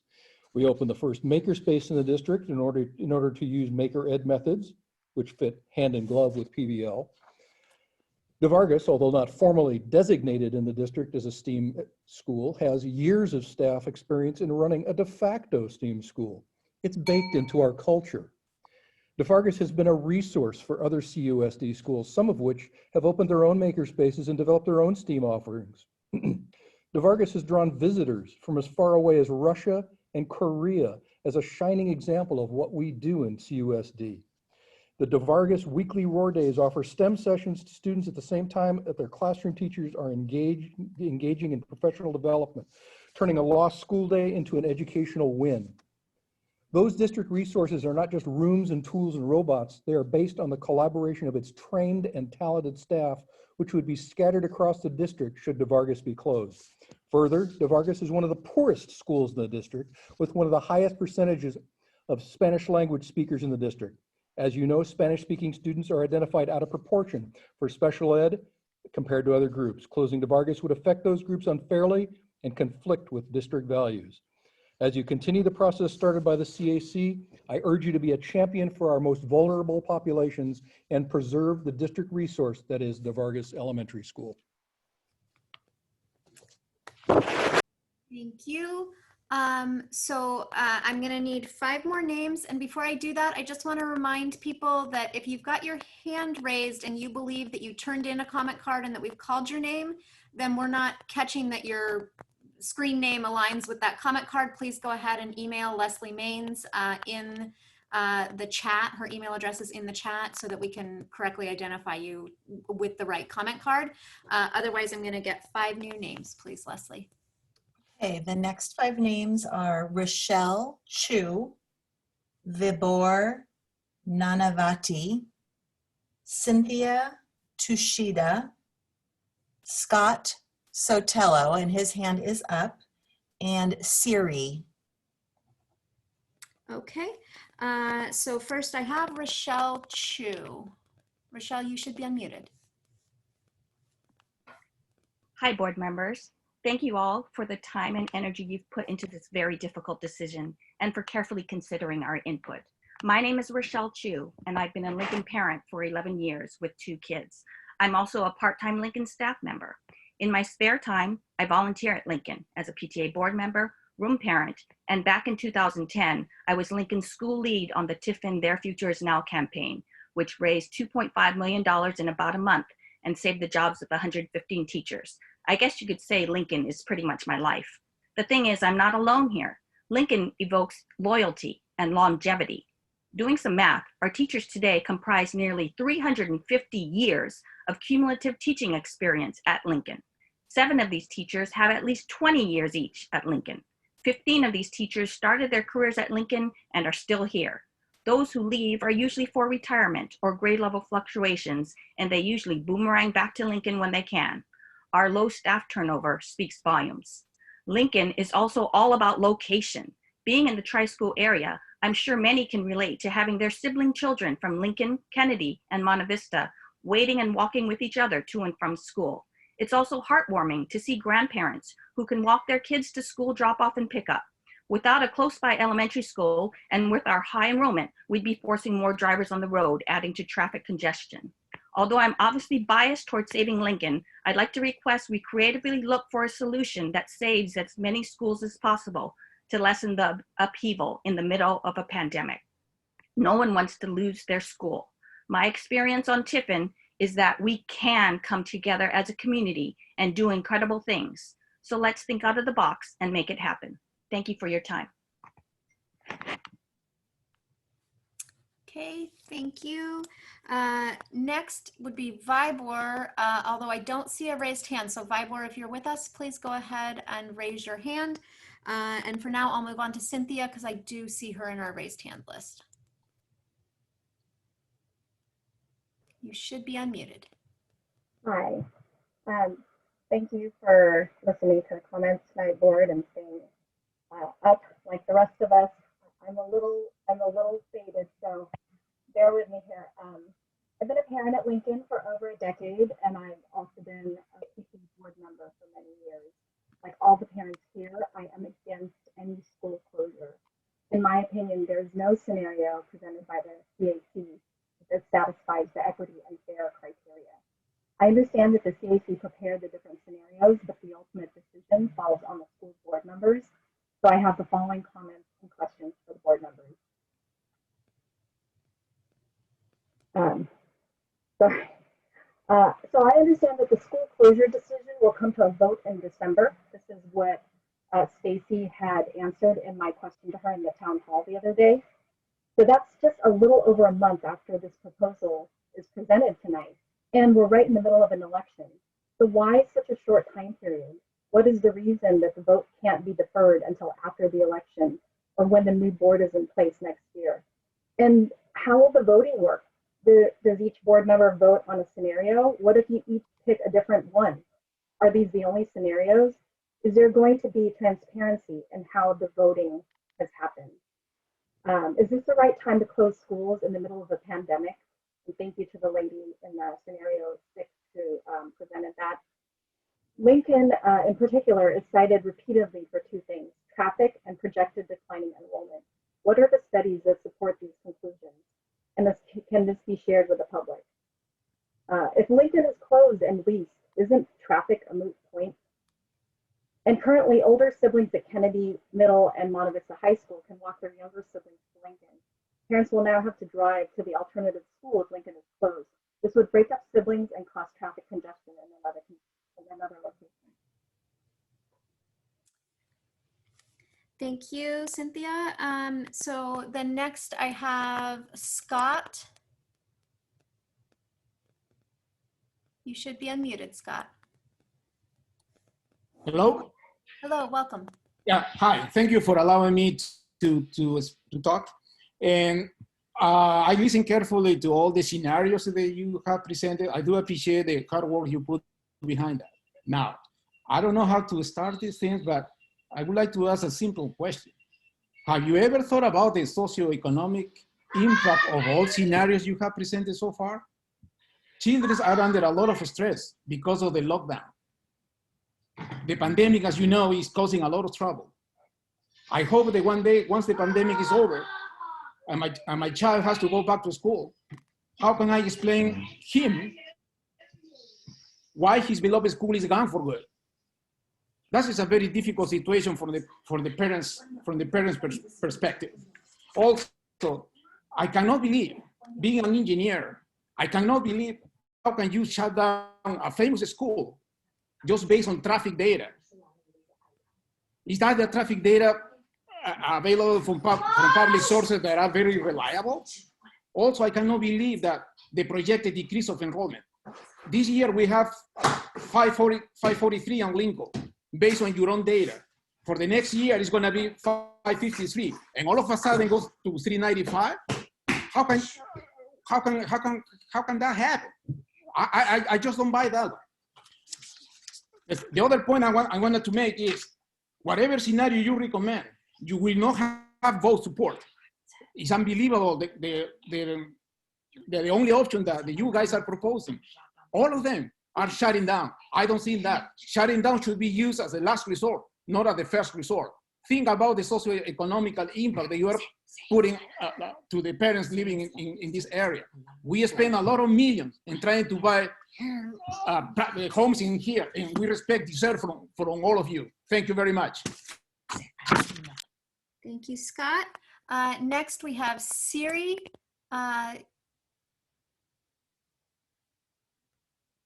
Siri, you should be unmuted now.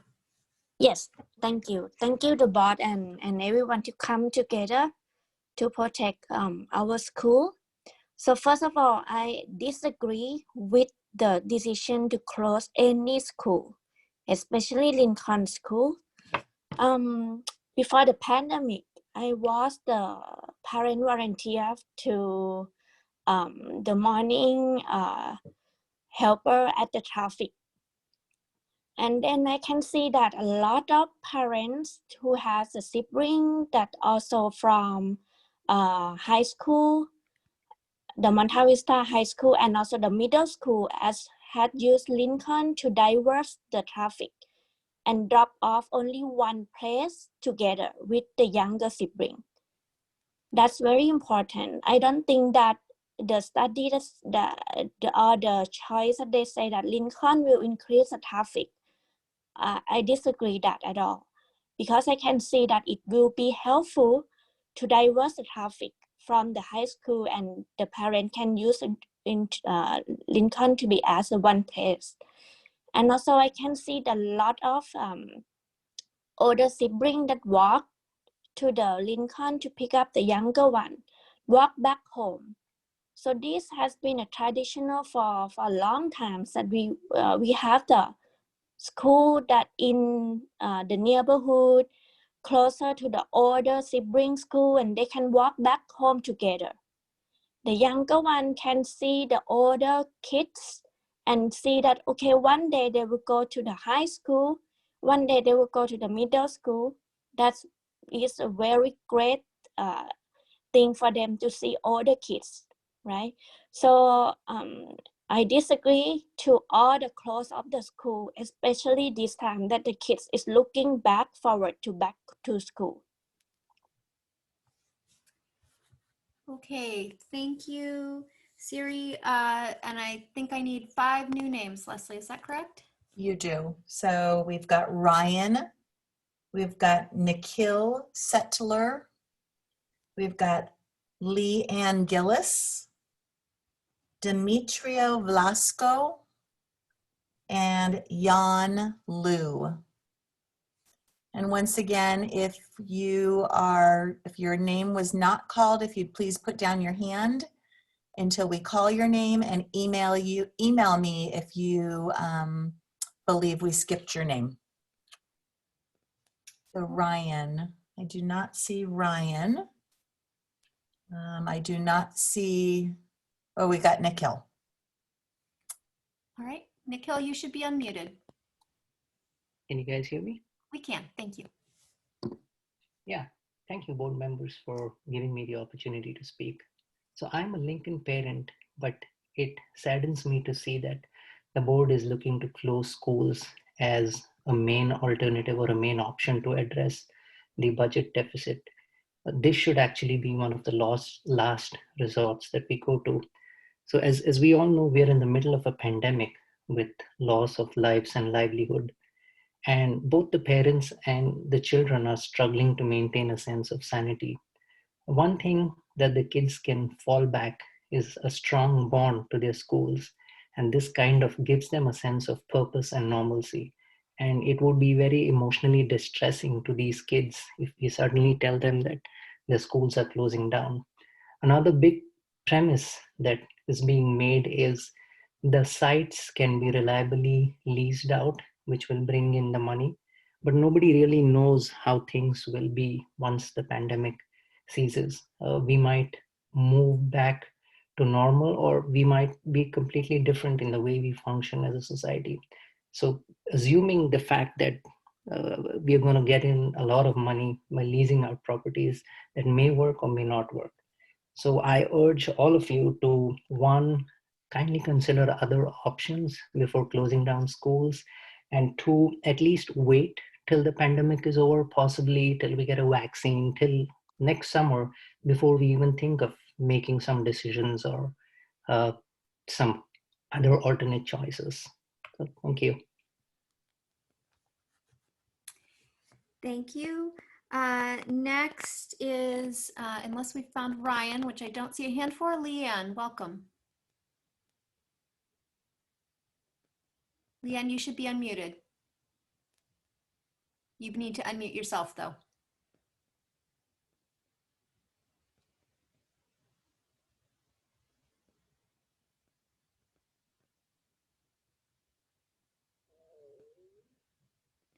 So Leanne, we've unmuted you on our end. You need to also unmute yourself, is what it looks like on my panel.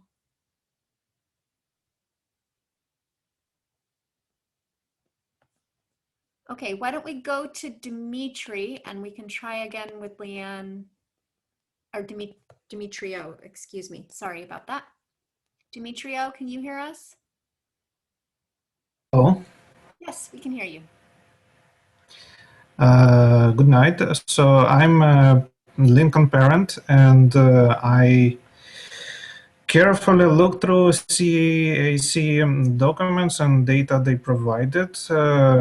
And having that in mind, I was really surprised to see Lincoln Elementary in the list of candidates for the closure. Because according to their data, the Lincoln Elementary has perfect occupancy, high performance score. It's known that Lincoln Elementary is very successful in that area, and it's nicely located in the residential area, so covering a huge number of households.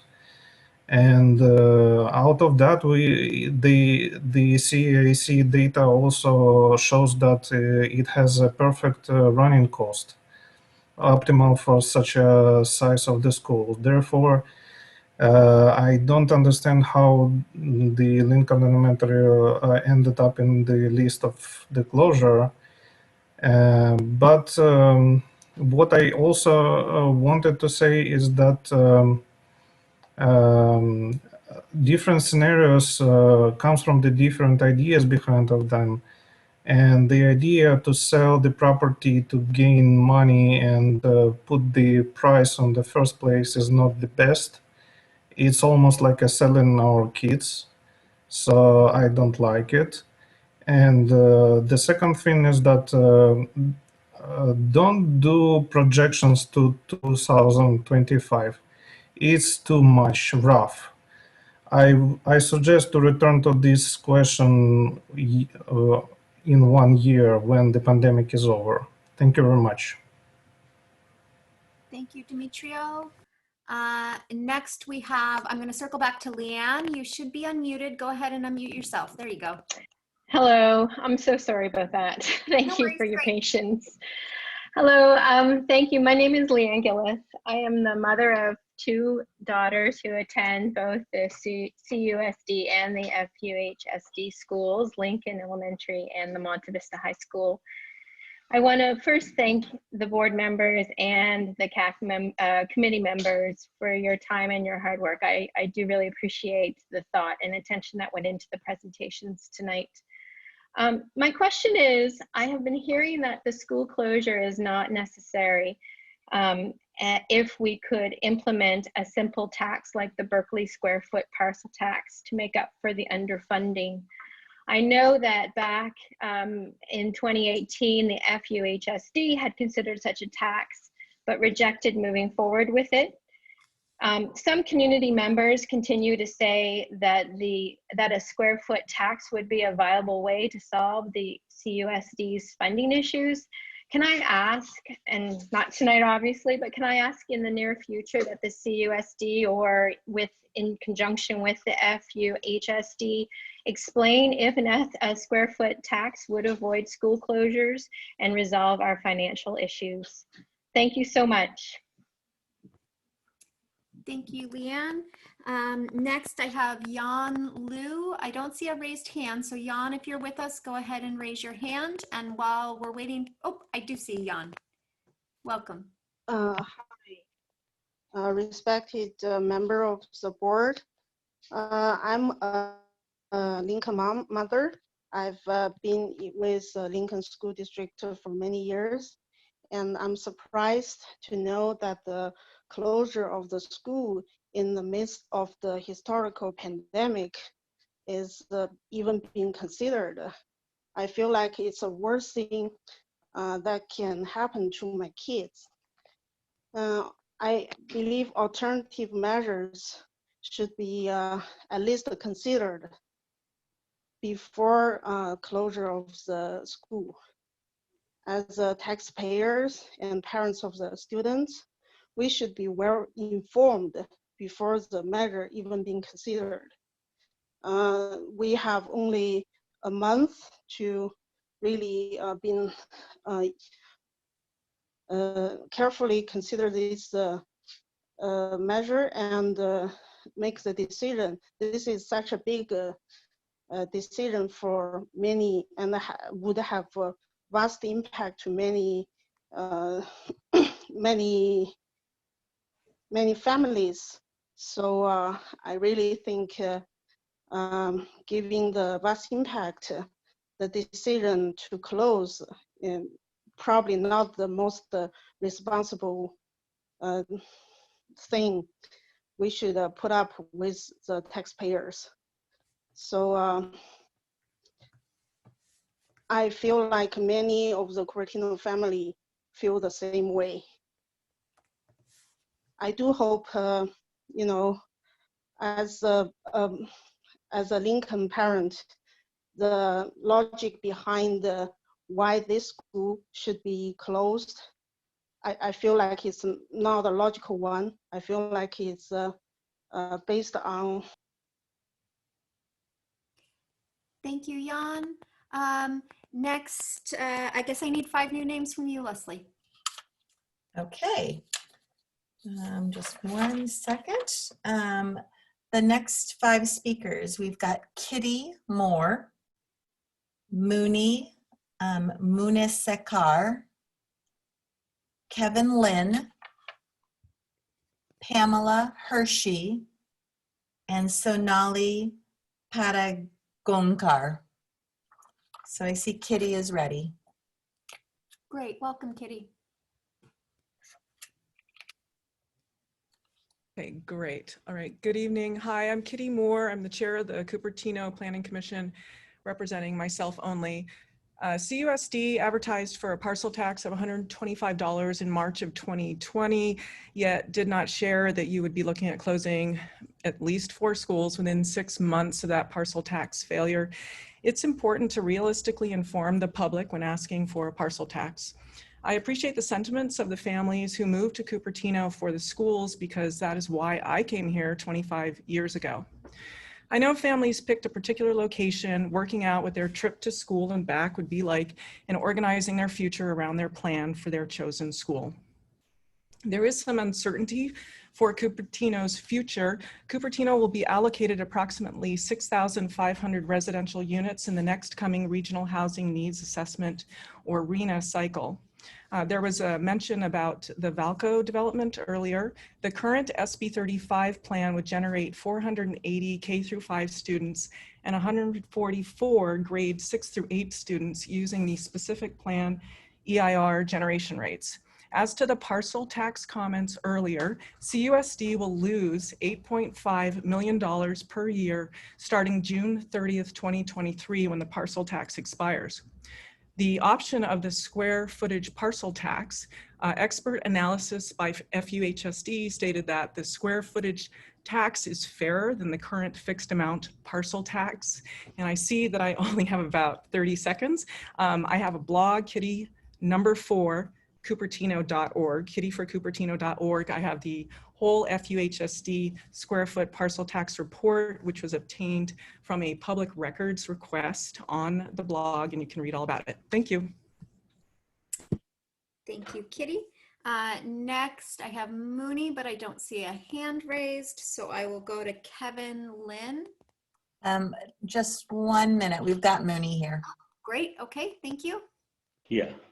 Hi. Yeah, I raised my hand multiple times. It got lowered. So, okay. Good evening, board members. Thanks for your service to the community. I'm Moni Madipatla, Cupertino resident and an engaged community member.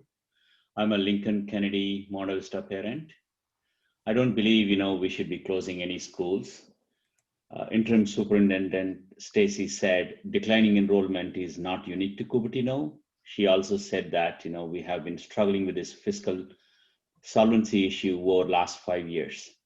My questions to you, what did you do to solve this solvency issue permanently? We have known this for 5 years at minimum.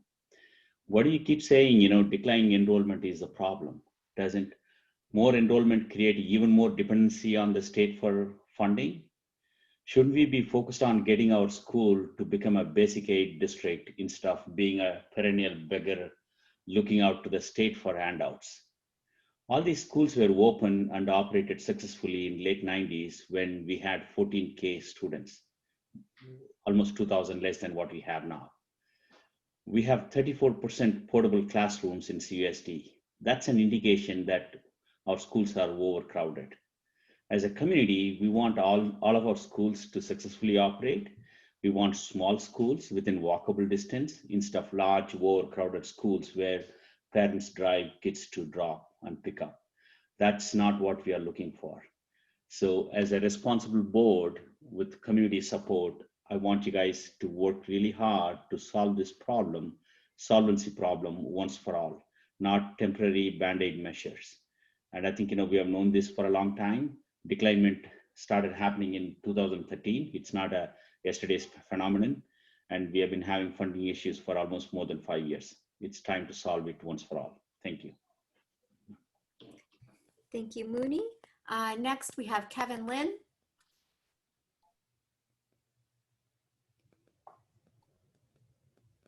Kevin, you should be able to unmute yourself now. Sorry, I was on mute.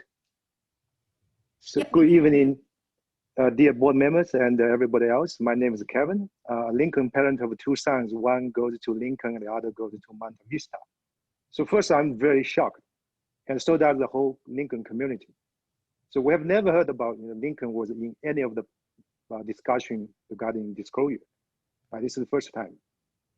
Lincoln has a perfect co-location with Kennedy and Monta Vista, and has the highest enrollment in all nearby schools. And even this year, right, Lincoln has the higher enrollment than expected. So I want to ask the board, how come Lincoln even now shows up in the discussion of this closure, right? And second, I'm very concerned that some of the COC proposals are not fair enough, as most ratings are subjective and is thus not fully justified. How does the CSC justify, the assessment and the rating is fair to all schools? For example, I see 3 parents from Ragnar sitting on the CSC board, but no parent from Lincoln parent community, right? How do you know the traffic condition if you don't live here in the Lincoln community and has not done any formal traffic study here? Actually, Lincoln traffic lately before COVID-19 has been very good with adjusted school time with Monta Vista. So how do you know Lincoln is more desirable for leasing without any professional research done, right? So it's the last thing and the worst thing to close any school in this COVID-19 environment. So, but if the board has to make a decision, has to make a wise decision, it should not be the Lincoln. Thank you. Thank you, Kevin. Next, I had Pam Hershey. I don't see Pam raising a hand yet, so if you're here, please go ahead and raise your hand. But for now, I'm going to go ahead on to Sonali because I do see they are here. Sonali, you're unmuted, so you should be able to unmute yourself now.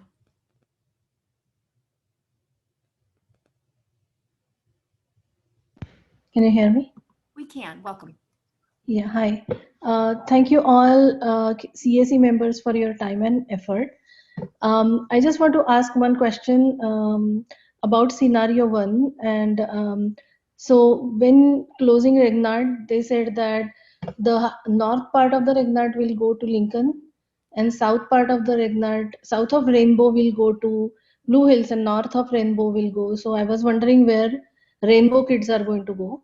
If they are going to draw a line between in Rainbow and half of Rainbow will go to Lincoln and half will go to Blue Hills, and that will be really really hard for our community. We are very tight on Rainbow Drive.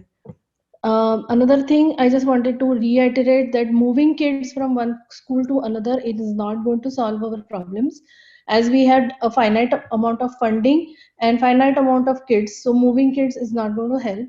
And as another parent said, increasing number of enrollment is not going to help us, because increasing kids will have their own problem and own issues, not issues as such, but we have to deal with the situation of hiring more teachers, making facilities more better, and etc.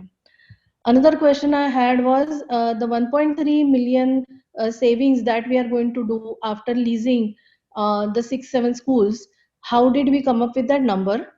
And secondly, how sure we are that we are going to lease out 6 schools every year till the end of the finite time? So we cannot. I'm not sure if that is a solution. Another thing is, in the scenario one, they said that Regnat kids will go to Lincoln, and as another parent said, have you ever been to Lincoln? So if you are adding 150 more kids to Lincoln, there is no way you can accommodate them. You will need more janitors. There will be long lunch lines. There will be long restroom lines, and there will be long car lines, as Bub and McLean is already a traffic. Okay, thank you, Sonali. I need 5 new names now, I believe, Leslie. I don't see Pam Hershey. Okay, great. And just for the public that are waiting, we are taking these in order of submission. And I do appreciate you emailing me if you feel that we've passed your name. So our next speaker is Srividya. And we don't see that hand, or we don't see that person in the audience. So Srividya, Annie Yang, Jean Shu, Venkatesh, and Barbara Cole. Okay, so Srividya. So we did not see Srividya and we did not see Annie. So we'll give them a second to raise their hands. Okay. Otherwise, Jean is here. Great, I see Jean, so let's go ahead and unmute him. Jean, you should be able to unmute yourself now. Can you hear me? We can, thank you. Okay. I'm Jin Shu, a parent of 2 CUSD students. I see amazing amount of work by the CAC, but let's not lose sight of the fact that any one of the scenario is nothing short of a revolution from the top. School closure is now being used to solve immediate budget problem in addition to long-term problem. Solving short-term problem by closing school is wrong. The short-term problem is due to a strategic mistake made by the district leadership. Closing school next year will be yet another strategic mistake by the district leadership. CAC talk about voter support for parcel tax from specific areas or cities, but such support is at stake here from all parts of the CUSD, not just where a specific area is. Voter support changes based on what is going on with CUSD. We know the partial tax is a key factor for CUSD's future. Your decision to close school will kill any hope to pass any future partial tax. The reason is simple and brutal. You have closed our schools. Your budget is supposed to be balanced, and therefore we will not give you more money, more taxes. Even renewing the existing partial tax will become an impossibility, despite the fact that if you don't close school, that existing partial tax is very likely to be renewed, which is 8.67 million. You ask CAC to save 5 million. but we are losing 8.67 million as a result. If schools are closed, starting next year, Walter will not renew that existing parcel tax, let alone any new parcel tax. Thank you, Jean. Next on the list, I have Venkatesh.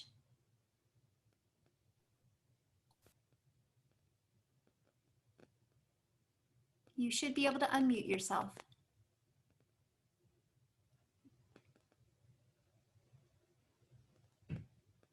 Welcome. Go ahead, please.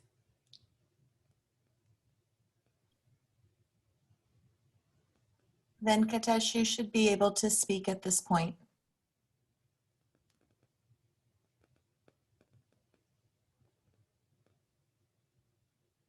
Do you want to move on to Barbara and then we can try to go back? Yeah, why don't we wrap to Barbara and then we'll come back to Venkatesh and try again, please. Thank you. Barbara, you should be able to unmute yourself. Hi, can you hear me okay? We can, welcome. Okay, thank you. I'll be really short. First, I just want to thank you and the CSC and the board for the diligent work on this significant issue. I'm a parent and PTA member at Nimitz. I also grew up going through the CUSD school district from kinder through high school. I know this decision and the thought process behind the decision has been going on for quite a while now. It's been noted in many board meetings, town hall meetings, local school conversations, etc. This may have come up at some point during the course of, how many hours are you guys on now? 5. But I just want to make sure that costs associated, so any expenses that might be associated with school closures, consolidations, new school creation, branding, etc., are all accounted for, just to help ensure the projected saving amounts are pretty accurate, or at least as accurate as possible. Also, just to close, I want to echo the closing statement by the CAC. I thought that was a beautiful statement at the end with regards to revenue drivers, educator pay increases, as well as just the perspective that we as parents have and how we can help our children move through any changes and all changes that come to each of our schools. Thank you, and I hope you guys have a wonderful evening. Thank you, Barbara. So then, let's see, it looks like we lost Venkatesh.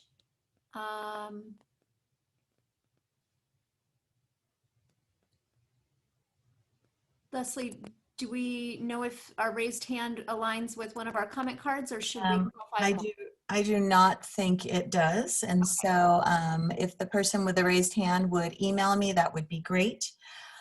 We did miss one member earlier, Walter Sotelo. He's sharing an iPad with a family member. And so that would be Scott, but it is actually Walter speaking. So Walter, thank you so much for your patience. So Walter, you should be unmuted on our end. You can go ahead and unmute yourself and make your comment.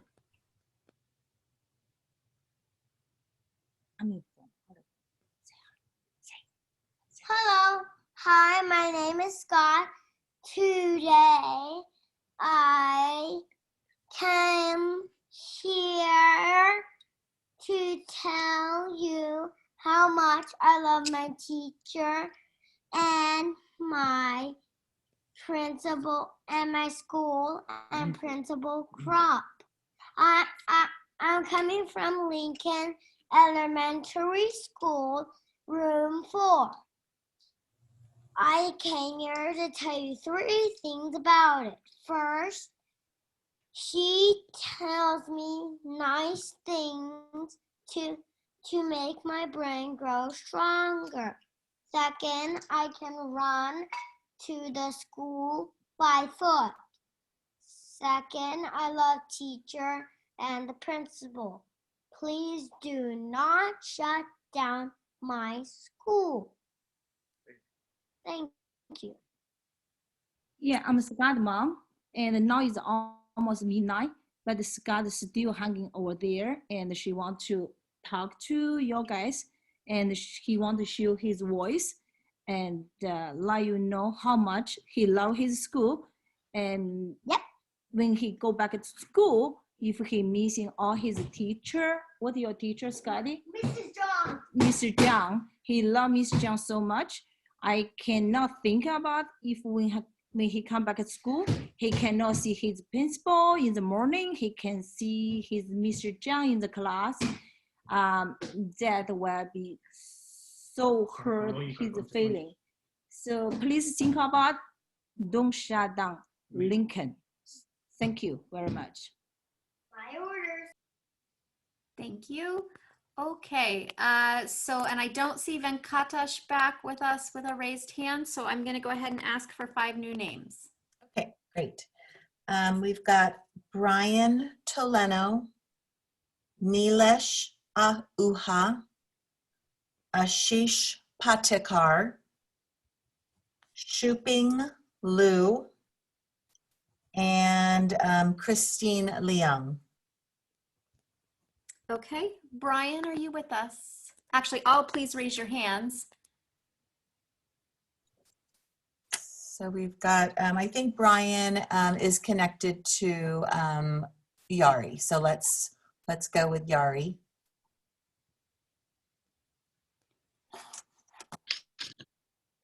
Okay, good Brian? evening, board. Yes, thank you. Good evening, board. Good evening, everyone who's staying up with us. I'd like to thank the CAC for all the hard work they've done, the board for staying up this late and listening to everyone. And I really like to thank also the parents who are now engaged. And I think I'm a Regnart parent, and I know we've been vocal, but really all the parents need to be vocal about what's going on. And we stand together to try to close as few schools as possible and save this district. I think the last 2 slides the CAC presented brought up some very good points. Analysis, and what would help with that is sort of analysis of what is needed for, say, an endowment or some kind of gift fund, and how much of that would be needed to offset a school closure. I know that a one-time donation is not going to help, but if we don't start building that, we're never going to get there. And you have to start. And if you keep pushing it off and pushing it off, it's never going to get done. It's obvious we're in a crisis mode due to whatever activity happened before. Right now, we're stuck with what we've got, and we've got to try to work together. And so I think that analysis will be very beneficial to help plan for the future, as well as other tax parcels and parcel taxes and other such items. I also think with that, we should be using a phased in approach so that if some of these measures do begin to offset, we're not stuck with trying to go back and forth and yank our kids around. We should be as slow and meticulous as possible to minimize the impact on our students and their already fragile mental well-being from the pandemic we're going through. And finally, full transparency and public disclosure of what does it mean to be a leasable school? Where did that data come from? Who really wants these? Which ones are worst, highest to lowest? The public needs to see that as well. And I understand you may not be able to disclose, say, dollar amounts or specific companies or organizations, but a generic name that gives us some idea what's going on would be very beneficial and actually required, I would hope, for the public to see. And finally, with respect to traffic, the Safe Routes to Schools needs to be consulted before these decisions are made. I don't think they were involved in the CAC process. They absolutely should be involved in the board decision process. Thank you. Thank you, Brian. Okay, so then next I have Nilesh, which I don't see a corresponding raised hand, I don't believe. Correct. Okay, so then Ashish. Can you hear me? We can, welcome. Great. First of all, I'd like to thank all the board members and the committee members who have put in so much effort to come up with a really comprehensive study of the possibilities and sharing with the community what the thought process was. I can also imagine that the next step for the board is not an easy one to try to come up with a decision on how to proceed. I wonder if there can be a quantifiable way to weigh those decisions, right? So for example, can you look at the number of students which are being impacted because of option A versus option B, the dollar savings or the revenue increase of option A versus option B? So what is the, per student impact in a dollar value sense to the budget? And does that help you make your decision? I also wanted to reiterate something one of the other parents said earlier, that things might be very different after the pandemic ends. The leasing, which site is desirable to lease, etc. It absolutely must be quantified, and that information hopefully will be available publicly. But that information itself might change based on how the world evolves. after the pandemic. And I would urge you to think about that possibility as you go through your thought process. That's all I wanted to say. Thank you so much. Thank you, Ashish. So next, I believe, oh, actually, I see Venkatash back, so I guess we should probably wrap back in order. So if we can take Venkatash next. Yeah. Hi, everyone. Thanks for the opportunity. I'm a Garden Gate parent, and I went through the 6 scenarios that were presented, and all the 6 scenarios, they appear to work on the premise of this 4 quadrant, which looks like it is set in stone sort of, because all the shuffling and moving here and there happens based on the 4 quadrant. So my concern is, like, if the 4th quadrant itself, like whatever has been currently set, if that itself is off the mark, then the whole thing will not work. Or and also many other things were pointed. So a case in point that I want to bring is, currently a student going to Garden Gate residing south of 280, and none of the schools are affected. Should be affected. The feeder schools rather, Lawson Middle and Monta Vista High. But under the new plan, the kids will be fed to different schools when it was completely unnecessary or disruptive at the most. I want to raise this concern, and also if at all the reassignment needs to happen, it has to happen to kids who are coming from Sunnyvale, where the schools are getting closed, or who are impacted directly. This is one thing that I wanted to bring forth, and I need a clarification on that one. Thanks. Okay, thank you. So then next, I believe if I return to my order, is Shuping. Yeah, sure. Can you hear me? We can, thank you. Yeah, thank you for the opportunity. Thanks for the committee members and the CSA members for all the hard work. So I'm a Lincoln parent, and actually I'm very surprised to hear that Lincoln is a closure candidate. I personally strongly oppose to close Lincoln because Lincoln has the highest enrollment in the past years and also continue the trend for the future years. So we believe that. And the high enrollment has larger size of school and more students. So if we close it, that means it will impact more students and more parents and shift more traffic to other places, which generated more issues on larger area. So essentially for the scenario 4, the computation equation, right? So that is ridiculous to me because you say the Lincoln has the highest and a stable and a healthy enrollment, but why the score is the lowest one? That is ridiculous. So and plus also Lincoln is next to middle school and high school. It's very convenient for our parents to send the kids and even work with the kids to the schools. So it make Lincoln as a more attractive school. So if the closure is the final solution, so Lincoln should not be the one. But hopefully the closure is not the solution. So I have one question is, can we not make the final decision during this hard pandemic time? And can we delay the decision so that we have more time to come up with the better solutions? Thank you very much. Thank you. So then final one for this round, I have Christine. And that's CL. Thank you. Good evening, everyone. Can you guys hear me okay? We can, welcome. Great.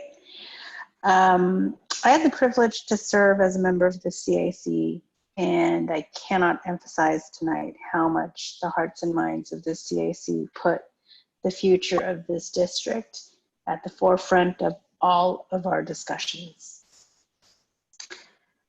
Tonight, in this moment, however, I want to express my public comments as just a community member and just a parent. In light of this much anticipated CAC presentation, I want to commend this board for its steadfast commitment to the solvency of our district. I know this year has been challenging on many fronts, an infinite number of fronts. I want to remind this board to keep our students at the forefront of their minds above all to avoid cuts to students, content, and classrooms. The closure of schools is not a goal of anyone here, certainly not mine, but rather a necessary reality given our funding structure and projected enrollment decline as a district. What lies ahead is a slate of hard decisions, none of which will be impact neutral. It matters to us all. There is clearly no path that shows solvency in the next 5 years without bold measures. You are already leading with science in this unprecedented moment in history. I believe you must continue to lead with facts, with math, and with integrity and upholding the educational experience you committed to providing all students in this district. Thank you and good night. Thank you, Christine. Okay, so Leslie, I believe I need 5 more names, please. Yes, and again, if you believe that we've skipped your name and your hand is up, if you would just email me and we can work it out and I'll look through the data. The next member is Eric Chang, followed by Leilani Honma, followed by Nuwan, followed by Sai Ram, followed by Darcy Paul. If you would all raise your hand. Looking for Eric first. I do not see Eric, Lori, so maybe I think we go to Lonnie next. LH.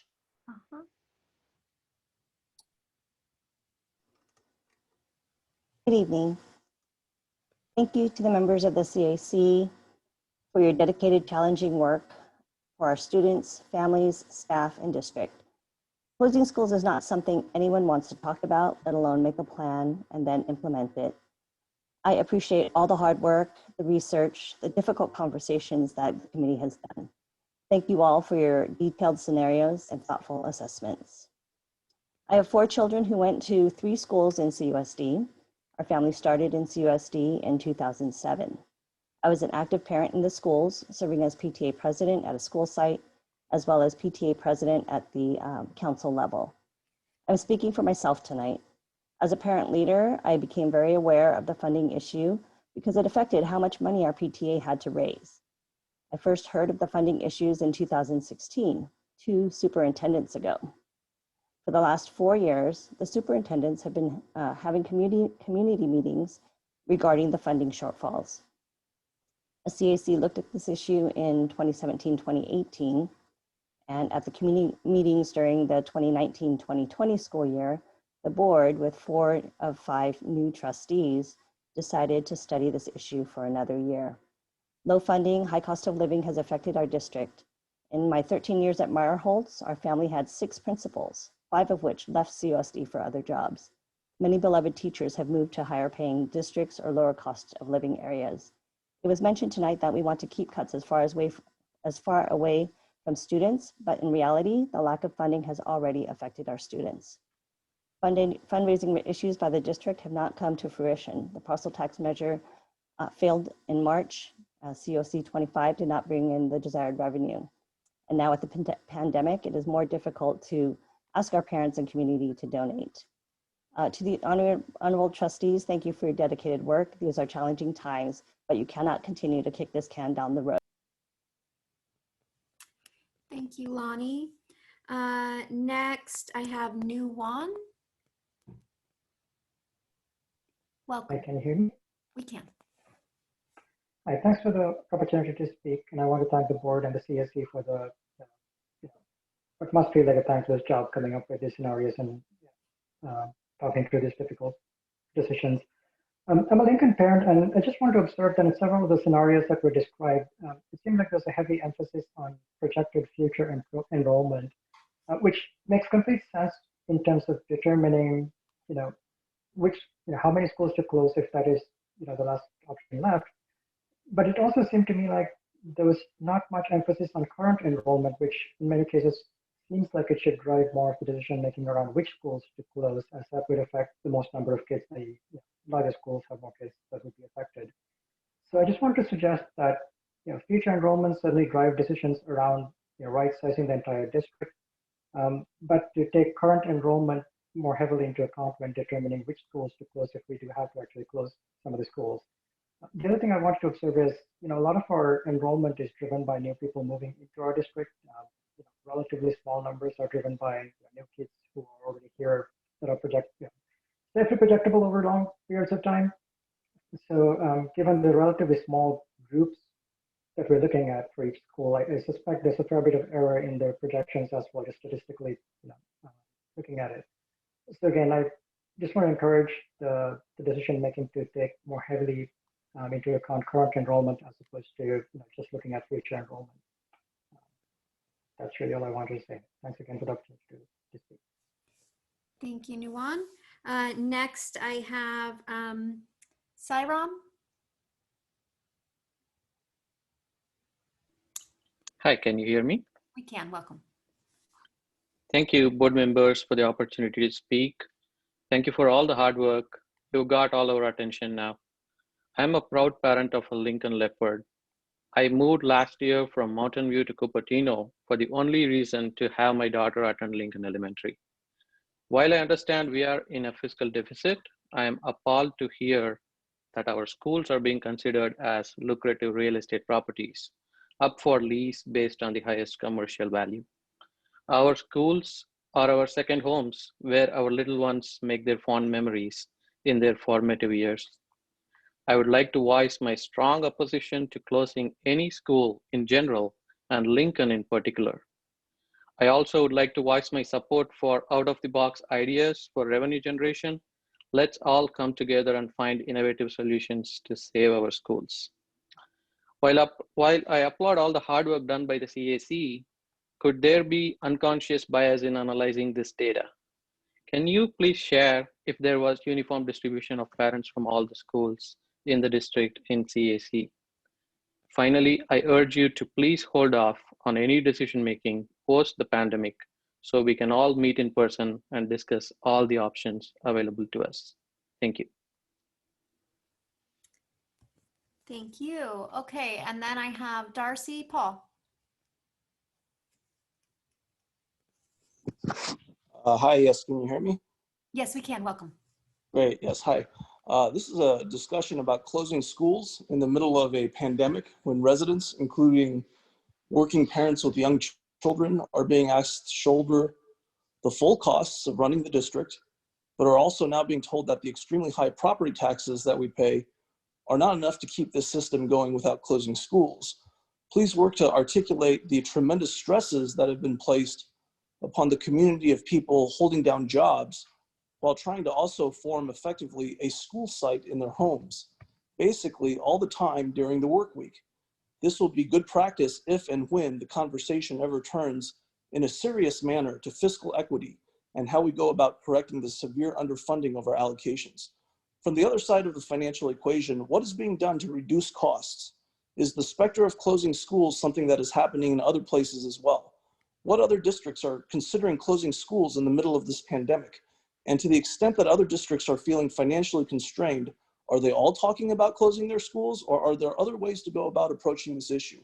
If this is truly an issue of funding, please convince the public that reduction of costs and delivery of value has been thoroughly examined. As we all know, our district parents put in tremendous amounts of time and resources into our kids' educations.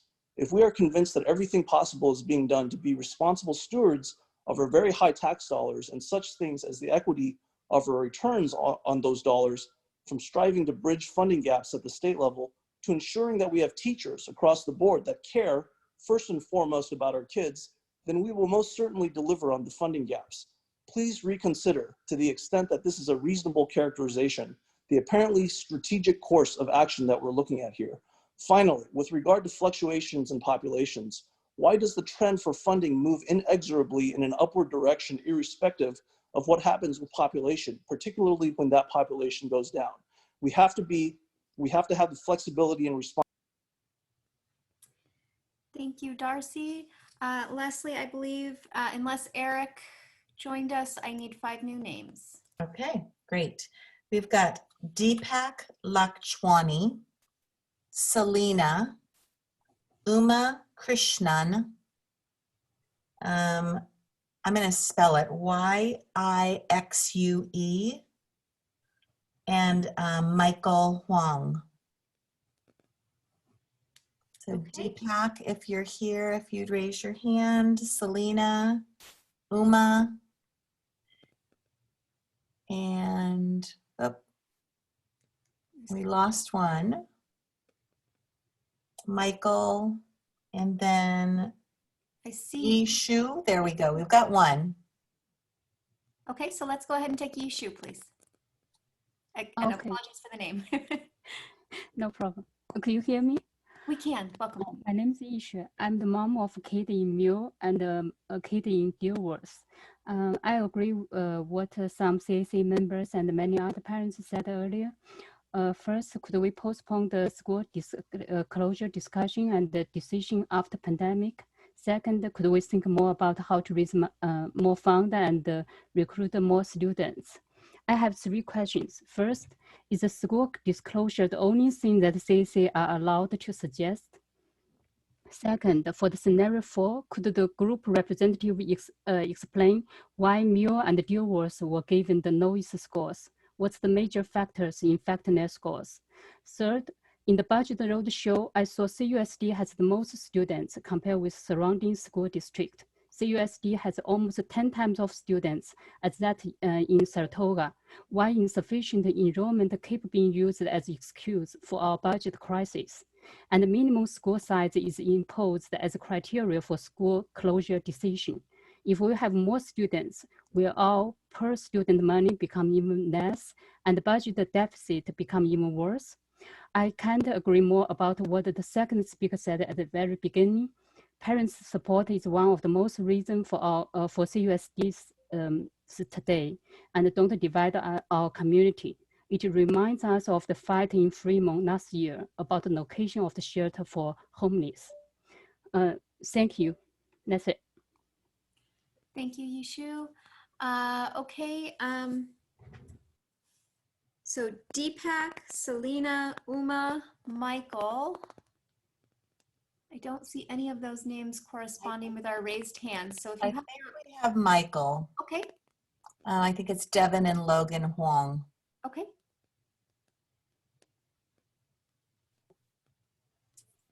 Hi, Michael. If you'd unmute yourself. Hello, can you hear me? We can. Hello, thank you for letting me speak and taking my call. My name is Michael Huang, and I am the parent of Devin and Logan Huang, who both go to Lincoln. I think I offer a fairly unique perspective in the sense that I'm also a real estate agent in Cupertino, and 90% of my clients are specifically for Cupertino buyers. And obviously, being a little bit biased in the sense that my own 2 children go to Lincoln, I can personally attest to the fact that even amongst the elementary schools within the district, that Lincoln does definitely have a special place amongst demand, specifically obviously because of location, because of something that I've heard many times tonight, which is the fact that it is very close to both the middle school of Kennedy as well as Monte Vista. And I think there is definitely something to be said about that because as somebody who sees on a weekly basis the demand from people coming from nearby Bay Area cities and even from out of state, they specifically gravitate towards Lincoln Elementary. And I ultimately don't know how that will factor into the decision, but I think that is very important to consider as we go into a vote type situation. I myself and my wife as well also went to Monte Vista, and my wife also went to Stevens Creek Elementary, Kennedy as well. And so I think, you know, we've been an integral part of this area, and the entire area means a lot to us. And so I just wanted to speak based upon that perspective. So thank you guys. Thank you, Michael. Okay, so then I still have Deepak, Selena, and Uma, and we have not identified any of them, right, Leslie? That is correct. Okay, so then remaining names? Okay, our last 3 names are Will Flewelling, Kior Chudgar, and Paritosh Gupta. So if the three of you would please raise your hands. Okay, I see Will.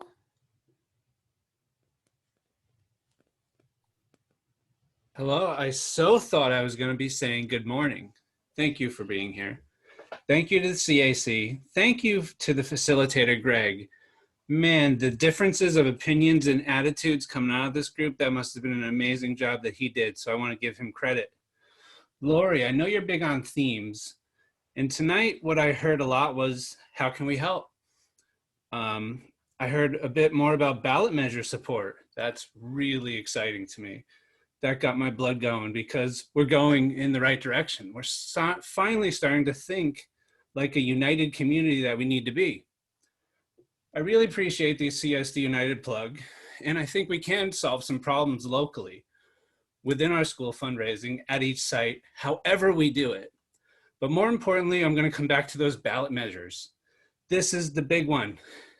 Lori's been begging us to think big at every roadshow meeting. I'm going to throw something at everybody talking tonight. You want to make all of these considerations moot? Let's pass a 20-year, $1,000 a year tax, regardless of the measure, regardless of square foot, regardless of single parcel. I don't care. Let's plug the gap finally. Let's get our kids the proper funding they need to keep the teachers from jumping ship to the one across the street. I want to put a pin on that our EC is spending money unwisely. They're chewing leather. They're suffering from, the shingles. They don't got any more vitamin C. They're as thin as they can get. Their belts are so tight. Put a pin in that. Stop accusing these people of spending money unwisely. They've done an amazing job. It's time to pass the hat to keep this party going. Put up or shut up, gang. Pass that parcel tax. Thank you. Thank you, Will. Next, I have Kier, and I believe we've got a hand raised. Yeah, hi. This is Keyur, and yeah, I'm a parent from the Meyerhose Elementary School. So I just had a couple of points to make. One is that we wanted to understand, in general, is the trend of closing the schools is across the California, or is it only the CUSD? And if it is across the California, can we be presented with the data that it's not only CUSD facing this issue, it's across the board and budget deficit is everywhere. If that is not the case, and if it is only CUSD, why it is the case where we are the highest paying property tax here, and we've spent a lot of money to buy the house so that our kids can go to the next door schools, right? So that is one thing we wanted to really understand why there is a deficit, what we have. Secondly is that looking at some of the scenarios, one needs to really think that if there is a need to move the kids from Meyerhose, for example, to some other school, please choose Muir or Dilworth instead of Eaton, because crossing the Bollinger every morning is a nightmare. They just gave the information about putting some of the crossroads, but not everybody walks.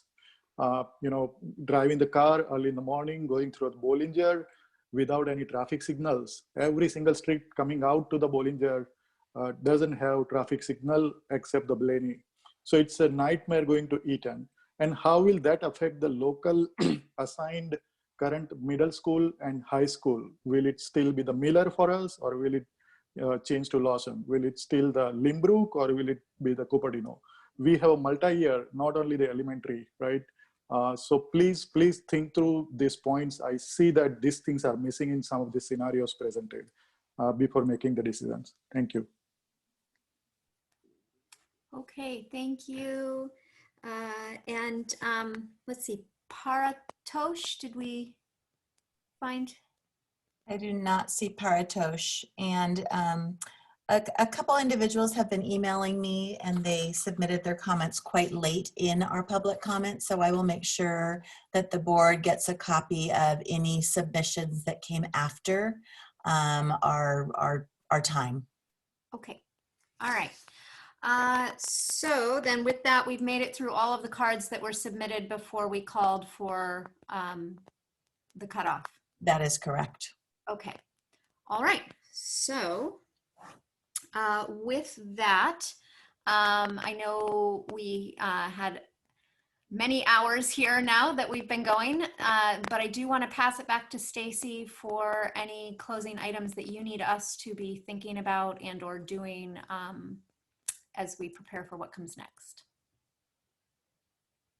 Oh, you're muted. Sorry about that. Jeff, can you put the slide deck back up? We actually have a couple slides left. There we go. If you can move it up one, there we go.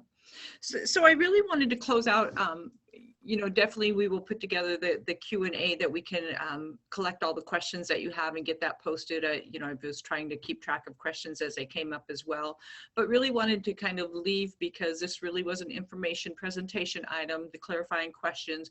And then the question is, what are the next steps? I shared that we're going to have a special board meeting next week so that we can talk about parcel tax, review our board levers, and then really in preparing for that November 5th meeting, which will be our first opportunity to really dive in and have this discussion.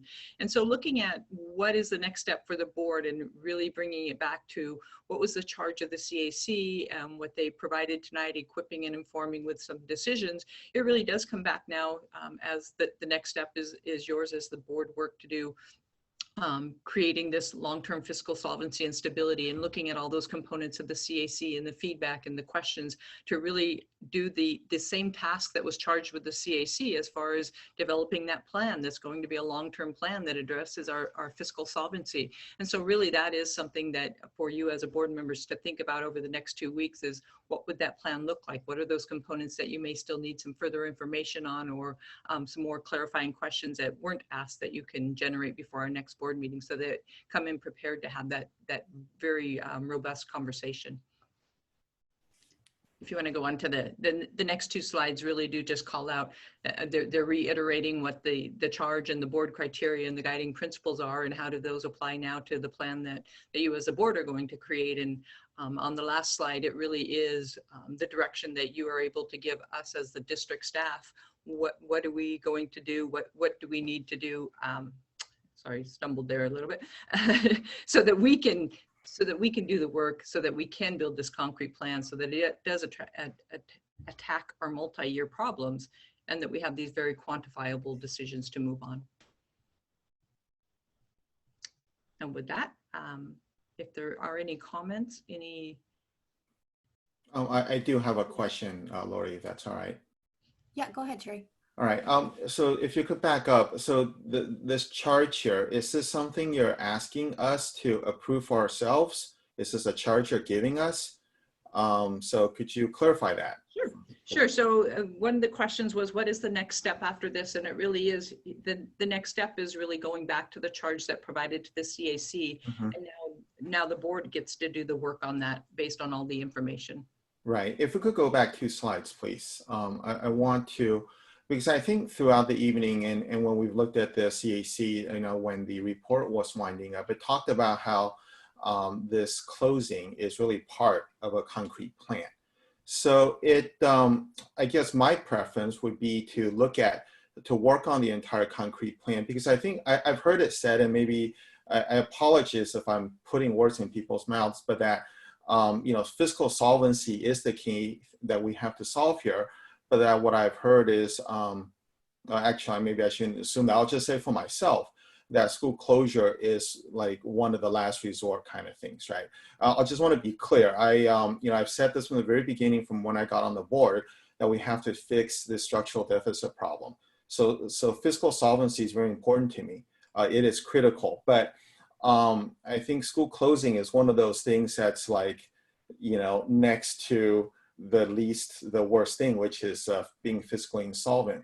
So I guess what I'm saying here is that I'd like to hear from my colleagues is to really look at this as part of a bigger plan. I would be very uncomfortable going off and deciding to close $5 to $7 million worth of schools without ever having had a discussion on what the $5 to $7 million are for, or what are the other options. Because one of the things I've heard the last couple of weeks is there's a lot of talk around how we have a $20, $30 million deficit and we have to fix this. And I think it's important we're precise in the language here. and stop me, Stacy and Jeff, if I'm wrong here, but we do not have a $20, $30 million deficit. We have $20, $30 million worth of things we like to have. And some of those are very legitimate. I would very much support. But I think for me, I would be very uncomfortable going off and making decisions on school closings without having talked about what the other options are and exactly what are we going to do with that $5 to $7 million that we get out of this plan. So that's where I am. I like to hear from my colleagues to see. I guess what I'm saying is, because what I see here is we're going to decide to close schools and then we'll talk about other stuff. And if I'm reading too much into it, let me know. And I'm saying I like to look at everything as an overall coherent plan. Yeah, and if maybe if I can jump back in before everyone else, just to clarify, part of the reason where the discussion on this won't happen until November 5th is because next week really do have that conversation about the board levers when we talk about the 20 to 30 million and what the components are. Really want to be able to dive into that and share and review that information, what those board levers mean and where they fit into solving some of that fiscal solvency, as well as there's been the desire to examine the possibility of going out for a parcel tax. So we want to present some options there so that you are well equipped with all of those three pieces of the triangle, so to say, before you even start the discussion in November. Right. And so then the end product, if we could go forward 2 slides here, is because the end product here is very focused on a concrete plan to identify school facility for closure.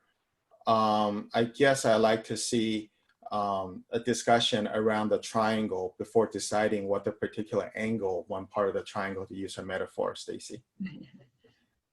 Is this is this what the administration plan is, or because I don't get that from reading this. When I read this is telling me we're going to work on one part of that triangle and not the other two. I mean, I'll wait. Sorry, I don't mean to interrupt. Mm-hmm. No, I mean, I'll be frank and I'll say I think one of our biggest challenges all along has been when the different statutory pieces have to happen that are outside of our control, right? If we need, if at some point part of that triangle is going to include school closures, there's a timeline associated with that. That's a different timeline than what's associated with when first interim, when second interim, and when our cuts have to happen by March 14th if it's involving positions, is different for certificated than for classified, is different for any of our other board levers. So I mean, in part, this notion, I mean, we heard, again, if I'm back to my themes, a couple different people calling out rightly, I think, that we can't keep kicking the can down the road, right? I mean, point of order, I don't think this is agendized. I don't think this discussion is agendized, just my opinion. That's fair, Phyllis. Okay. I mean, I hear what you're saying, and I guess I was trying to respond to the question. I guess, yes, I'm fine keeping the discussion. I think it's a valuable discussion. I think it needs to be agendized. I just want to make sure we're not being asked to sign off on, because it says board decision right here on this slide. If it had just said end product, then I'm good with it, but it says board decision. We can certainly bring this back. This was a suggestion as the product that had been presented to the CAC. So we can certainly adjust this. This is just a suggestion as we're moving back into the November 5th meeting to prepare for that. So point of order too, that was what we agreed to with our timeline as well. Like we all agreed to this timeline, Jerry. I'm not saying to not do the timeline, Lori. I'm saying there are other things I like to have discussed. I guess I'm not understanding fully, but maybe that's not going to happen until we can agendize a discussion for it. So that's fine. That's acceptable. Probably, I think I can just add one thing. I think probably here this board decision probably could be the end, like much more later, could be like after a couple of more meetings, right? So because that's where I think the other levers and everything will be discussed, including parcels and things like that. Probably this slide will come in picture only after that. I think it is too early to probably be asking, because it's only one piece of the whole thing. We have got it. Multiple other puzzle pieces are there, and we need to put all together and come back with that. I think probably this slide won't make sense today, maybe. And I would offer this recommendation is allow us to do our presentation next week, and then we can have it as a discussion item, and then we would formulate what our next steps are to come back for the November 5th. And so this is, again, just a suggestion as the process, and certainly as we hear from next week and have further discussion on other items, we come back with the plan for the November 5th to open up that discussion. So then I guess I would just ask that maybe part of that is a review of the timeline then, because I don't know that we are in agreement with what that piece of it looks like superimposed on top of this from what I'm hearing now. And I think that is really important to bring back and review some of those timelines so that we see where they all fit in place, because again, tonight was a very specific topic talking about the CAC presentation. We can look at those other elements and see how they overlay, or whether they do overlay into the timeline as well, or where they overlay. And I also think that part of that agenda should be a discussion of the wording of this slide, as Jerry brings up. I mean, I think we need to talk about it, but I don't think we can talk about it tonight. I agree. Thank you, Phyllis. So sorry, the one that's on the screen right now, the end product, or the one that? This one. I think this is the one Jerry was referring to. Yes. Okay. And we can certainly bring back suggested new language based on feedback. And we can wait till after next week and get additional feedback, and then incorporate all of that to bring back on the November 5th meeting as well. Does that work for everybody? That we hold off on bringing these last three slides back with November 5th after we've had a chance to look at the complete presentations for both levers and parcel tax options that we've been asking to see? That sounds good to me. Yep. Okay. I would support that. I think that's good. Okay. Satish and Sylvia, good with that? Yeah, I think it's we are talking. All of us are talking the same. I think we need to get a full picture. Before that, it is too early to make any decision or even to go in that direction. So. Yeah, that makes sense to me. I think we can't talk about, as Jerry said, the triangle. We can't talk about one leg of the table without talking about the other two legs of the table, and also what the trade-offs are. So I think that whatever those are, whether it's revenue generating or cost cutting, we need to see what the trade-offs are for those. And so my understanding is that's happening. No, I mean, that was always my understanding, which is why I guess I wasn't understanding what the different, what change was being proposed. So if that's my I'm with you there, Gloria. I think that was my understanding too, that we were going to be talking about those things at our next meeting anyway. So one thing I want to add is, so basically, the staff is not expecting anything back from us right now, right? We are still in the listening mode. We need to listen more stuff, and then only probably you would be expecting something back from us. Right now, it's still in the questions and probably some level of discussion.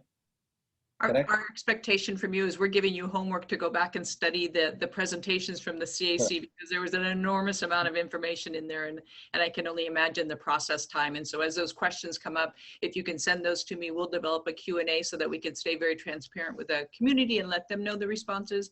And then again, we'll have our special meeting next week, prepare more information, and really prepare for that November 5th first discussion. So you all do have homework assignments for the next 2 weeks. Correct. So to just kind of jump onto that, Stacey, I was trying to think of what would be helpful for me in trying to process all of this data and putting it all together, because I think someone noted it earlier, some of it is very quantitatively focused, some of it is more, qualitatively focused. And so I'm wondering if there's a way that we can, I don't know, create some sort of spreadsheet that would help us see the trends that some of the scenarios that are presented, because I see overlap happening. But I'm wondering if there's a way to quantify these decisions, because the reality is that none of us want to disrupt our families. None of us want to disrupt the community. We want to do the least disruptive things that would help the district. And so how do we quantify that? And so I'm trying to figure out if there's a way, like the way that you the way that the committees did this rubric of sorts, which was great. If there, but each of the rubrics are a little bit different. And so I'm wondering if there's a way that we can uniformly put them all together so that they're a little bit easier to look at side by side.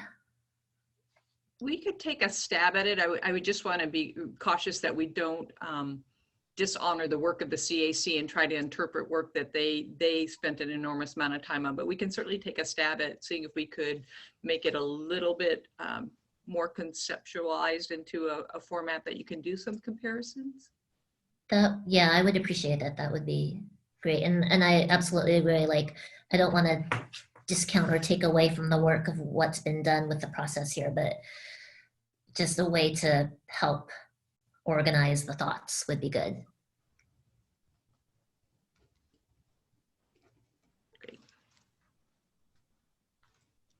Okay, anything else, anybody else on this one? So if I understand right, then we're expecting, so this is sort of part one of our tripod or our triangle. Parts 2 and 3 are coming at our board meeting next week, followed by discussions of all of it throughout our multiple meetings in November, including our board advance, which will be an all-day meeting. Right? Everybody's got that on their calendars? Okay. Anything else on this one, Stacy, before we? Yeah, I think we have it all. Okay.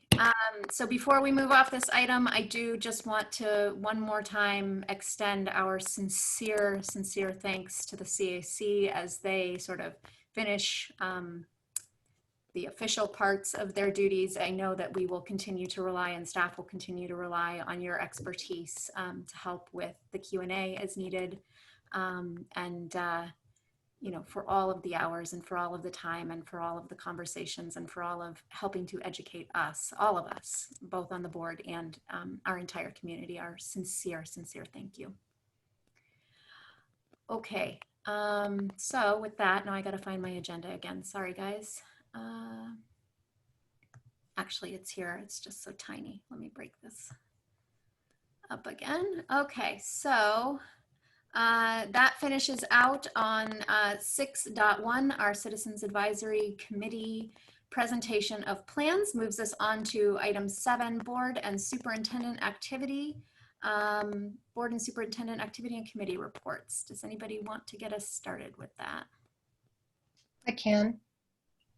I can report on our campaign committee, and just to let you know, Lori and I both serve on it, and we are ready to roll and to organize a campaign around whatever the board decides to do about a ballot measure in the spring. And we also have finished our last budget roadshow this week. We did all 25 and they were super successful. Lori did an amazing job with her part of the presentation, as did Jeff with the budget portion, and Dan Hallaby joined us, who will be the chair of any campaign that we do. And I think that's all the only committees I serve on. We do have, with the 25, we do have also, it was translated by one of our CLIP teachers for us into Mandarin, so it will be going out in that form as well. So thank you to our teacher who helped us with that. What an amazing resource to have here within our district. Let's see, I think, Phyllis, you didn't call out yourself on that, but I will also say Phyllis was at all 25 and helped with all of the Q&A at all of them. So thank you for that. And yeah, otherwise, the only thing I have additionally to report for ballot action is that we have been continuing to work to gather data. I know Jeff is bringing several different reports with several different options for us to discuss at the next meeting, and continuing to meet with our community resources to gather as much information as we can. Stacy, Jeff, and I did meet with Assessor Larry Stone today to get more information from the assessor's office as well, to help bring, you know, as much data as we possibly can to our discussion to come on what else we might be able to do to leave no stone unturned in any of this, because I think ultimately that is, you know, our hope. Let's see, anything else that I need to call out? Oh, board office hours that we did. Gosh, when was that? 13th. The 13th. Thank you. And actually, let me pull back up. Sylvia, do you have anything on that? It was well attended. Appreciated the parents that came and joined us that morning. I think we had a good 30 or so that came in, and the topics really varied between, well, mostly they had to do with distance learning and school reopening. That was the theme of the morning. And so, yeah, it was just a good conversation. Yeah, some themes that I have in my notes. Sylvia called out distance learning figured in prominently. We had a great question asking how our teachers were doing, and asking after that. We had questions about the CAC presentation to come. We had questions and concerns expressed about hybrid, and you know, asking for some additional information around that. And then also some comments around the county changing. At the time, we were closer to when the county had just moved into orange, and it that was figured into the conversation as well. So that was the themes from the office hours that we did. And I think that's all I have to report. Anybody else? I don't have anything other than thank you and Phyllis for doing the show 25 times. I can't imagine quite what that's like. So that's at least 25 hours of your life. That's a whole day. Wow. So thank you for doing this for all of us. And I think Jeff calculated that counting the people that attended the road shows and the number of hits we've gotten on the release of the videos, we reached somewhere around 1,500 people, I think, or maybe a couple of thousand. So I don't know, Jeff, chime in if I've got the wrong figures there, but it feels like that's about right. So it was good, it was successful. Sylvia or Satish, anything? Oh, I don't have anything, Larry. Thank you. Not this week. Okay. Sylvia, anything this week besides the office hours?